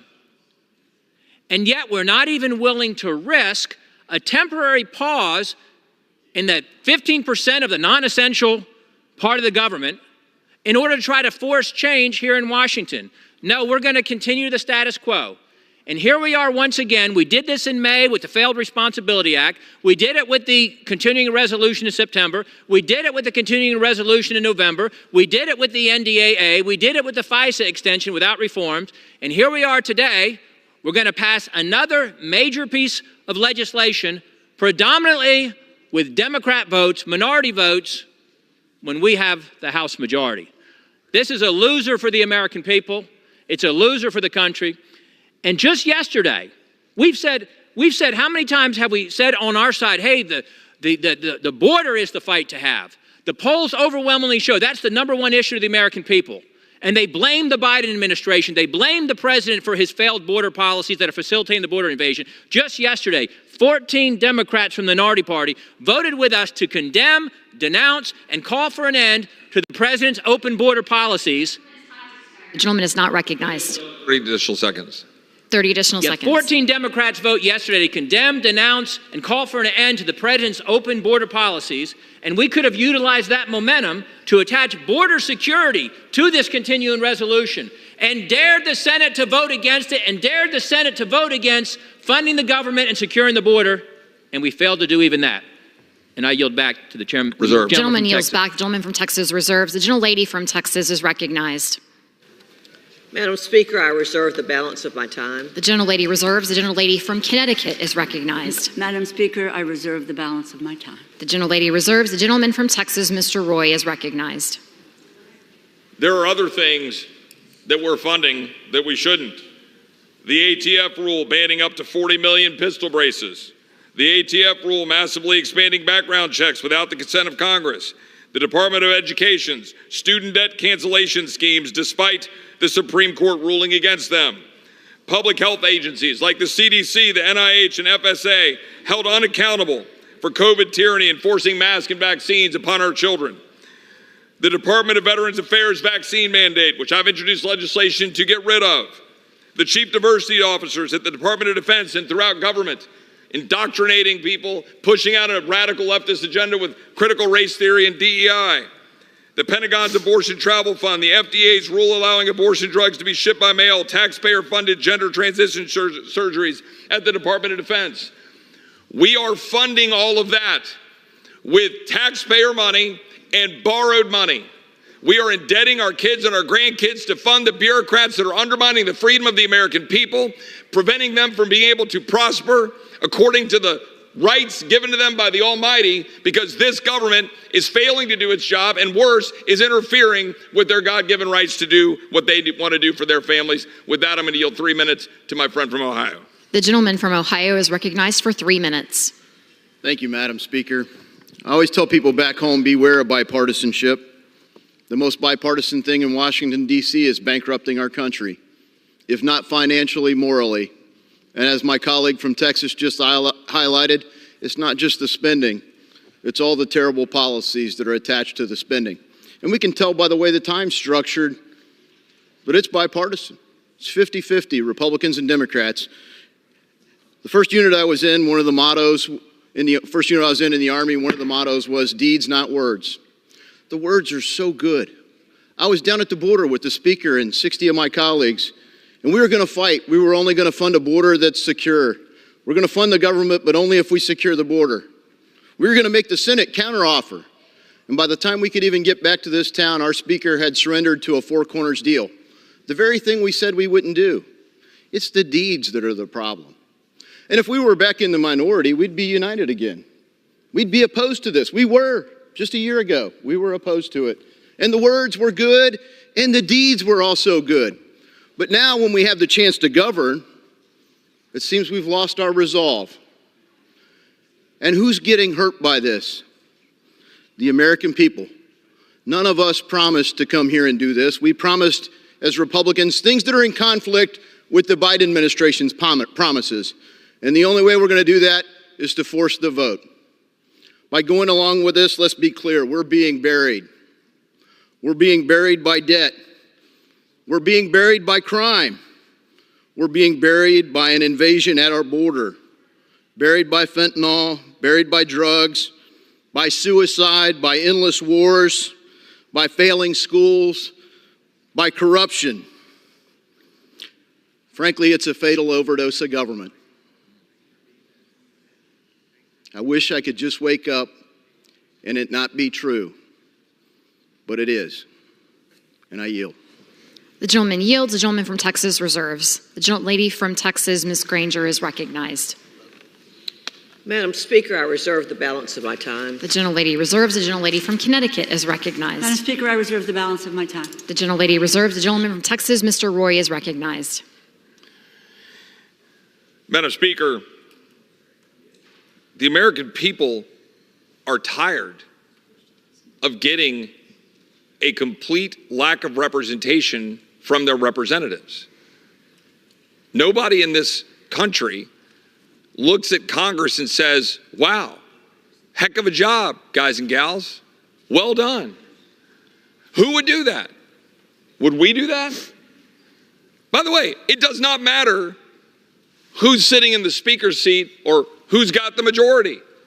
We keep doing the same stupid stuff.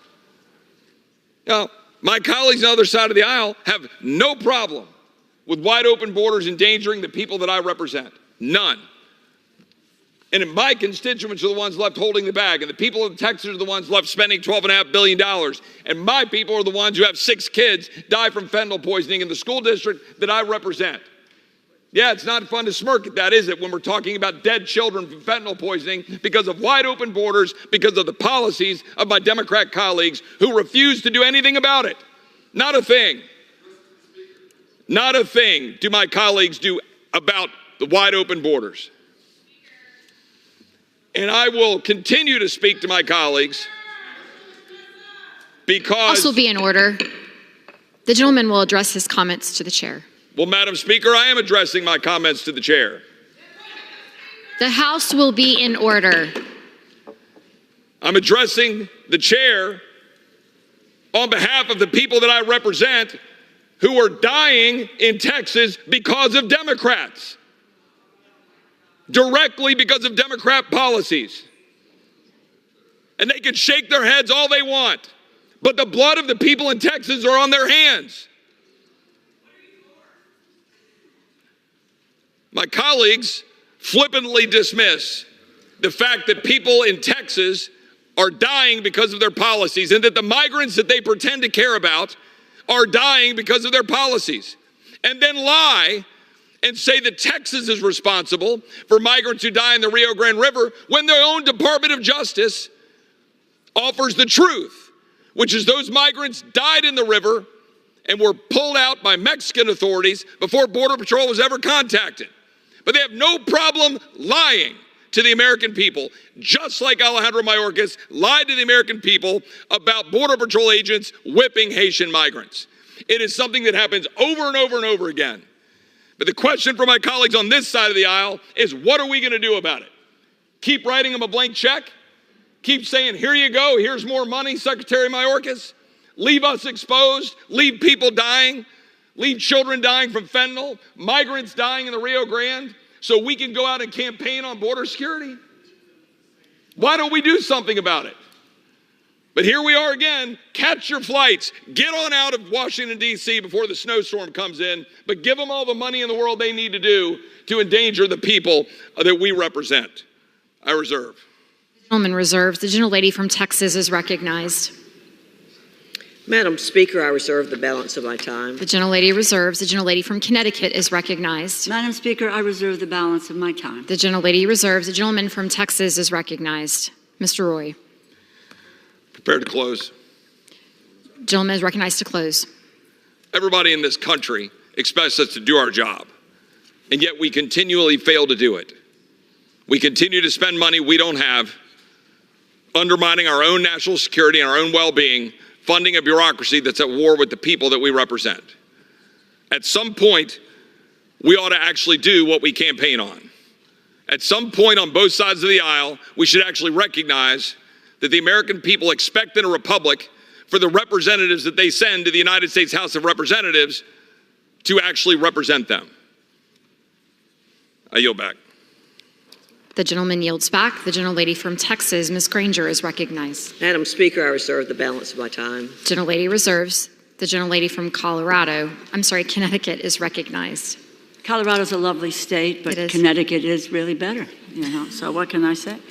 Madam Speaker, as I said at the outset, this continuing resolution keeps the government open while the appropriations committees in the House and Senate continue bipartisan negotiations on the final 2024 funding bills that are in line with the agreement that we have had since last June.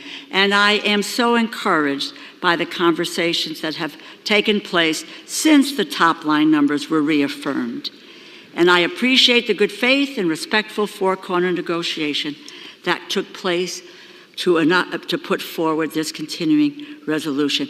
My hope is that the current pace and tone will result in swiftly finalizing all of the 2024 funding bills in a bipartisan fashion, because that is what we are here to do. That is our job, to govern. That is what the American people expect of us. Some of my colleagues would see that this government would shut down and don't care how hurtful that would be. A very quick story. Today, on my way to a meeting in the CVC, a young woman who I see just about every day, she called me over, and with really fear in her face, she said to me, "Are you going to keep the government open?" I said, "We are." And she said, "Thank you. You don't know how stressed we all are and fearful of what will happen to our jobs and our families." And that's because if, as some of my colleagues would like to see, a government shut down, we don't pay a price. We don't give up our salaries. Maybe if we did, people would have a different view. But that young woman knows that if this government shuts down, she will not be able to take care of her family. That's what people should be thinking about in this body this afternoon. My colleagues, I say to you, let's do what is right for the American people and the people who work in this institution and who work in agencies all over this country. They need to know that we can govern, that we want to govern, and that we know how to govern. I believe that is possible in a bipartisan way. I have seen it in the past. I look forward to it proceeding now. I yield back the balance of my time. The gentlelady from Connecticut yields back the balance of her time. The gentlelady from Texas, Ms. Granger, is recognized. Madam Speaker, I yield the balance of my time. The gentlelady is recognized. The gentlelady yields back. The question is, will the House suspend the rules and concur in the Senate amendment to H.R. 2872? Those in favor say aye. Those opposed, no. In the opinion of the chair, 2/3 being in the affirmative, the rules are suspended. The Senate amendment is agreed to, and without objection, the motion to reconsider is, the gentleman from Texas is recognized. For what purpose? Demand the yeas and nays. The yeas and nays are requested. Those favoring a vote by the yeas and nays will rise. If a sufficient number having risen, the yeas and nays are ordered. Pursuant to Clause 8 of Rule 20, further proceedings on this question are postponed.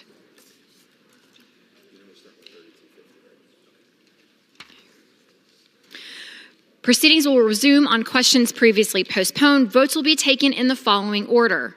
The motion to suspend the rules and pass Senate 3250. The motion to suspend the rules and concur in the Senate amendment to H.R. 2872.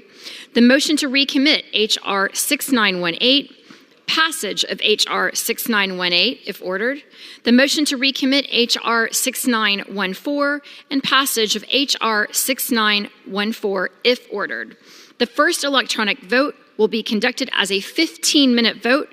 Pursuant to Clause 9 of Rule 20, remaining electronic votes will be conducted in 5-minute votes.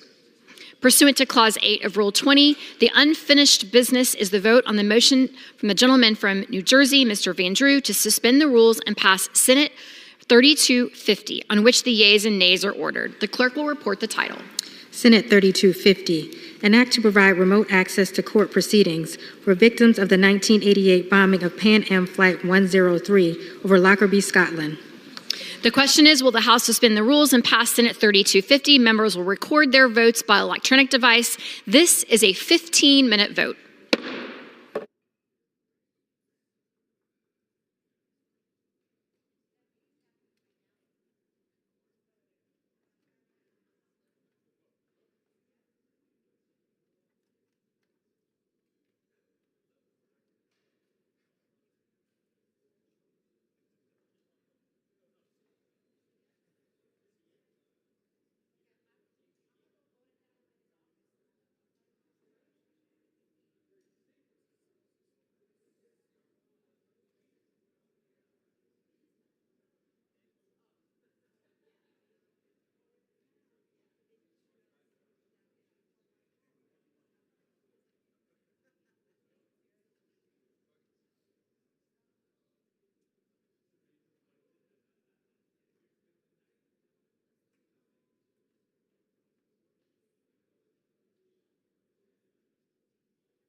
On this vote, the yeas are 413, the nays are 7.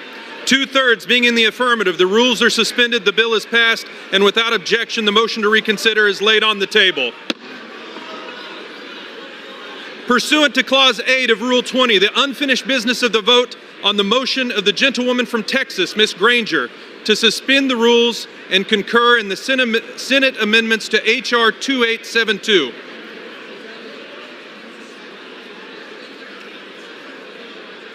What's that? The clerk will report the title. H.R. 2872, an act to amend the Permanent Electronic Duck Stamp Act of 2013 to allow the Secretary of the Interior to issue electronic stamps under such act and for other purposes. Senate amendment. The question is, will the House suspend the rules and concur in the Senate amendments? Members will record their votes by electronic device. This is a 5-minute vote.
on this vote? The yeas are 314, the nays are 108. 2/3 being in the affirmative, the rules are suspended and the Senate amendment is agreed to. And without objection, the motion to reconsider is laid on the table. Pursuant to Clause 8 of Rule 20, the unfinished business is the question on agreeing to the motion to recommit on H.R. 6918, offered by the gentlewoman from Kansas, Ms. Davids, on which the yeas and nays were ordered. The clerk will redesignate the motion. Motion to recommit H.R. 6918, offered by Ms. Davids of Kansas. The question is on agreeing to the motion to recommit. Members will record their votes by electronic device. This is a 5-minute vote.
The yeas are 208 and the nays are 214.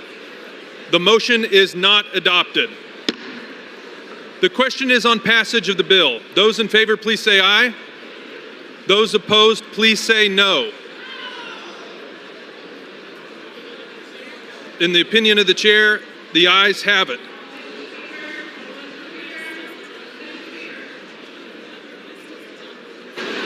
For what purpose does the gentlewoman seek recognition? I would ask for the yeas and nays, please.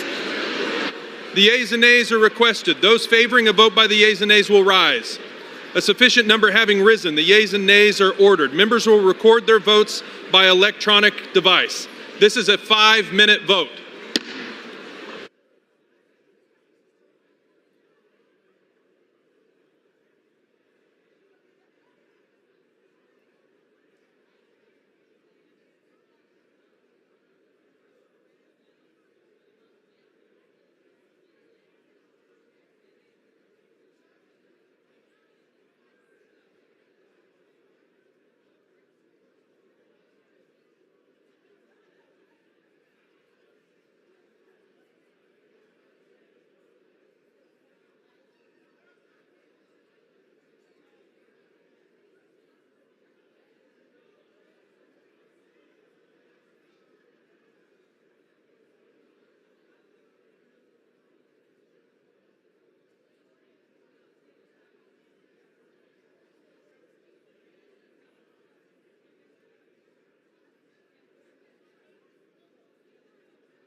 On this vote, the yeas are 214, the nays are 208. The bill is passed. Without objection, a motion to reconsider is laid on the table. Pursuant to Clause 8 of Rule 20, the unfinished business is the question on agreeing to the motion to recommit on H.R. 6914, offered by the gentlewoman from Illinois, Ms. Underwood. On with the yeas and nays are ordered. The clerk will redesignate the motion. Ms. Underwood of Illinois moves to recommit the bill H.R. 6914. The question is on agreeing to the motion to recommit. Members will record their votes by electronic device. This is a 5-minute vote.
The yeas are 206, the nays are 213.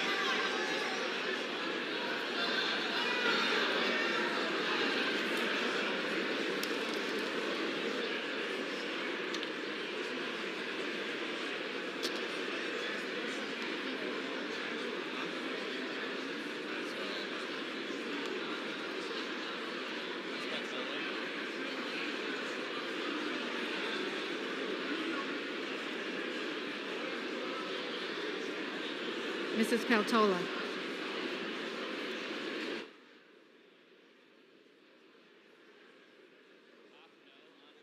Off no on aye. Mrs. Peltola.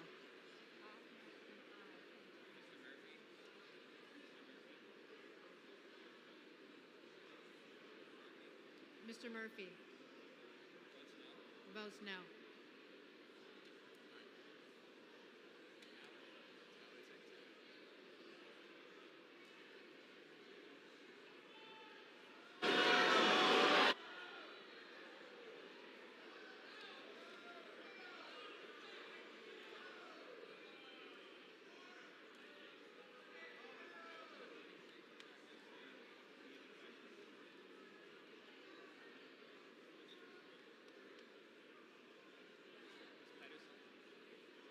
Ms. Pedersen.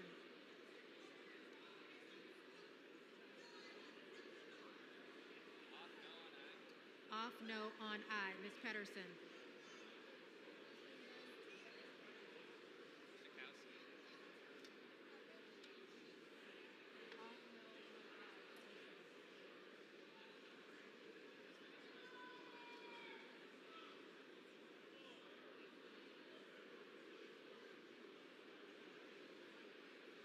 Ms. Schakowsky.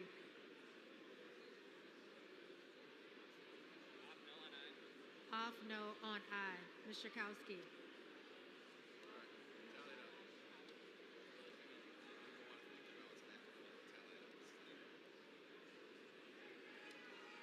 On this vote, the yeas are 207, the nays are 213. The motion is not adopted.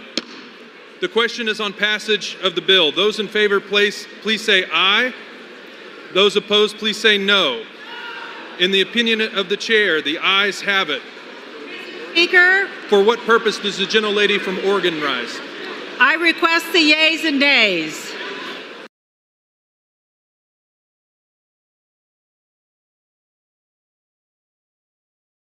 The yeas and nays are requested. Those favoring a vote by the yeas and nays will rise.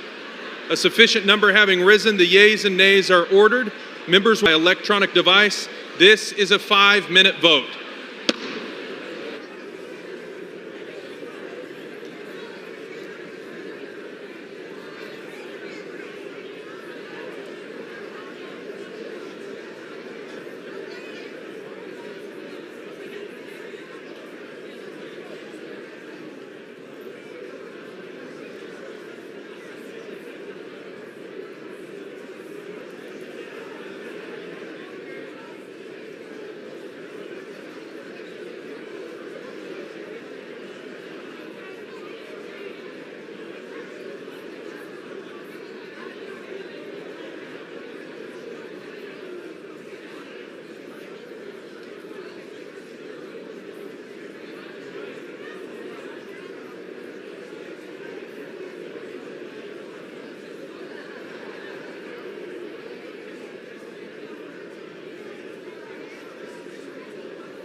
1 minute remaining.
Does any member wish to change the vote?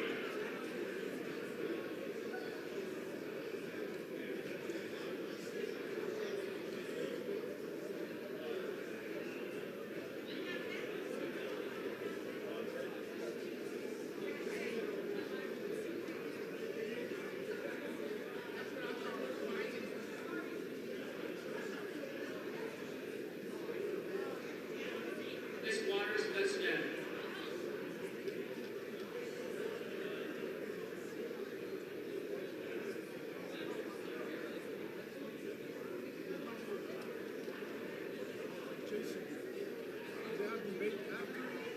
On this vote, the yeas are 212, the nays are 207. The bill is passed. Without objection, a motion to reconsider is laid on the table.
Go through them.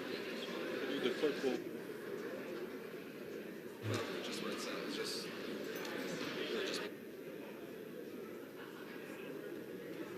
Pursuant to Clause 8 of Rule 20, the unfinished business is the question on suspending the rules and passing H.R. 1568 as amended, which the clerk will report the title. Union Calendar Number 231, H.R. 1568, a bill to amend the Tariff Act of 1930 to protect personally identifiable information and for other purposes. The question is, will the House suspend the rules and pass the bill as amended? So many as are in favor say aye. Those opposed, no. In the opinion of the chairs, 2/3 being in the affirmative, the rules are suspended, the bill is passed. And without objection, the motion to reconsider is laid on the table. Pursuant to Clause 8 of Rule 20, the unfinished business is the question of suspending the rules and passing H.R. 3667 as amended, which the clerk will report by title. Union Calendar Number 157, H.R. 3667, a bill to amend Title II of the Social Security Act to provide for reissuance of Social Security account numbers to young children in cases where confidentiality has been compromised. The question is, will the House suspend the rules and pass the bill as amendment? So many as are in favor say aye. Those opposed, no. In the opinion of the chair, 2/3 being in the affirmative, the rules are suspended, the bill is passed, and without objection, the motion to reconsider is laid on the table. Pursuant to Clause 8 of Rule 20, the unfinished business is the question on suspending the rules and passing H.R. 4250, which the clerk will report by title. Union Calendar Number 242, H.R. 4250, a bill to maintain the free flow of information to the public by establishing appropriate limits on the federally compelled disclosure of information obtained as part of engaging in journalism and for other purposes. The question is, will the House suspend the rules and pass the bill? So many as are in favor say aye. Those opposed, no. In the opinion of the chair, 2/3 being in the affirmative, the rules are suspended, the bill is passed, and without objection, the motion to reconsider is laid on the table. Pursuant to Clause 8 of Rule 20, the unfinished business is the question on suspending the rules and passing H.R. 3058 as amended, which the clerk will report by title. Union Calendar Number 283, H.R. 3058, a bill to amend Parts B and E of Title IV of the Social Security Act to improve foster and adoptive parent recruitment and retention and for other purposes. The question is, will the House suspend the rules and pass the bill as amended? So many as are in favor say aye. Those opposed, no. In the opinion of the chair, 2/3 being in the affirmative, the rules are suspended, the bill is passed, and without objection, the motion to reconsider is laid on the table.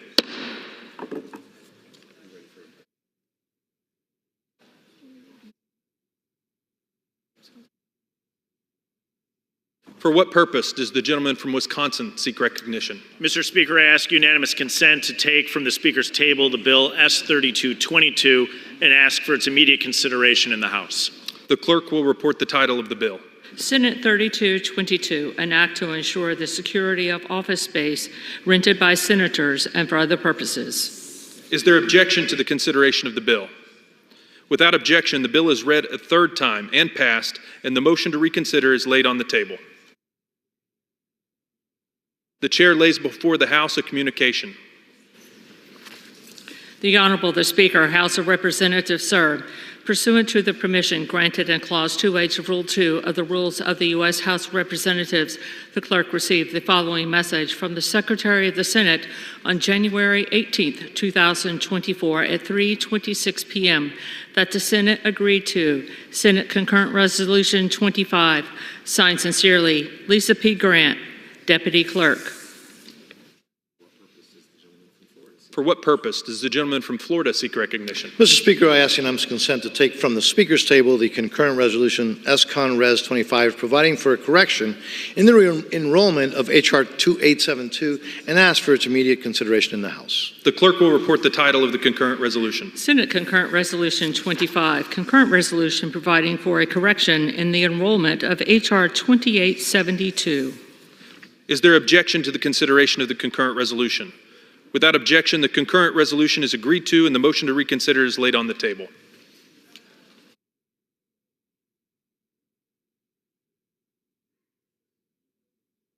The chair lays before the House a communication. The Speaker's Rooms, Washington, D.C., January 18, 2024. I hereby designate the period from Thursday, January 18, 2024 through Sunday, January 28, 2024 as a district work period under Section 3Z of House Resolution 5. Signed sincerely, Mike Johnson, Speaker of the House of Representatives. The chair will now entertain requests for 1-minute speeches.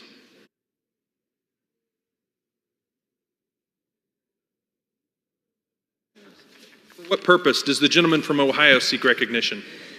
Mr. Speaker, I ask unanimous consent to address the House for 1 minute and revise and extend my remarks. Without objection, the gentleman is recognized for 1 minute.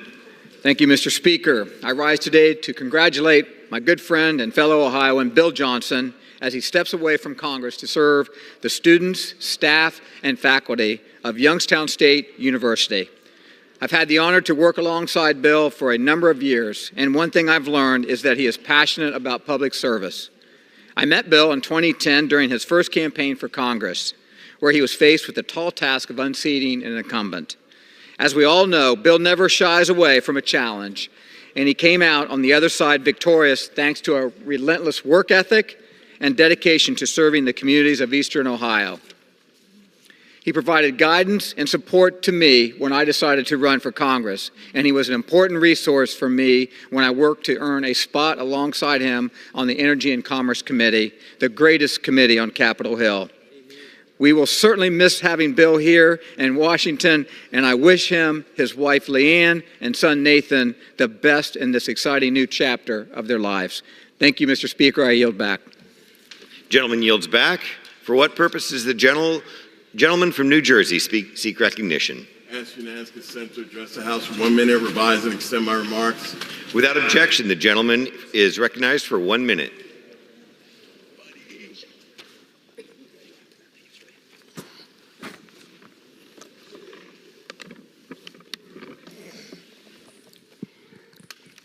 Mr. Speaker, I rise today to discuss the Republican war on women and their continued efforts to lie about it in Congress. Their bill, H.R. 6918, is named the Supporting Pregnant and Parenting Women and Families Act, but it does not do that at all.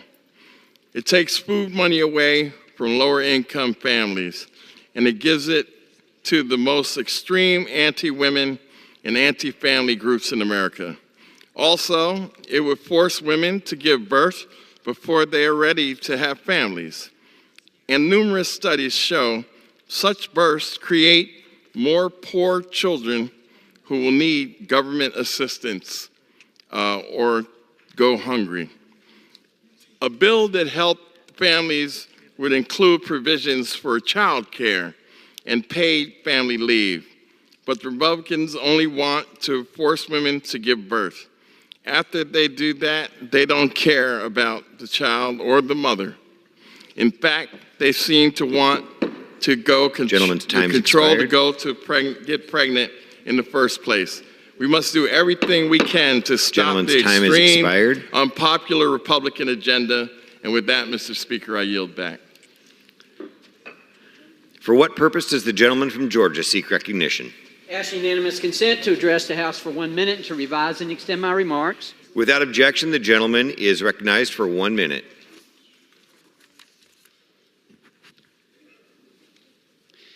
Mr. Speaker, I rise today to congratulate Lauren Curry on becoming the new Chief of Staff for Georgia Governor Brian Kemp. Lauren has made history, becoming the first woman to permanently hold this position after making history when she became the first female Deputy Chief of Staff to the Governor. Lauren graduated with a bachelor's degree from Walford College. She then pursued a master's degree from the University of Georgia. Her entire career has been dedicated to public service. She has held an array of impressive positions in state government, such as Deputy Director of Georgia's Environmental Protection Division and Director of Government and Public Affairs at the Georgia DNR. Lauren is also a veteran of Governor Kemp's staff, having served as his Chief Operating Officer and as his Director of Government Affairs and Policy. Congratulations, Lauren. I cannot think of anyone more deserving of this position. Thank you, Mr. Speaker, and I yield back. For what purpose does the gentleman from Ohio seek recognition? Ask for unanimous consent to address the House for 1 minute and to revise. Without objection, the gentleman is recognized for 1 minute. Thank you, Mr. Speaker. I rise today to discuss the efforts to undermine women and girls.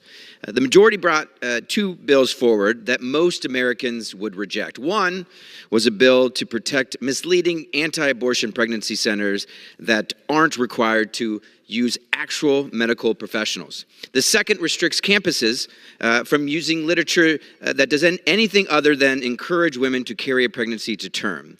These were bad bills. Instead, I encourage my colleagues to support two bills that we will introduce next week. One, we want to prohibit funding for those pregnancy centers that mislead women and keep them from the medical care they need. And two, we want colleges and universities to address the crisis of sexual assault on campus. Instead of requiring pamphlets to be passed out, require colleges and universities to report on sexual assaults and submit plans that would end this nightmare for women on campuses across the country.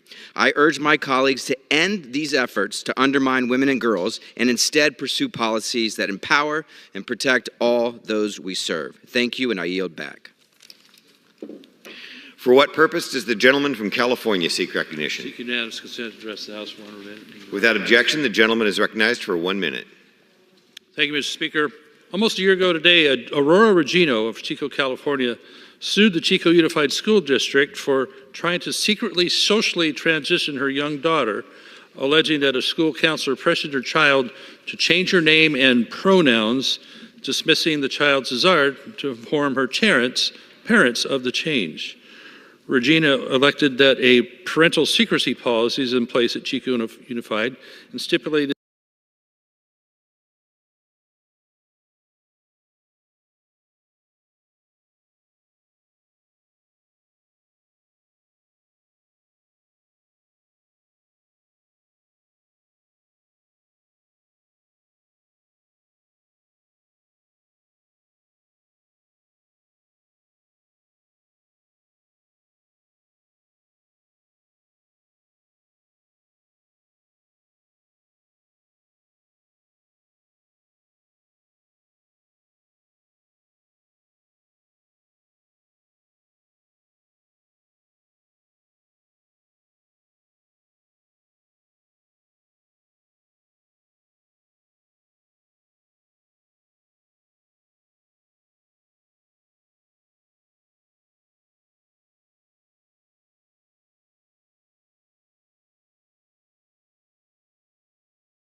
colleagues were on that trip. That was my 8th trip to the border, which is about 8 times more than Joe. Practical, common sense American to think that you would say, with 300,000 people interdicted in 1 month, that we have operational control. President Trump inherited an open border from President Obama, but through many tough choices, over 4 years of trial and error, several Homeland Security secretaries, he got a strategy that began to work. And it was President Biden on January 20th, 2021, that threw those working policies away, and we have an avalanche of fentanyl coming across our border, an avalanche of human trafficking, kids being trafficked across our border. Over 300 people since the president's been in office that are on the terror watch list have crossed the border. Let that sink in. What happened to them? How many people came across the border on the terror watch list that we did not catch? So as we've been told, we have challenges. Criminal cartels making billions, not from selling drugs to our citizens, but criminal cartels making billions trafficking people across our border. And as we were told by the FBI in this House last month, this is the most serious moment for America since 2014, and some argue since 9/11, for the risk of a terror attack in our country, and yet we don't have a secure border. Which is why we passed H.R. 2 across this House floor with Republican support and sent it to the Senate, where it sits since last May. Mr. Speaker, since last May. So the President of the United States and the Senate have known the views of this body in detail about what immigration policies that we would change, what funding we would apply, what border security ideas we have. They're all in H.R. 2. And yet there's been no action by the Senate. So I join my friends where I'm not sure that we have a lot to look forward to. But I'm an optimist. President Biden told the Speaker yesterday, no, I want to change policy on the border. I want to work with Congress on a border solution. Bring it on. We want to see it. So as an optimist, I hope that when we come back to this House 1 week from now, that in fact we see a deal that is something that House Republicans can support, that is not lip service, but true border security and immigration reform. Mr. Speaker, I rise today to share the story of Corporal Noah Marciano.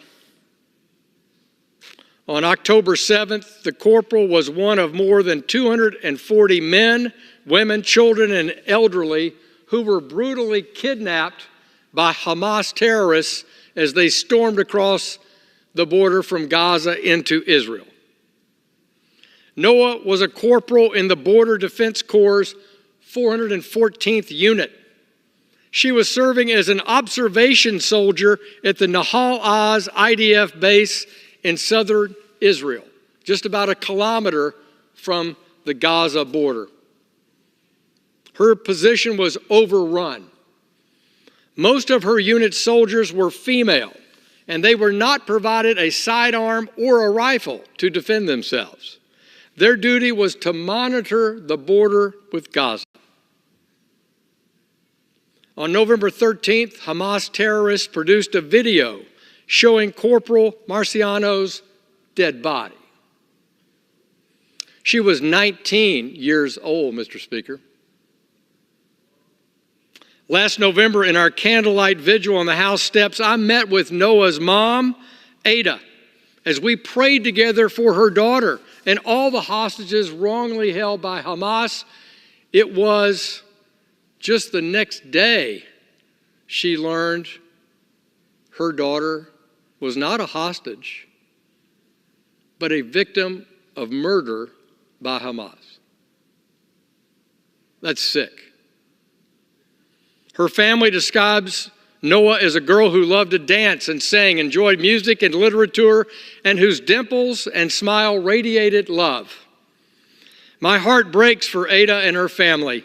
No family should have to experience this kind of loss due to the reprehensible actions of terrorists. And we know how they feel in this country. We remember viscerally the pain and suffering, murder and mayhem, dust and smell and smoke of 9/11. We know how her family feels. And sadly, while Noah can no longer be released, we remember her and her courage in her defense of the homeland. And I stand here on this floor, Mr. Speaker, demanding that Hamas release all the remaining hostages. Those who've been fortunately released have shared their horrifying experience in captivity, something that they will never forget. America must stand unequivocally with Israel as it works to defeat this terror onslaught and free its citizens wrongfully held by Hamas. Israel has proven its willingness to pause the fighting for hostages and care, but despicably the terror group broke that first hostage deal just as a ceasefire was being put in place. So I call on all nations, all allies, all friends of Israel, and all those nations that have ties with this murderous terror group to press Hamas's leaders to cease military action and free those in captivity. Mr. Speaker, last week the people of Taiwan went to the polls and elected Democratic Progressive Party, the DDP presidential candidate, President Lai, to be the next president of Taiwan. And President-elect Lai will serve along with his vice president, Vice President Shao, who had a distinguished recognition here in Washington as Taiwan's diplomatic representative to America's capital. This successful election signals to the Chinese Communist Party leadership that Taiwanese want to remain friendly, trading neighbors, but independent of the CCP and China. Although China has claimed it will not invade Taiwan, CCP leader Xi has more openly stated of late that China will one day unify with Taiwan and has not reiterated taking force off the table. I met with President-elect Lee Wai on a visit to Taipei with House Foreign Affairs Committee Chairman McCall. And I know his desire for peace on the Taiwan Strait, the preservation of democracy and liberty on Taiwan, and an openness with all the countries of the world. In my view, the United States mission and the job of all freedom-loving nations is to continue to support Taiwan in strengthening their security and countering the CCP if they were to be aggressive in a military fashion toward the island. And let's let the people of Taiwan continue, as they have for 5 decades in the recent decades, to live in peace, democracy, and prosperity.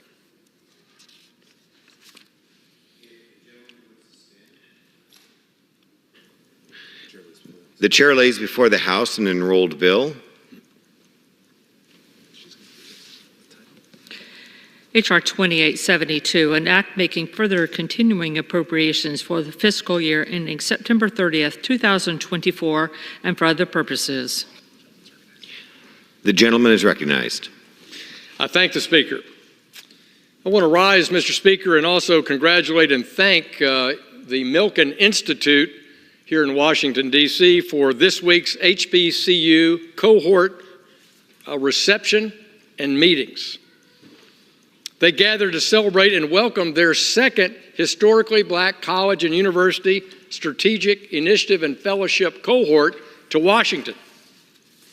I want to thank them for their leadership, and I want to congratulate these 20 impressive students that the Milken Institute has sponsored and identified from 12 different HBCUs across the country. Since I came to Congress, I've been an active member of the bipartisan, bicameral, historically black college and university caucus.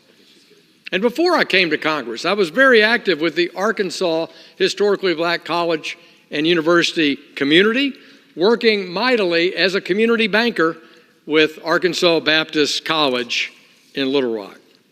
My work with ABC was impactful and meaningful, and I recognize their incredible contributions to both education and economic growth in my hometown of Little Rock by working with their students. When I've been in Congress, I've advocated for HBCU growth and development. And along with Arkansas Baptist, I'm proud to represent Philander Smith University and Shorter College. I want to particularly give a shout out to one of those 20 students, Mr. Speaker. Justin Woods is a senior at Philander Smith, and Justin was selected by Milken to be part of this cohort, and I congratulate him. Let me thank my co-chair of the HBCU caucus, Alma Adams of North Carolina, and thank her for our continue to work together for federal policy that aids our very important HBCUs, and thank the Milken Institute for their continued leadership. Mr. Speaker, since 1958, my good friend Tom Nichols has been an impactful voice for many Arkansans. This past November, Tom completed 65 years of broadcasting, an extraordinary accomplishment. His station, KVRE, or 92.9 FM in Hot Springs Village, Arkansas, is family-owned and operated by Tom and now his daughter, Alice. Sadly, KVRE is only one of the few family-owned radio stations left in Arkansas, and it has a great audience of over 600,000 Arkansans. Their station is celebrating 30 years this year, also a remarkable milestone. Tom and Alice are dedicated to ensuring that Arkansans are informed while providing daily entertainment. In a world where media outlets are frequently corporately owned, it's terrific to recognize a local, family-owned, independent, operated radio station. I congratulate KVRE for 30 years on the air, and Tom for 65 years of broadcasting. And my thanks to the Nichols family for their dedication to the communities they serve over the air, and I look forward to many years ahead of their success. Mr. Speaker, I rise today to congratulate Don Walker on his retirement from Arvest Bank. Don spent the past 4 decades in the banking industry, with most of that spent making major strategic decisions at Arvest, including helping craft their own corporate name, Arvest. During his tenure, he served as president and CEO of their expansions business in Tulsa, Oklahoma, which became one of their largest and most successful markets in their company. Don is known for not only being a great business leader and banker, but for being a friend to many in Northwest Arkansas and throughout our state. I applaud my friend Don Walker on his impressive career and wish him a very happy retirement. Mr. Speaker, I rise today on the House floor to congratulate the Harding University football team for winning the NCAA Division II National Championship. That's right, a national championship from Arkansas. The Bisons wrapped up an undefeated season going 15-0 while only completing 26 passes all year. This team was a running machine. They found success by running the ball, racking up 6,300 rushing yards for the season. Mr. Speaker, this is the first time in college football history that a team has rushed more than 6,000 yards in a season. I congratulate head coach Paul Simmons and his exceptional team on their incredible achievement and hard work, and I really look forward to the team building on this success in their next season. Go Bisons. Mr. Speaker, I rise today to congratulate Kathy Webb on her retirement from the Arkansas Hunger Relief Alliance. Kathy serves as the CEO of Arkansas Hunger Relief for the past 12 years, while simultaneously also representing Ward 3 on the City of Little Rock Board of Directors. During her time as CEO, Kathy expanded access to food across our region and our state, creating new partnerships to fight hunger and improve public policy at both the state and the federal level. She was a real leader in our community as the COVID-19 pandemic disrupted work and food access. She will now carry out a 2-year term as Vice Mayor of Little Rock and work as a consultant on a variety of issues in Central Arkansas. I congratulate Kathy for her outstanding leadership and work on combating hunger. I wish her a happy retirement from this mission, and I look forward to my continued work with her on issues of mutual concern in our city. Mr. Speaker, I rise today to celebrate the accomplishments of Carson DeLong, a 5th grader from the Baptist Prep School in Little Rock, Arkansas. At such a young age, Carson has become the embodiment of kindness and giving for many this season. Starting in his own classroom, Carson aimed to donate 50 pairs of socks to the homeless in Central Arkansas. As his sock drive grew, he ended up collecting 500 pairs. Arkansas has a homeless population of approximately 2,500 people. But because of Carson's passion, his commitment, and his love for everybody, some of those will have a much warmer winter.